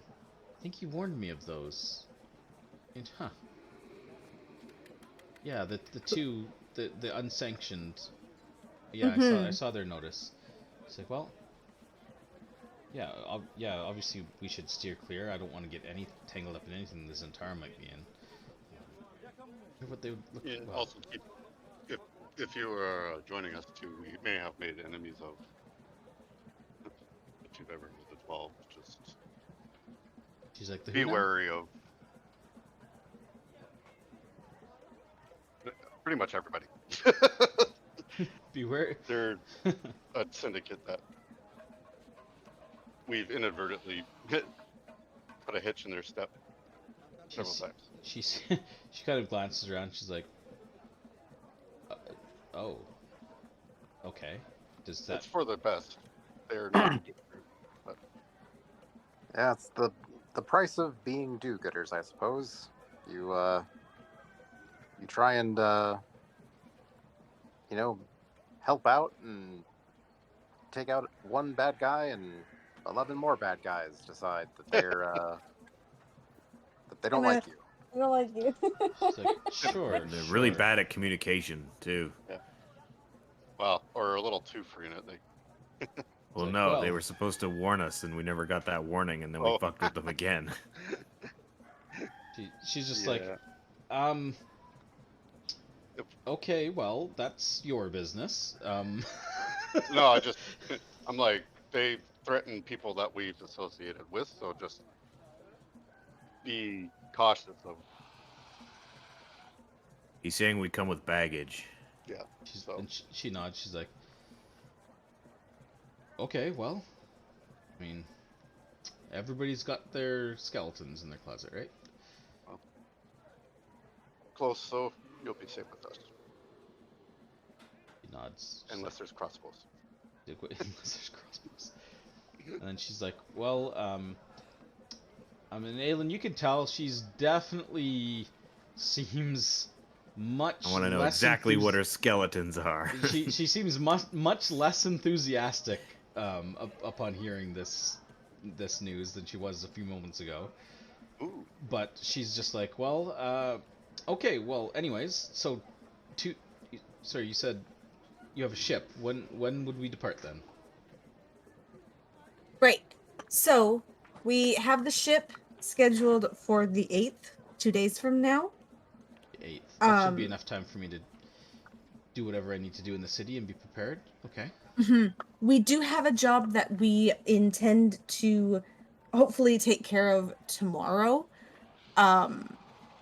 So it's possible it may delay us a day. We have somebody who's supposed to pay to hold the ship if we do not make it back in the day or so. But that's the plan. 8th, okay. maybe 9th. So the 8th. So shall we say we meet where? In the harbor district? Or here on the 8th? I'll be staying here. We're the next also few staying nights. here. It's like, well, great then. Yeah, I'll take care of my business. And she kind of like stifles a bit of a yawn. She's like, but it is getting quite late, and it's been a very long day. So I think I'll retire for tonight. It was lovely meeting all of you. And I can't wait for. So I can't believe my luck, and also my bad luck in not talking with you earlier. But it is what it is. And then she kind of turns. Yeah, she just kind of like nods to you and finishes. Oh, well, one last question. Do you have any food allergies or favorite foods? She's like, allergies? No. Favorite foods? Well, I'm a bit partial to most elven cuisine from my mother's side. It reminds me of home. But no, nothing in particular. Oh, she's like, but I am a vegetarian. And you notice that she has not touched any of the seafood that's in your dish. She's kind of eaten around it. Understandable. I will keep that in mind.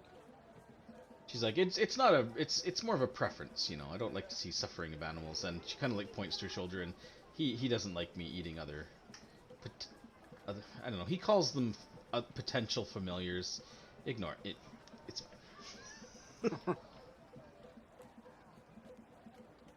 Well, Then you do hear a kind of low, kind of like not musical voice, but kind of like a it's almost got like a sing-song quality to it. Just this kind of thin, like female voice, and it just says, Fabian. it says, "Yes, very nice to meet you all. Take care of my girl Xandala with you." Seeming just coming from the air. I love you. And then she turns and she's like, "Shh, quiet. They don't need to talk to you." Oh, but She's I like, can't "No, talk to no, mine." no, don't get her started." Did we hear that too? Or Oh yeah. we all did? Oh, well. Where was it coming Archie is just so Go to excited for the cast boat fairy ride. fire, and we start attacking. Panic! Not again. It was I had noticed it, like when you guys would have, I would have. Like, oh, yeah, I didn't there a notice it. spirit Otherwise, I would have fairy fired everybody. near us or following you, or is that her her little pet? Her Earlier? pseudo dragon. Oh, I it's love it. invisible. I can't wait. Archie cannot wait. She's just excited for the boat. She's like, can't stop me then. It is a Nowhere to Well- go. interesting companion you have.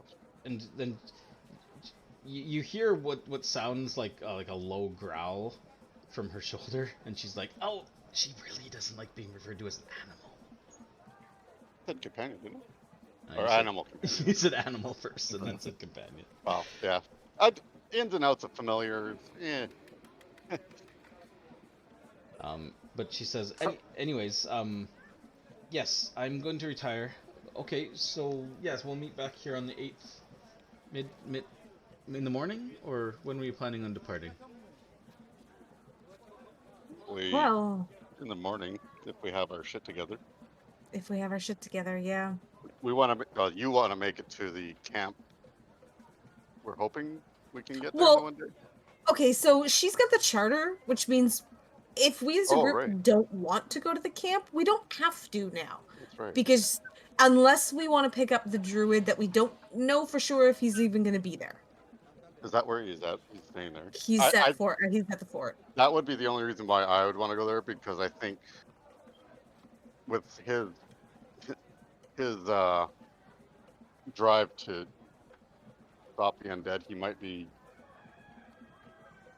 most useful in Yeah. protecting us from them. Yeah. So And I he'll think take a that discount. he'll take a discount if we agree to kill undead. So it might be so worth going there to do that. It's an extra day, but we have the choice now. We don't have to if we don't want What's to. a day when and- you're age 20 and 1? And if we're gonna go to the island to the port anyway, maybe we just get our own charter. Just for the next time we go out and Xandala isn't with us. Sure. You know. Could we perhaps forge one? I'd have to get a closer look at it. Yeah, we do have something to base it off of now. Let them pass. They're cool.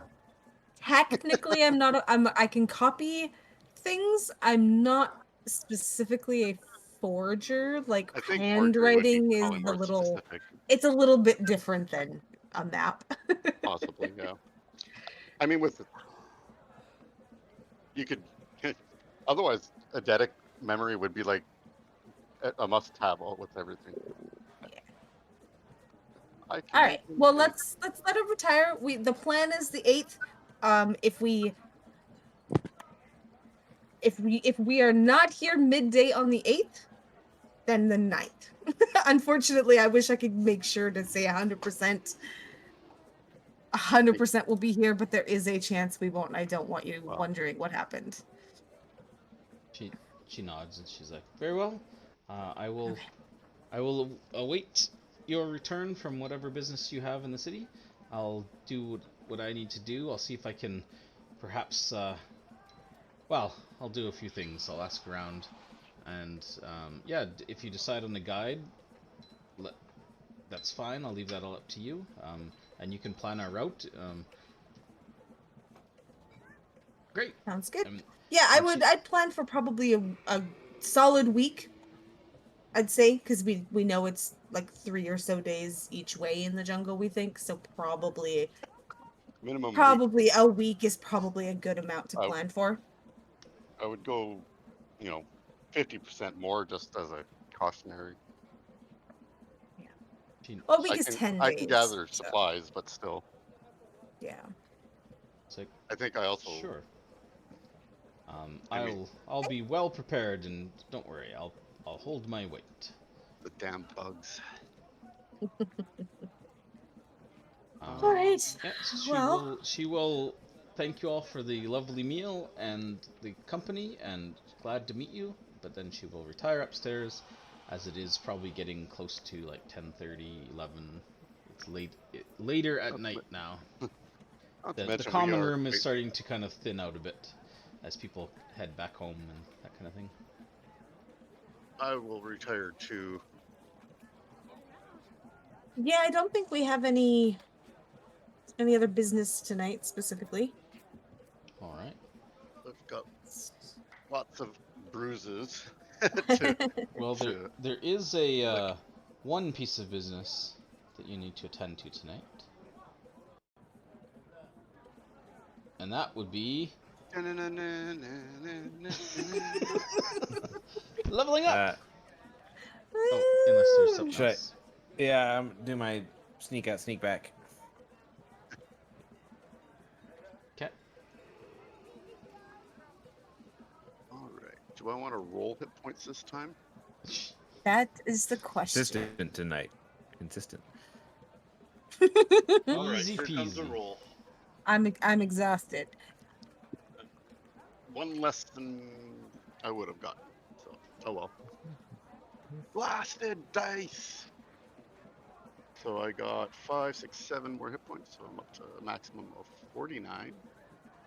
I'm also going to roll. I guess I should add the ranger level, then change it to 49. Oh, baby, Nice. yes. Paid off.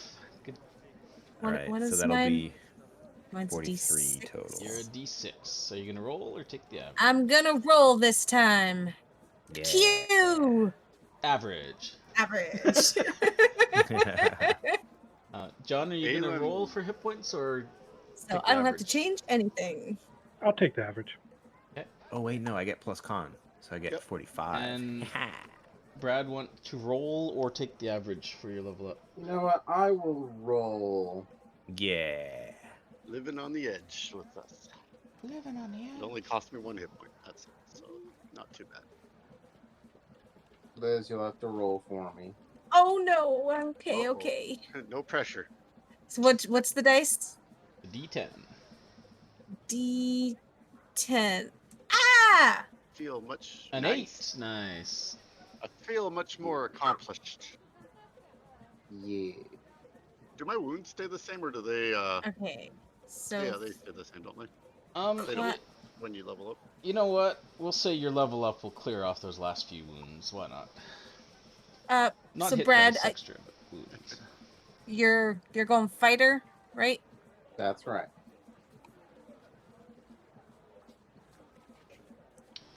Okay. Fighter to Bass. So, So he rolled an 8. you guys are plus all leveling, so I'll let you guys Constitution. take a minute to do that, unless you've already 11, decided so on everything, which hopefully you've already know what That's you're doing. yeah, 55. I know everything except for my witchcraft. Great. Aelin, tell me, the DM, for my benefit, what's Yeah. new with you? At level 5, I get an extra attack. Nice. My martial arts die changes to a D6 Nice. instead of So D4. that only affects your and, offhand right now, right? Because of your weapon. it affects my offhand and daggers, any monk weapons. Oh, neat. So Okay. daggers, quarterstaff. There's a few others. So like a Roborus and the blunt daggers that I have do more damage now. Oh, cool. That's one of the reasons why I switched to daggers off of darts, because darts don't count as monk weapons. Mm-hmm. And then I also get stunning strike. Nice. and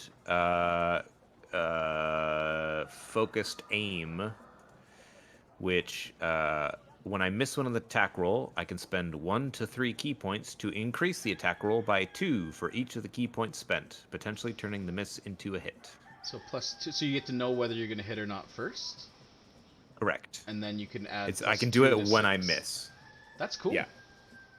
Yeah, so I can Okay. add 2, 4, or 6 at the cost of 1 key point per. And then I also... There was something else that I just forgot what it was, I think. Martial arts die. No, maybe that was it. Martial arts die, extra attack, stunning strike, focused aim. Yeah. And I assume a couple extra key points as well. 1 extra, yeah. 1 extra. Nice. One per level. Cool. You've become a monk dynamo. Jonah, what do you get? I know your cantrip levels up, and you get some new spell levels.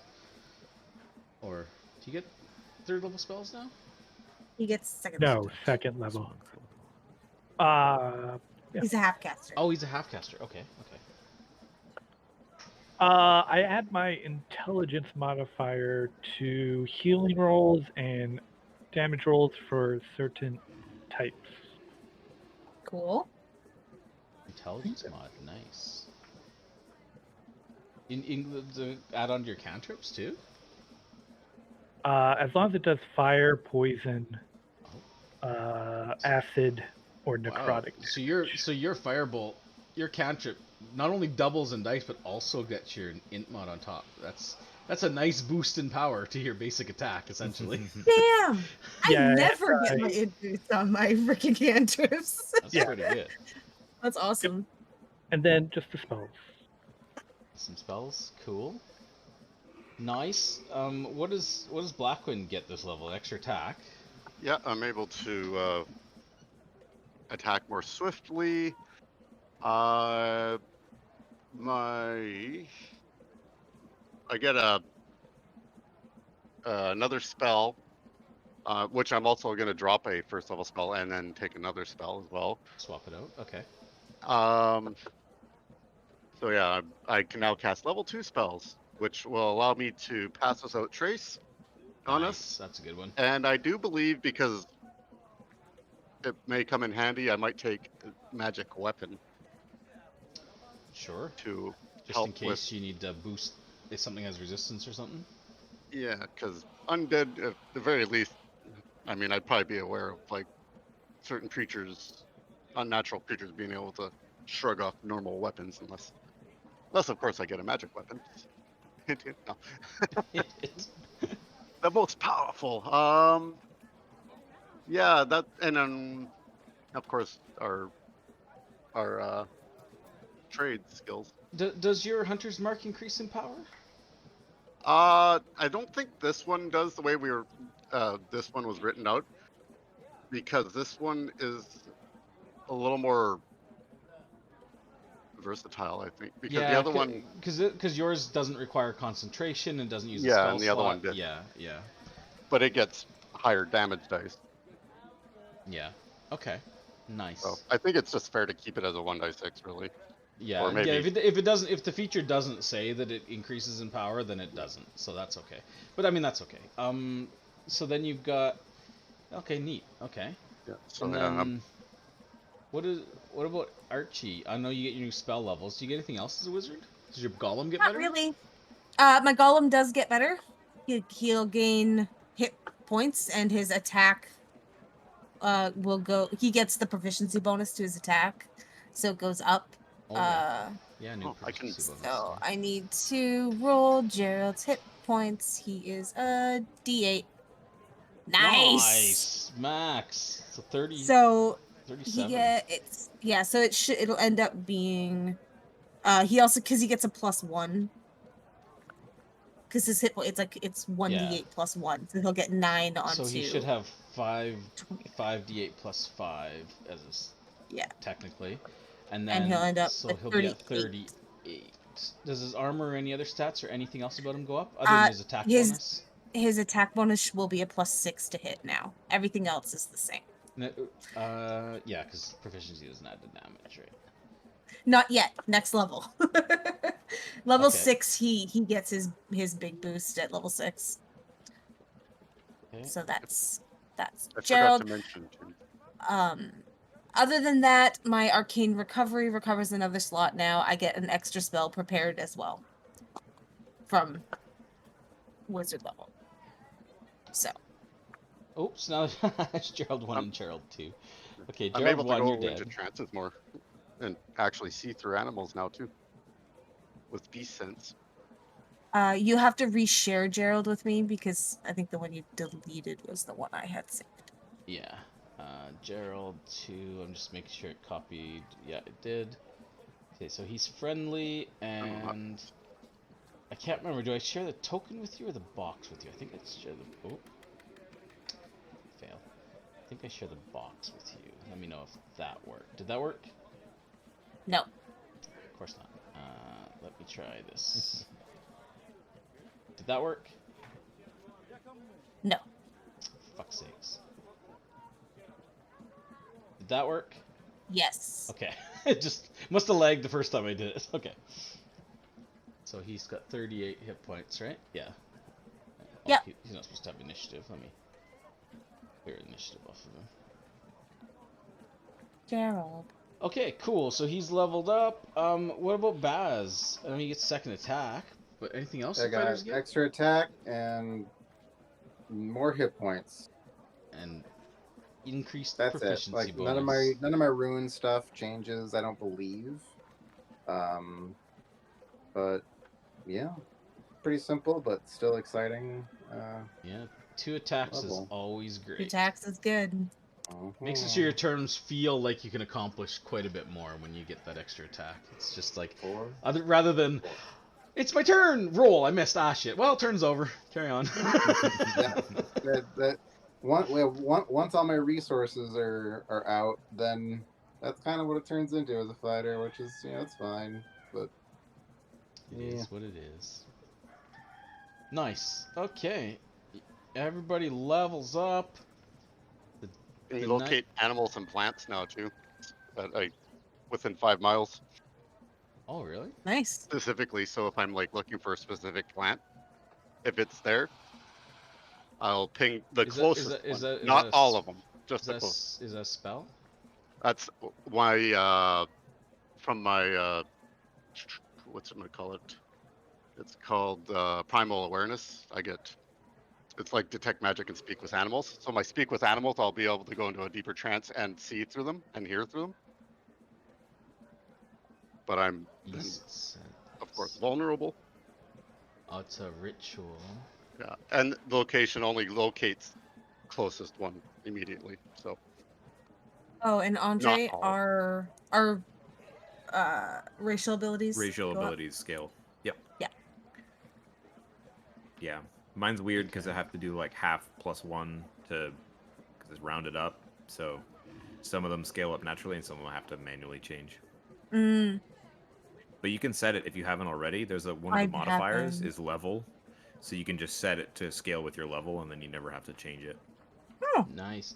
So the I'm just thinking how locate animals and plants will interact with the foraging, the special plants and stuff. So I feel like if you focus your attention on that, essentially, if it exists, because it's a 5 mile radius. So the hexes are 10. So technically, there's a chance that there's nothing in that 5 mile range when you cast it. But I'm gonna say if you take your roll as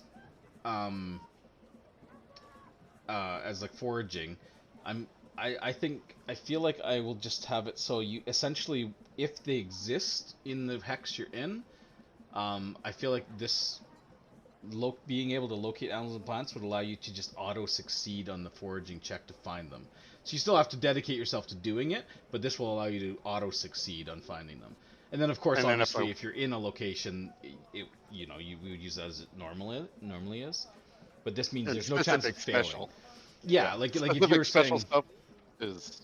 Yeah, like say you want to find like those camu fruits. If they exist in that hex, then if you dedicate your foraging to it, you don't have to roll to find them. You just find them.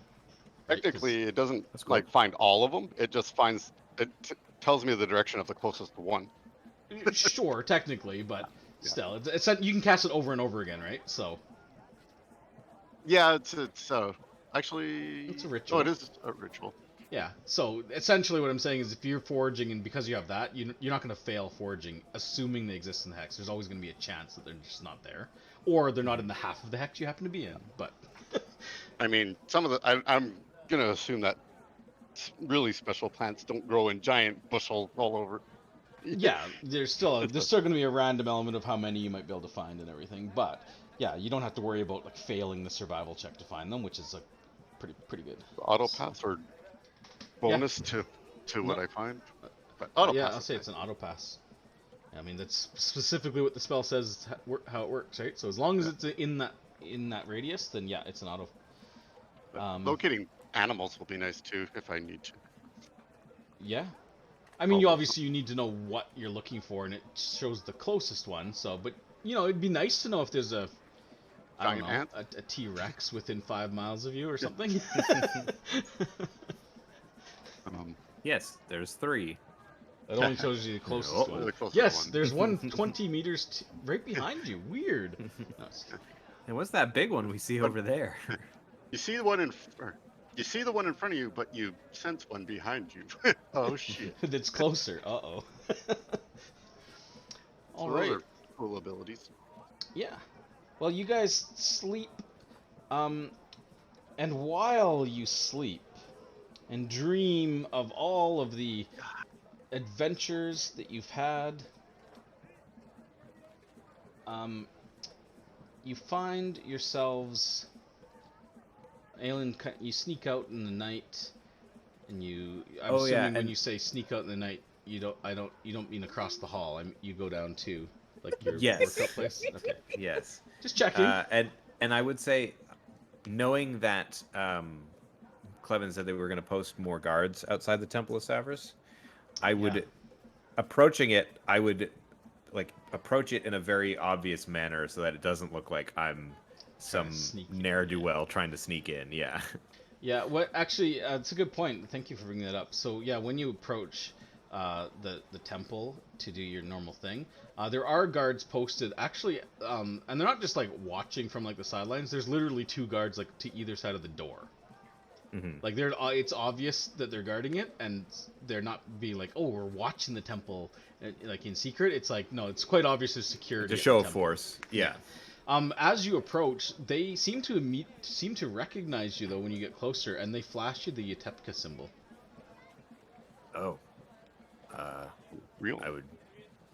Was it this one? Yeah, it's just I would show it back, and then I would hold up a key and say, "Yeah, Eshik's expecting me." They nod. They're just like, yeah, no worries. We were told that you and your friends you're on the good list.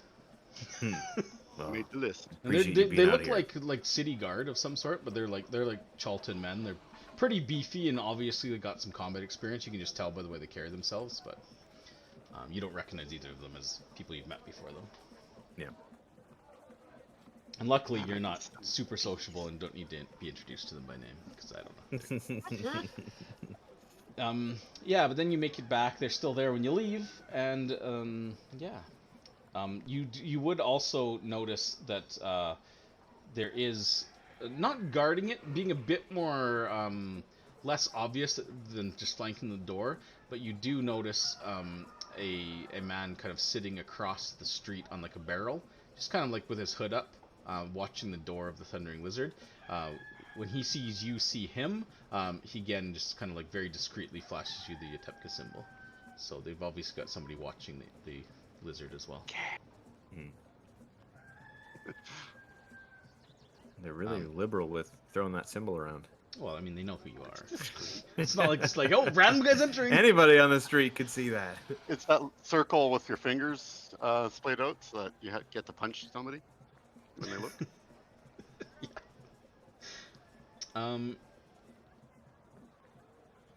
I have a question,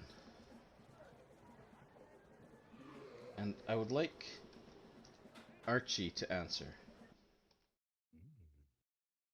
Okay. Because Archie, your dreams are troubled this Music. night. Oh boy.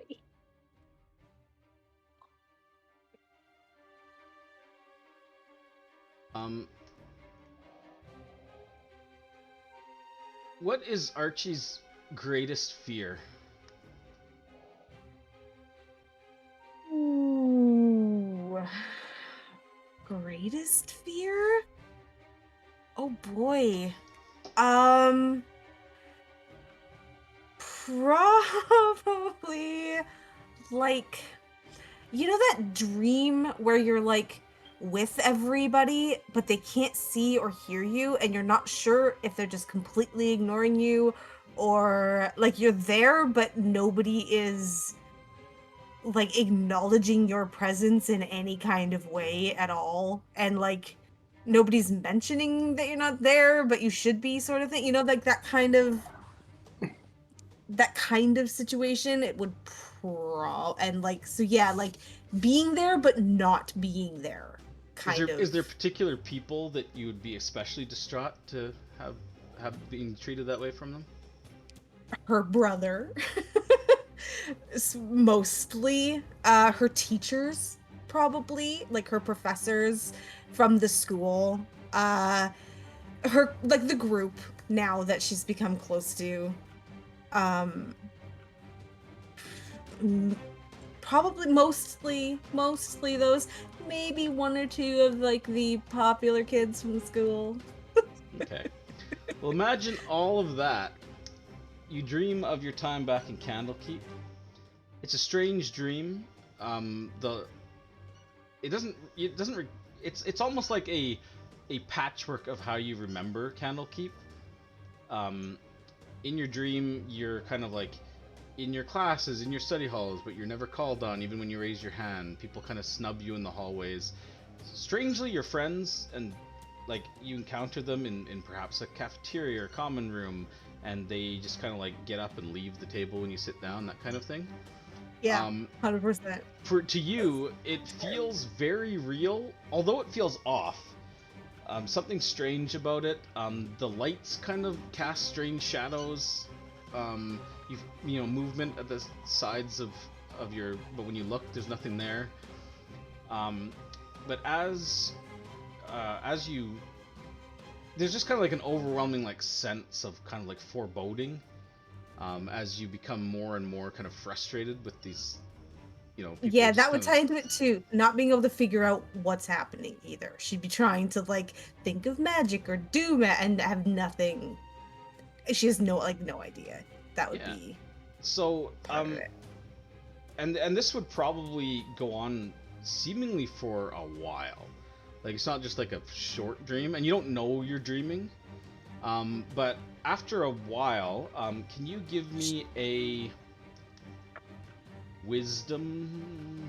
I guess would it be a save? Yeah, we'll call it a saving throw. If it goes on too long, Nice. she'd probably also curl up in a ball and just start crying in frustration for a little while, so and then get up and try and figure it out again.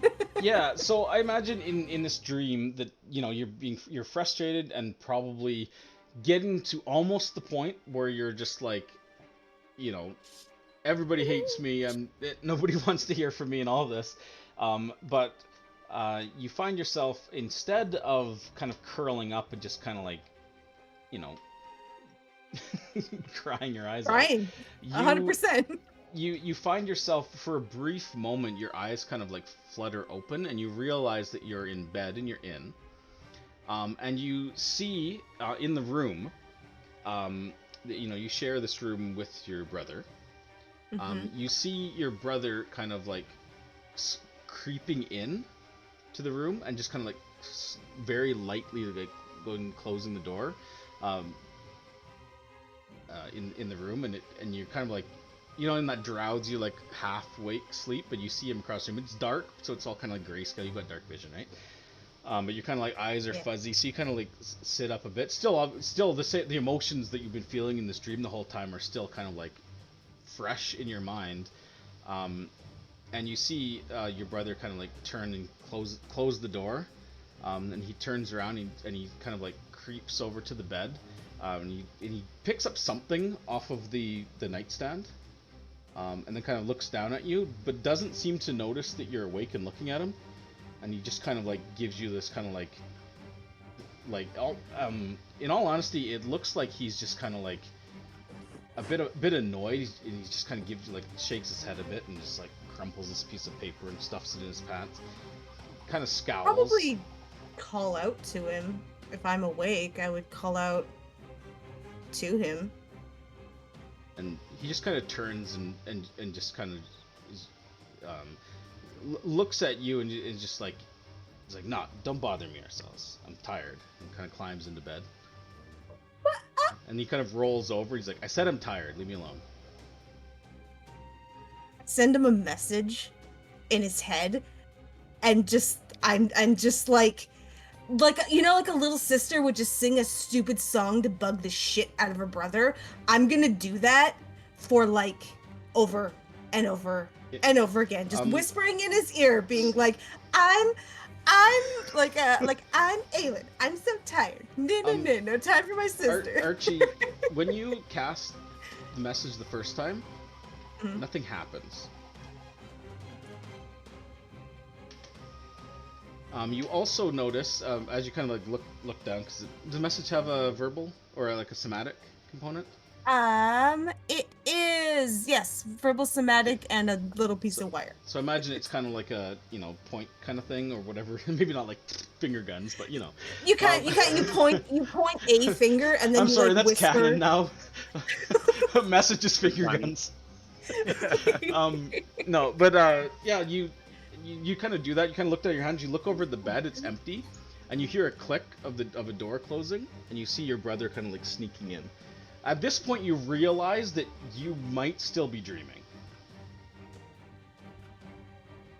and at this point, you kind of look around. The room is probably about twice the size as you remember it. You feel small, like childlike in the bed, and you kind of like glance around. This room does not look like the inn. It very much reminds you of like the orphanage you grew up in. You barely remember it, but vividly now you feel like you're there, a small child, like alone, with your and you glance over and you see kind of across where like there's like a desk, and sitting on the desk you can see a stone tablet with a piece of parchment wrapped around it. There seems to be a soft kind of green light glowing from it.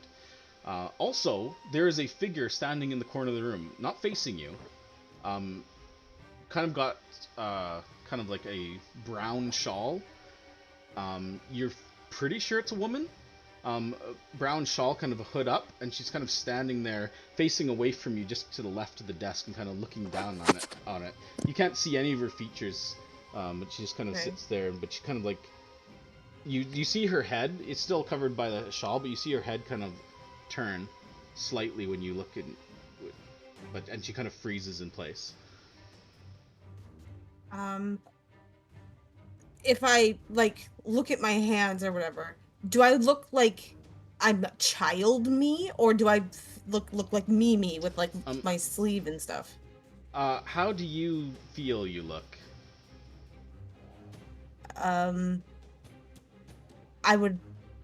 I mean, like, if she were just in a dream, she'd probably just be the way she was when she went to sleep. Okay. Normally. For a moment, you do look childlike, but then you kind of blink and you feel normal, and you're in your inn room again. This figure's still standing there, much closer than she was before, because the room is about half the size it just was. But she's probably like 10 feet near the foot of your bed, still facing away from you. But she's kind of like turned like this. Like you can tell her head is kind of like turned as if she like heard you moving or something, and she's frozen. She's like not moving. Can I try casting light? Like just on my palm or whatever? Bracelet, I guess, if it has to be an object. Sure. Aelin, you have gone to bed. You've snuck in. Archie has been kind of like tossing and turning a bit, and because you haven't quite fallen asleep yet. She suddenly sits up in bed and like illuminates the room with a light spell, which we kind of like for a moment it's kind of like what the. And now you don't see this because you're temporarily blinded, but Archie, you see this.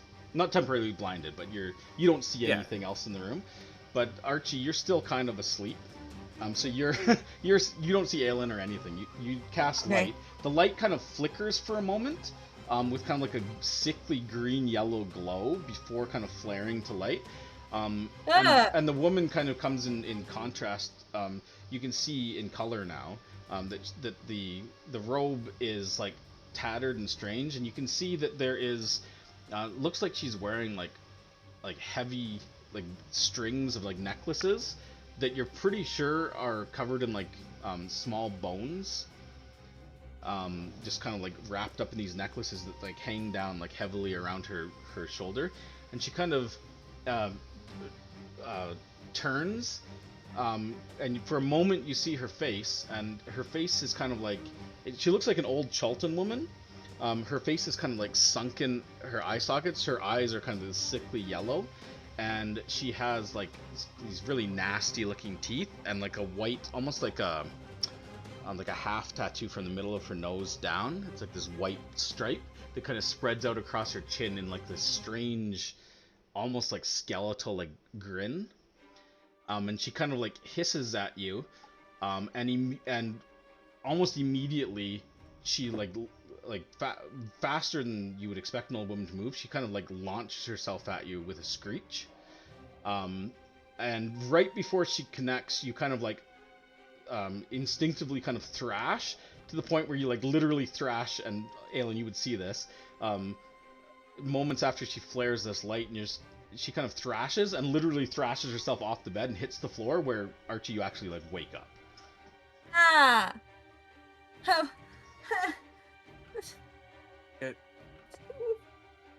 Wow, what's going on?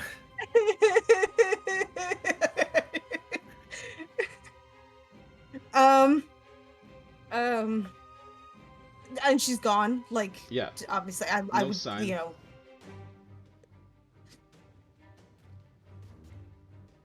Why is it so bright in here?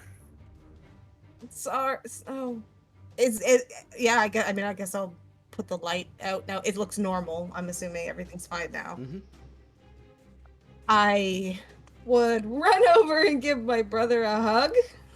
I would accept it, and just what's going on? Are you okay? No. And then I would tell him about all of it.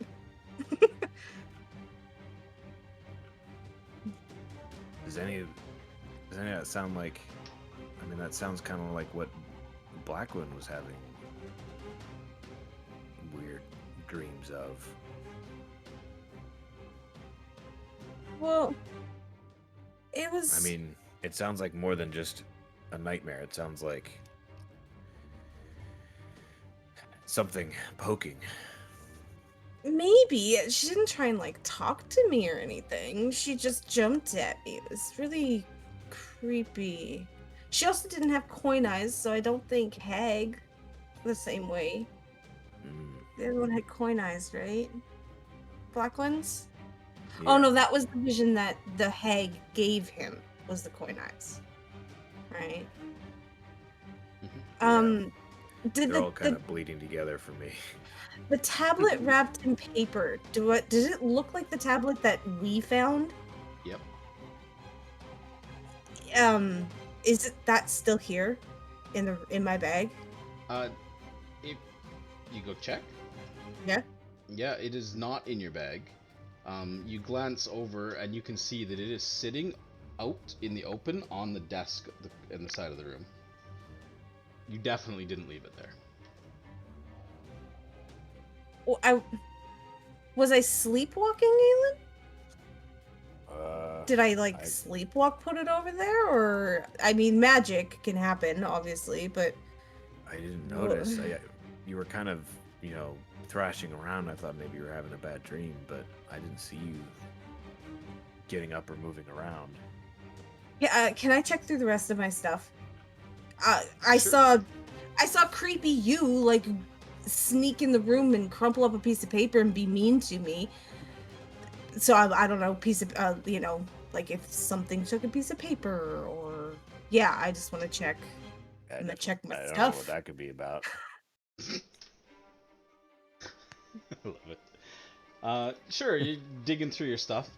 Meanwhile, in a different room, Meanwhile, Oh. Jonah. What's Jonah's biggest fear? Disappointing his sister. All right. Well, Kind of hoping it was going to be Chance. Jonah, you Beans. say beans. Jonah, you find yourself after as you drift off in your bed. You share a room with Baz, yeah? Yeah. Yeah. So you find yourself as you drift off. You find yourself having a dream, and if you could give me a wisdom saving throw as well, I'd like to see how strong your mind is. Wisdom. Let's see how far I can push Jonah before I break him.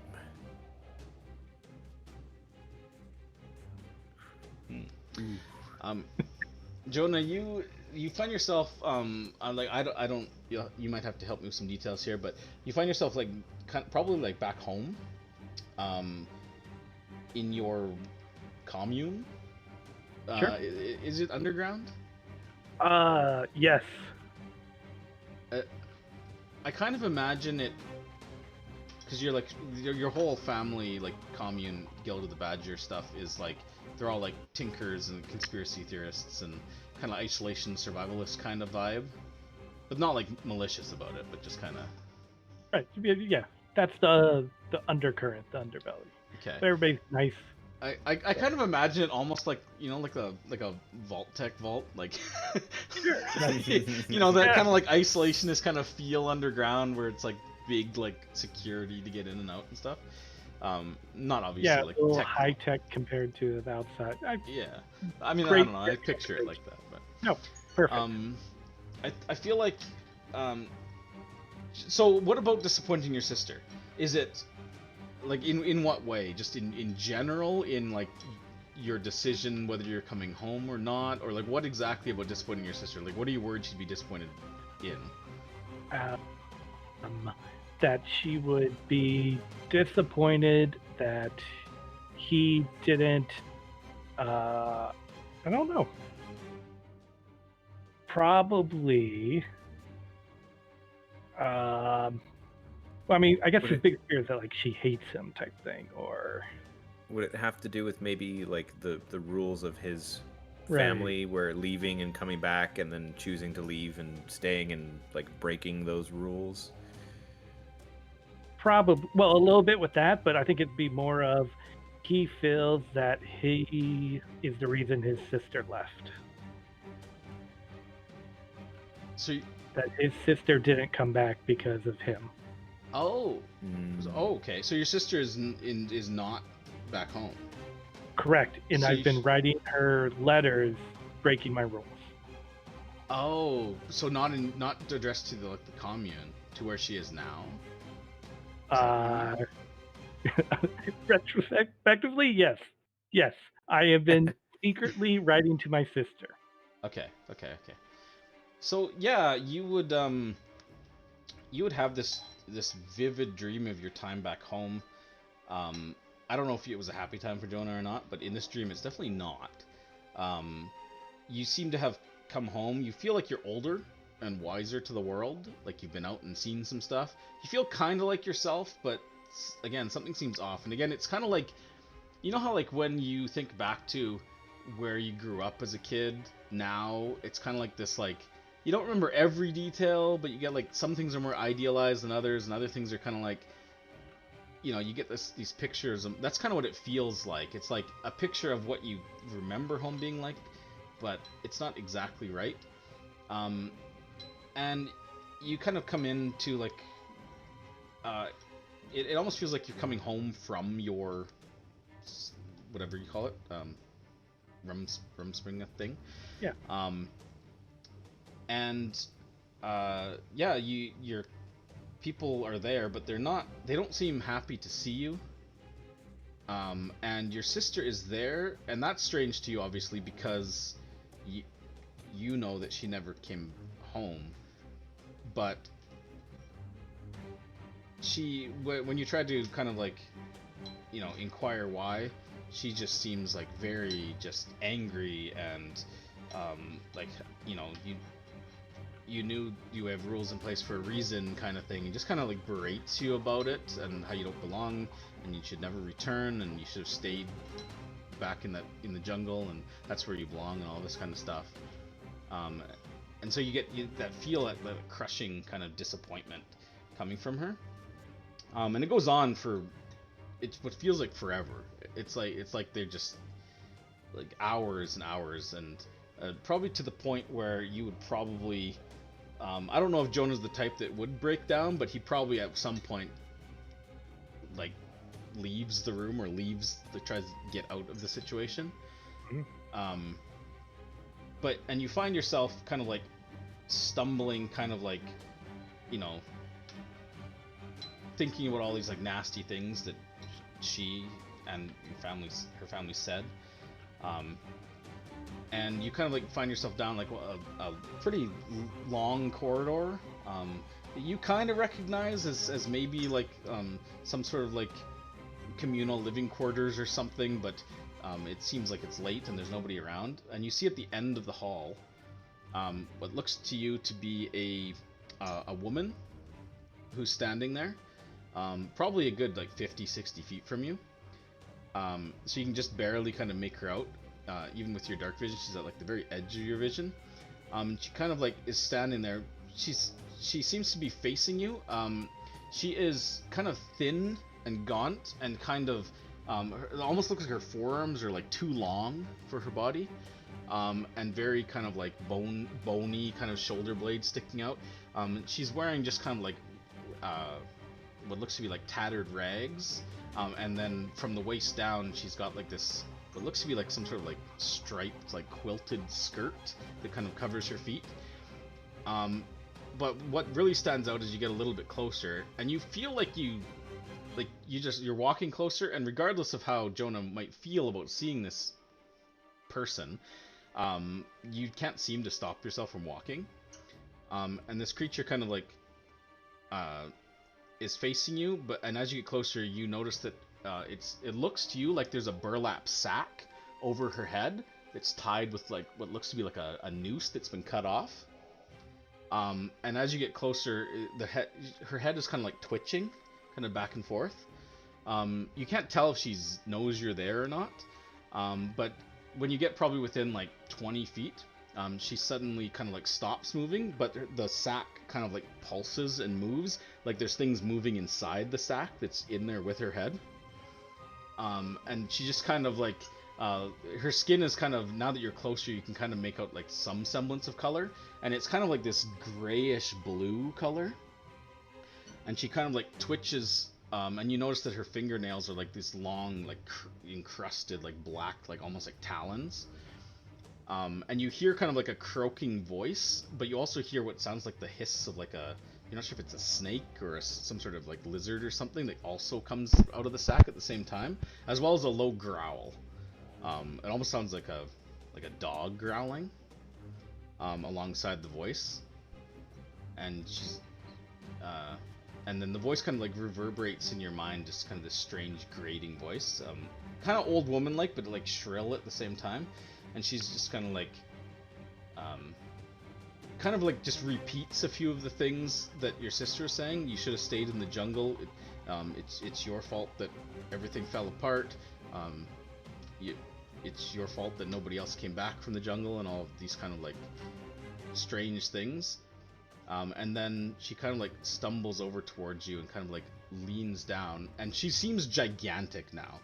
Like she's probably like 12-15 feet tall. And she kind of like leans down over you as you kind of just like feel like you're almost like you're shrinking in front of her, and she leans forward and just kind of like kind of pinches with her talons, just pinches you on the arm, and you feel like this like pinching sensation, and she tears off like a small piece of your skin, and like blood starts like pouring down your arm. And when that happens, you kind of like start awake in your bed.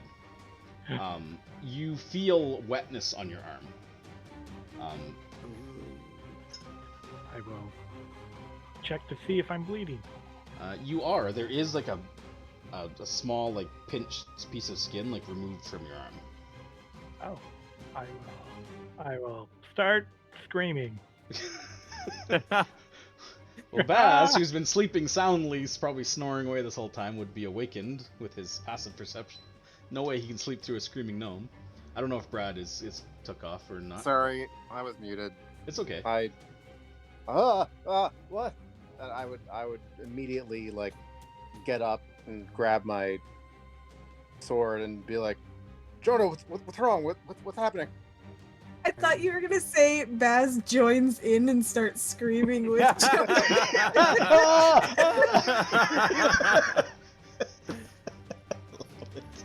Sorry. Carry on. Does that, I like, mean, I it looks mean- at one person's face, they're screaming, then it looks at the other person, and he's screaming, then it back. I mean, a little bit, Yeah. initially, it's like, ah.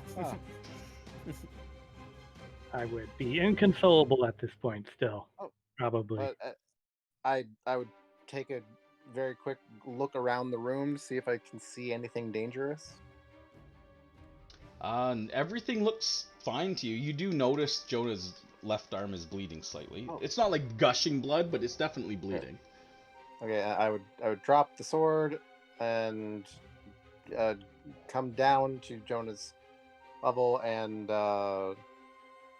like, oh, Jonah, what happened? And I'll grab bandage and stuff and start helping him wrap up his wound. Okay. Jonah, also, as you come to, your head is throbbing, and you take 14 points of psychic damage. Jeez. Yeah. I would Wench. begin explaining everything to Baz about how my sister left and it was all my fault and how she hates me and there's a lady and she took a piece of my skin. Jonah, this is I mean, I don't think that this was. You don't hate me, do you? No, Jonah, you're wonderful. Honestly, I should go. you're probably Wait, start packing. Help me pack. Oh, are you really? I have to go home. Are you sure? Jonah, are you sure? Then I'll just stop. I mean, Jonah, if you want to go home, I mean, I won't stop you. I mean, but you know, are you sure that you're not, maybe just having a little bit of a moment because of the stream? So sometimes, things can happen that can really, shake us up and, make us question things. And then we take a moment and take a breather and have a good meal, and we can reassess. Baz, you also notice as you're talking to Jonah, you can see that on the side of his bed where he was sleeping, there is what looks to be like a loose nail kind of sticking up that has some blood on it. Oh. And I would sort of point over at the nail. It looks like maybe you caught your arm on this nail here. But it was a dream. I dreamed she did it, and then I woke up and she did. Well, all I can say is, if there is someone out there that's trying to hurt you, I'll be here and do whatever I can to help you and keep you safe. But what if this is all my fault? I mean, what if I dreamt that this was happening and then it did? Well, What if this is like my new magic? What if I go to sleep and I dream of, like, 5 chances? Well, that would be something. That would be... All right. I'm going to bed. Small I price mean, to pay to learn my new superpower.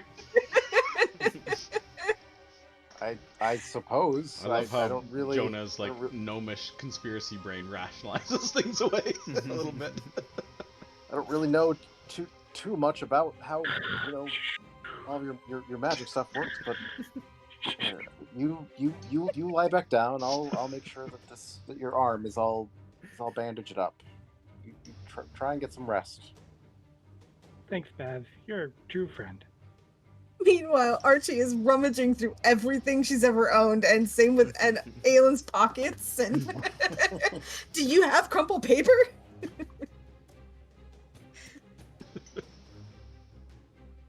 In the dream, you put it in your pocket. It must be there.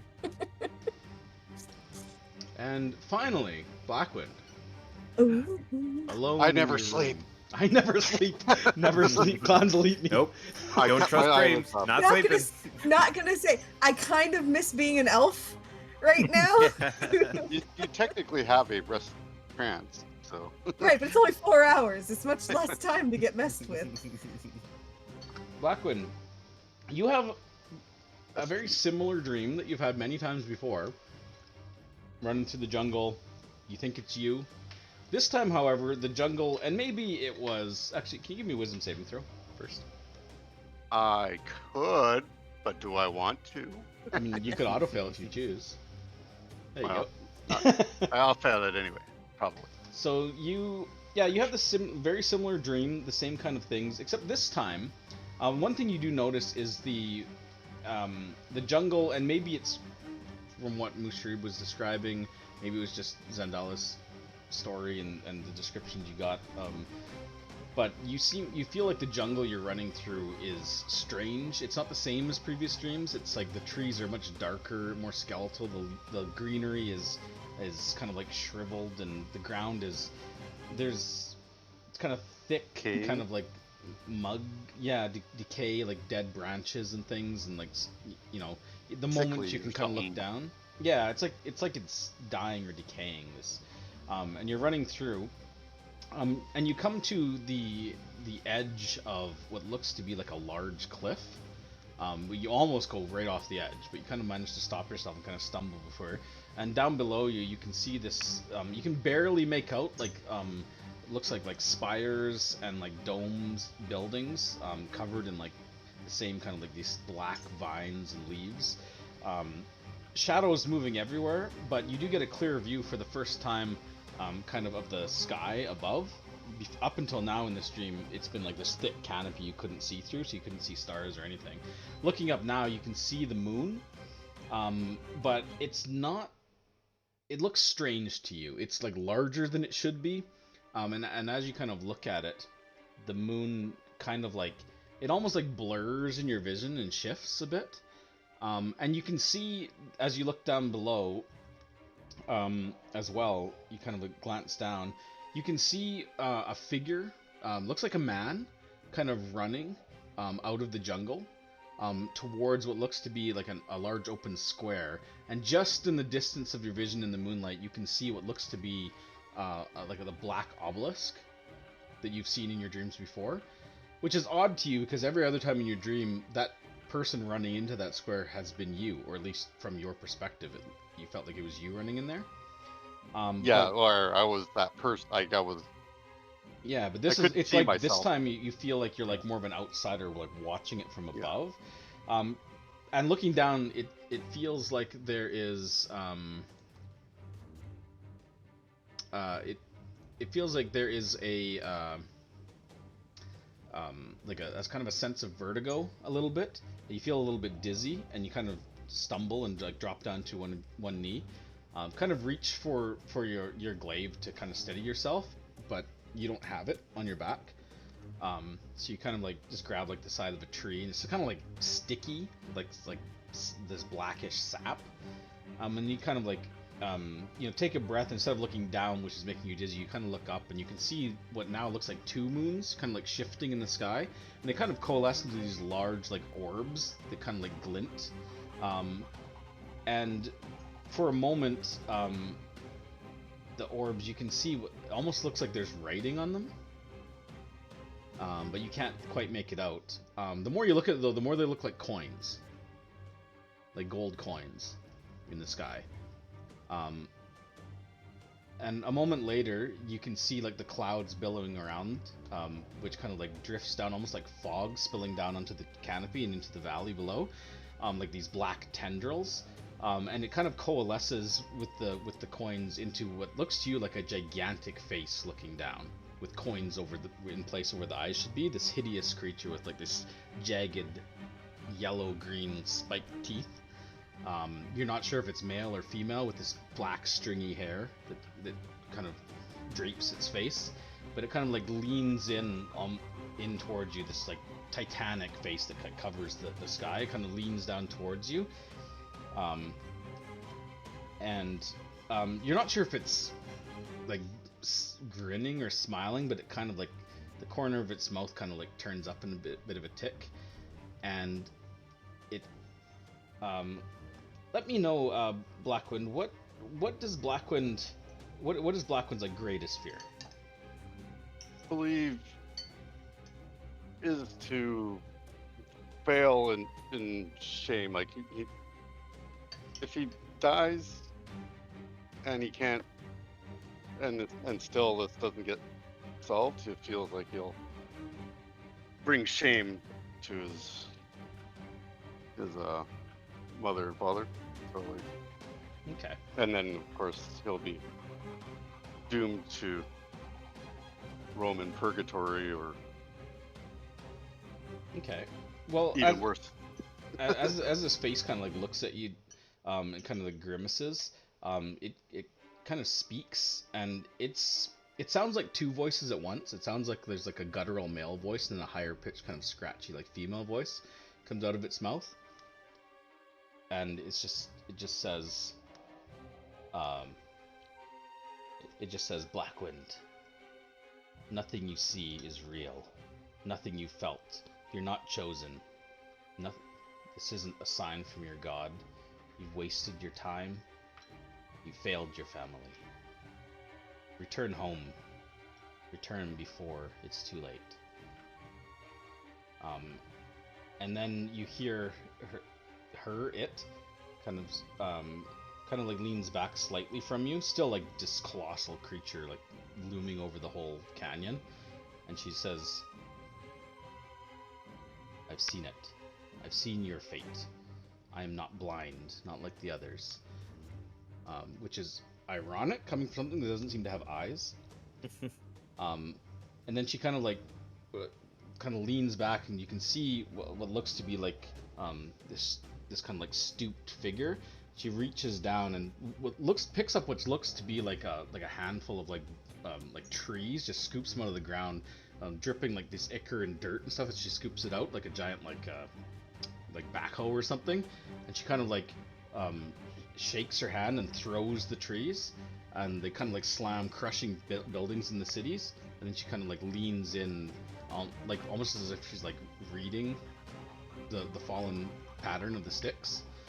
And then she kind of turns back to you, and she says, abandon everything. And then she kind of like leans in, and just for a moment, Blackwind, you find yourself kind of like, you feel like a thump, and like a shaking sound, and you awaken on the floor of your in room, and for a moment there, the face is still there above you, leaning over you as you're like on the floor, kind of barely awake, and the creature kind of leans forward and just grabs like a lock of hair and just yanks it out of your head before kind of like turning almost mist-like and disappearing. And that's when you find yourself like fully awake, like sitting up. And with hair missing? Yeah, you're not quite sure, because she only grabbed like it seemed like she only grabbed like 1 or 2 hairs and pulled them out, so it's not like a big chunk. But your forehead still kind of like hurts. It's invading my dreams. And you take 10 psychic damage.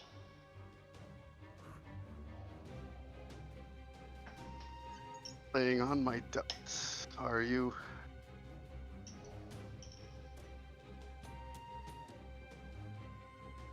Now you've made me mad.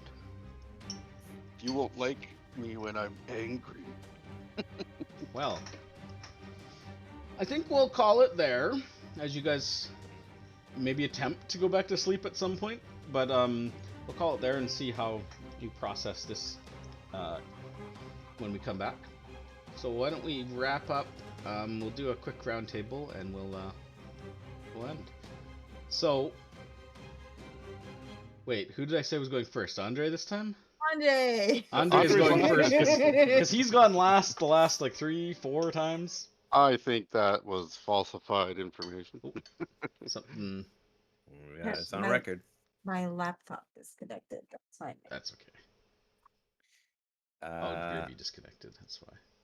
Yeah, no, great as always. Great session. Love the RP. Rose, I mean the portal, very interesting. Whatever that is. I'm glad Jonah found it. Me too. The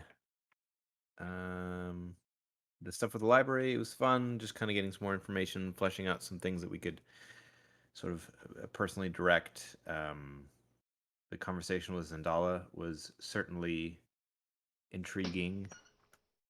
I still don't know what to make of her, but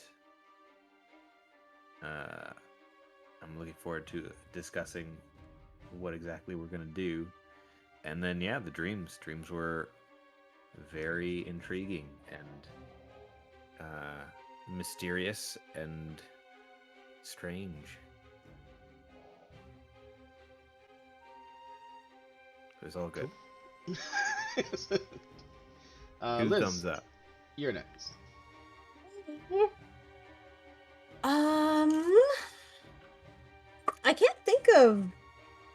I can't really think of any thorns. No, I really liked the library.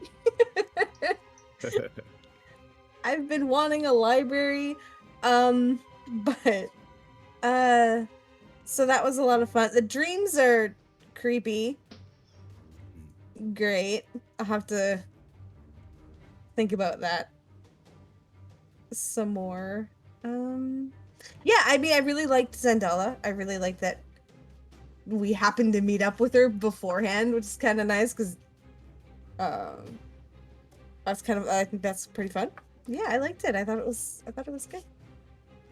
I'm very, very nervous about this whole portal thing, about going through and like doing this Venom Queen thing. I worry that it's really gonna fuck us and we're just not gonna get to go with the boat and stuff. We're not gonna get to do our plan of what we had planned to do, but I guess we'll see. Maybe.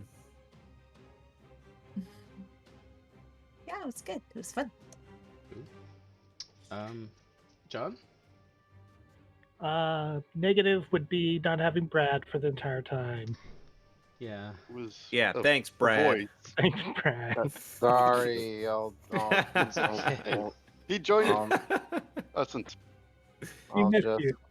I'll just roll over and die. Make sure you mute yourself first. Positives, the dreams were fun. That was fun. Yep. Finding the portal was good.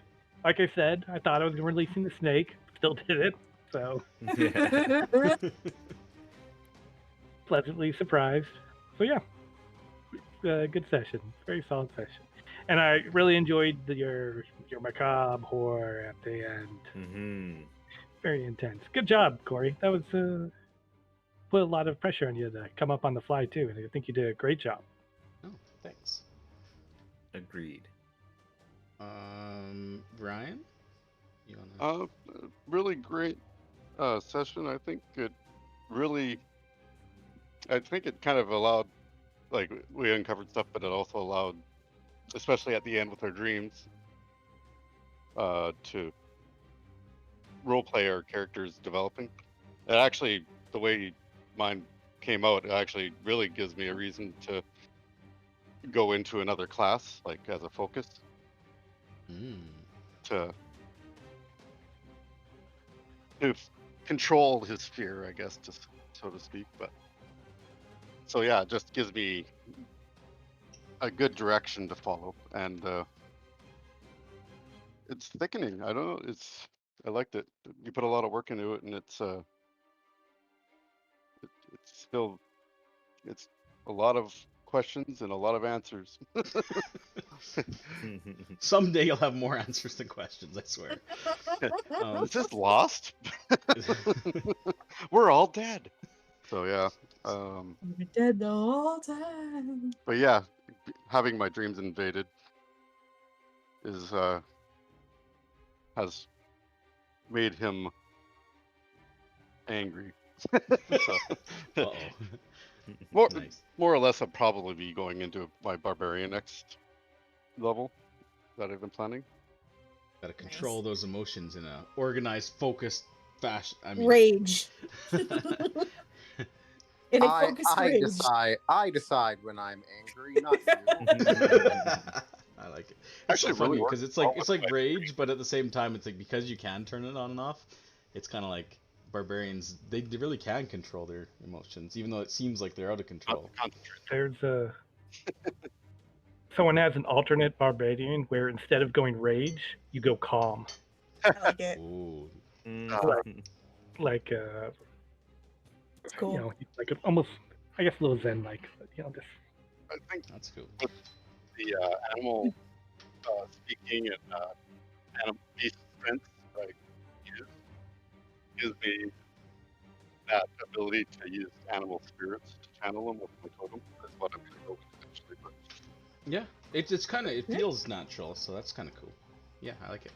All right, Brad, I know you weren't really here, but do you have any thoughts on what you did over here? I was essentially here the whole time. Yeah, you were. That's true. Yeah. Except for the first maybe half hour. I just didn't know if sometimes you were just like asleep. You know? I thought that I might have been at some points, but no, I was actually awake the whole time. And I mean, granted, sure, a little out of it, but you know, I was listening. I've got the Twitch stream up on the TV and stuff. Oh, nice. Yeah. You're enough that you can make a decision. Yeah. Well, I'm glad you were here to participate in the talk, like with Xandala, because I knew that was gonna happen this session. I was like, oh no, if Brad misses it, that's like his story or part of it. But inspiration for you, Brad, for toughing it out. Thanks. Inspiration to actual Brad. Oh, so use that at work. Constitution say use it for your next one. Yeah, exactly. Yeah. No, it was it was a lot of good RP, a lot of good story, a lot of good lore dumpies, and excited for this new map tech. Gonna be cool. Yeah. And I will give inspiration to John because he always makes me feel things whenever he gets all sad and panicked about being a good person. I like that. That's heartbreaking and great. And I will also one it was a small thing, but I especially appreciated that you let us kind of very quickly gloss over the murdering the defenseless snake thing. You know, like it was something that we all knew we kind of had to do. It was a huge, monstrous creature. Got out. It was going to kill people. It was going to be bad. But in the moment, it's just sitting there in a cage. Can't do anything. It doesn't feel great. So the fact that you were like, yep, it's gone. It's dead. You Move have on. to roll. As a note, Archie murdered that thing with no second thought in her mind. Archie hates snakes and snake people. This is a monster. Douse it in oil, baby. Yeah. And then she had horrifying dreams that night. So what does that tell you? Yeah, for me it was good. I was kind of hoping, but it just didn't go that way. I was kind of hoping to get to like the going through the portal today, but overall I think it was good. I enjoyed. I don't know. I enjoyed all of it. I enjoyed I always enjoy it when, as a DM, I can like give you guys more information. So when you go seeking it out specifically, whether it's from NPCs asking questions or researching things or whatever, that's always fun for me because I get to do those little like lore dumps here and there. Because sometimes it's like I could just like force it in, but it allows me to kind of build on stuff, especially because I didn't know exactly what you were gonna. I had a feeling you were gonna look into like the Lobo and stuff, but I didn't have any clue when Andre asked me what he was looking into. I'm like, oh, okay, cool. I can give some lore on like Yanti stuff and some like other things that hadn't really come up yet in the campaign in detail. So looking into that kind of stuff and getting information that was cool. I like that. Yeah, and just the way you guys handled all your like individual actions. I really liked how you guys talked about the what to do with the snake, and you guys. I feel like you guys are really. It's nice that you guys aren't. I didn't feel like, anyways, you guys are hitting like decision paralysis. Like, yeah, there's a lot going on. There's a lot you're learning and a lot you could be doing, but I like how you're basically, once you've got an action, you just carry it through, right? It's nice to not just be like, oh, let's wait a couple more days and let's learn more and let's do this. It's like, okay, we're gonna do this. Charter the boat. Like, Xandala, yeah, you can come with us. Like, no, like, okay, we'll get back to you on that. You know, it's kind of like a, yeah, meet us here in a couple days. We're heading out. You know, you didn't. You know, it just feels like you guys are. You have goals that you're really focusing on and doing, but as many wrenches as I try to throw in your plans, you guys, I feel like you're as carrying many forward. as you possibly can. You're heading out to port in just over a day. Here's a portal to 2 different places that you're not 100% certain you can come back from. Consider we are go Eh? down. And Clevin thinks Here's- we really should deal with this as soon as possible. Yeah, and then on top of that, let's bring somebody back from the east, where you're going next, and say that the undead is slaughtering relentlessly all over the place and they barely survived. Good luck. Well, I mean, you know, Like, when you- gotta have something to I look forward actually, I to. feel like there's a lot of threads that seem to be merging more. So I think that's helping remove any paralysis that we might have in decisions. I do like that now she's with us before we go, so we're not actually actively searching for her. She's with us, and as we go in, I think that's it means we're not sort of pigeonholed into, you know, if we want to go this way, we can. We're not gonna have to worry about missing her or something like that. Now it's just the yellow banner that we've got to look for instead of 2. There's just like 1 group, which is kind of nice. I do like that. It doesn't change that we want to go there. It just takes one less question mark out. What would we have done if we had left the day before? God damn.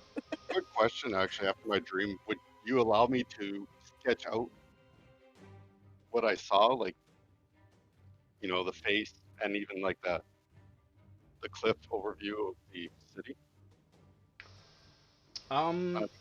Like, it wouldn't be a detail, just a sketch. Yeah, I mean, you could try, but it wouldn't really, like, yeah, like you said, it wouldn't be a lot of detail because it was a very Dreams are surreal cool. kind of scene. Like, but yeah, But sure, you could try. Something that I can put to paper and then maybe. Yeah. Oh, are we picking up in the morning or right after? I'll leave drinks? that to you guys whether you want to pick up in the morning or not. But Mostly, I just want to know if any of my stuff is no, different. Other No. than that, and there was no Just a crumpled tablet. paper in his pocket or anything. Aelin can decide on that part. I probably would have like gently stopped you from like just going through all my stuff and been like, And it would it's have been fine. like It she was a just dream. remembers. She'd be like, "Oh, you crumpled the paper. Is it in your?" kind of thing. Yeah. Like just she's kind of just neurotic right now. Yeah, I would have attempted to stop you from rifling through my pockets without hopefully doing so in a way that without like Yeah. being like, hey, don't go through my shit. Well, There's she would have secret gotten things in she there. would have gotten distracted and just went rifle through your pockets and see if there's a crumpled piece of paper as she moves on to the Sure. next bag, sort of, you know. So Oh.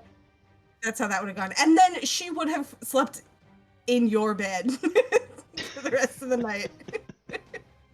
With like Gerald, I don't know, at the end, I guess, because that's where the creepy lady was. So she put Gerald in that spot. Stand here and punch any creepy ladies that come in the room. Housekeeper in the morning. Do you need your chamber? Oh! Jonah's alarms going off. Woo woo. Oh god. Okay. The Well, portal. we'll wrap up here. So that's where we'll end tonight's session. Thank you for watching this episode of Magic Mythal, Tomb of Annihilation. We live stream our games nearly every Sunday night at 4 p.m. Pacific time here on Twitch, and you can catch up on weekly sessions on YouTube. If you enjoyed spending this time, consider giving us a follow, turn on notifications, see when we go live, and never miss an episode. Thank you again, and thank you to all my players for being here. Until next time, good night.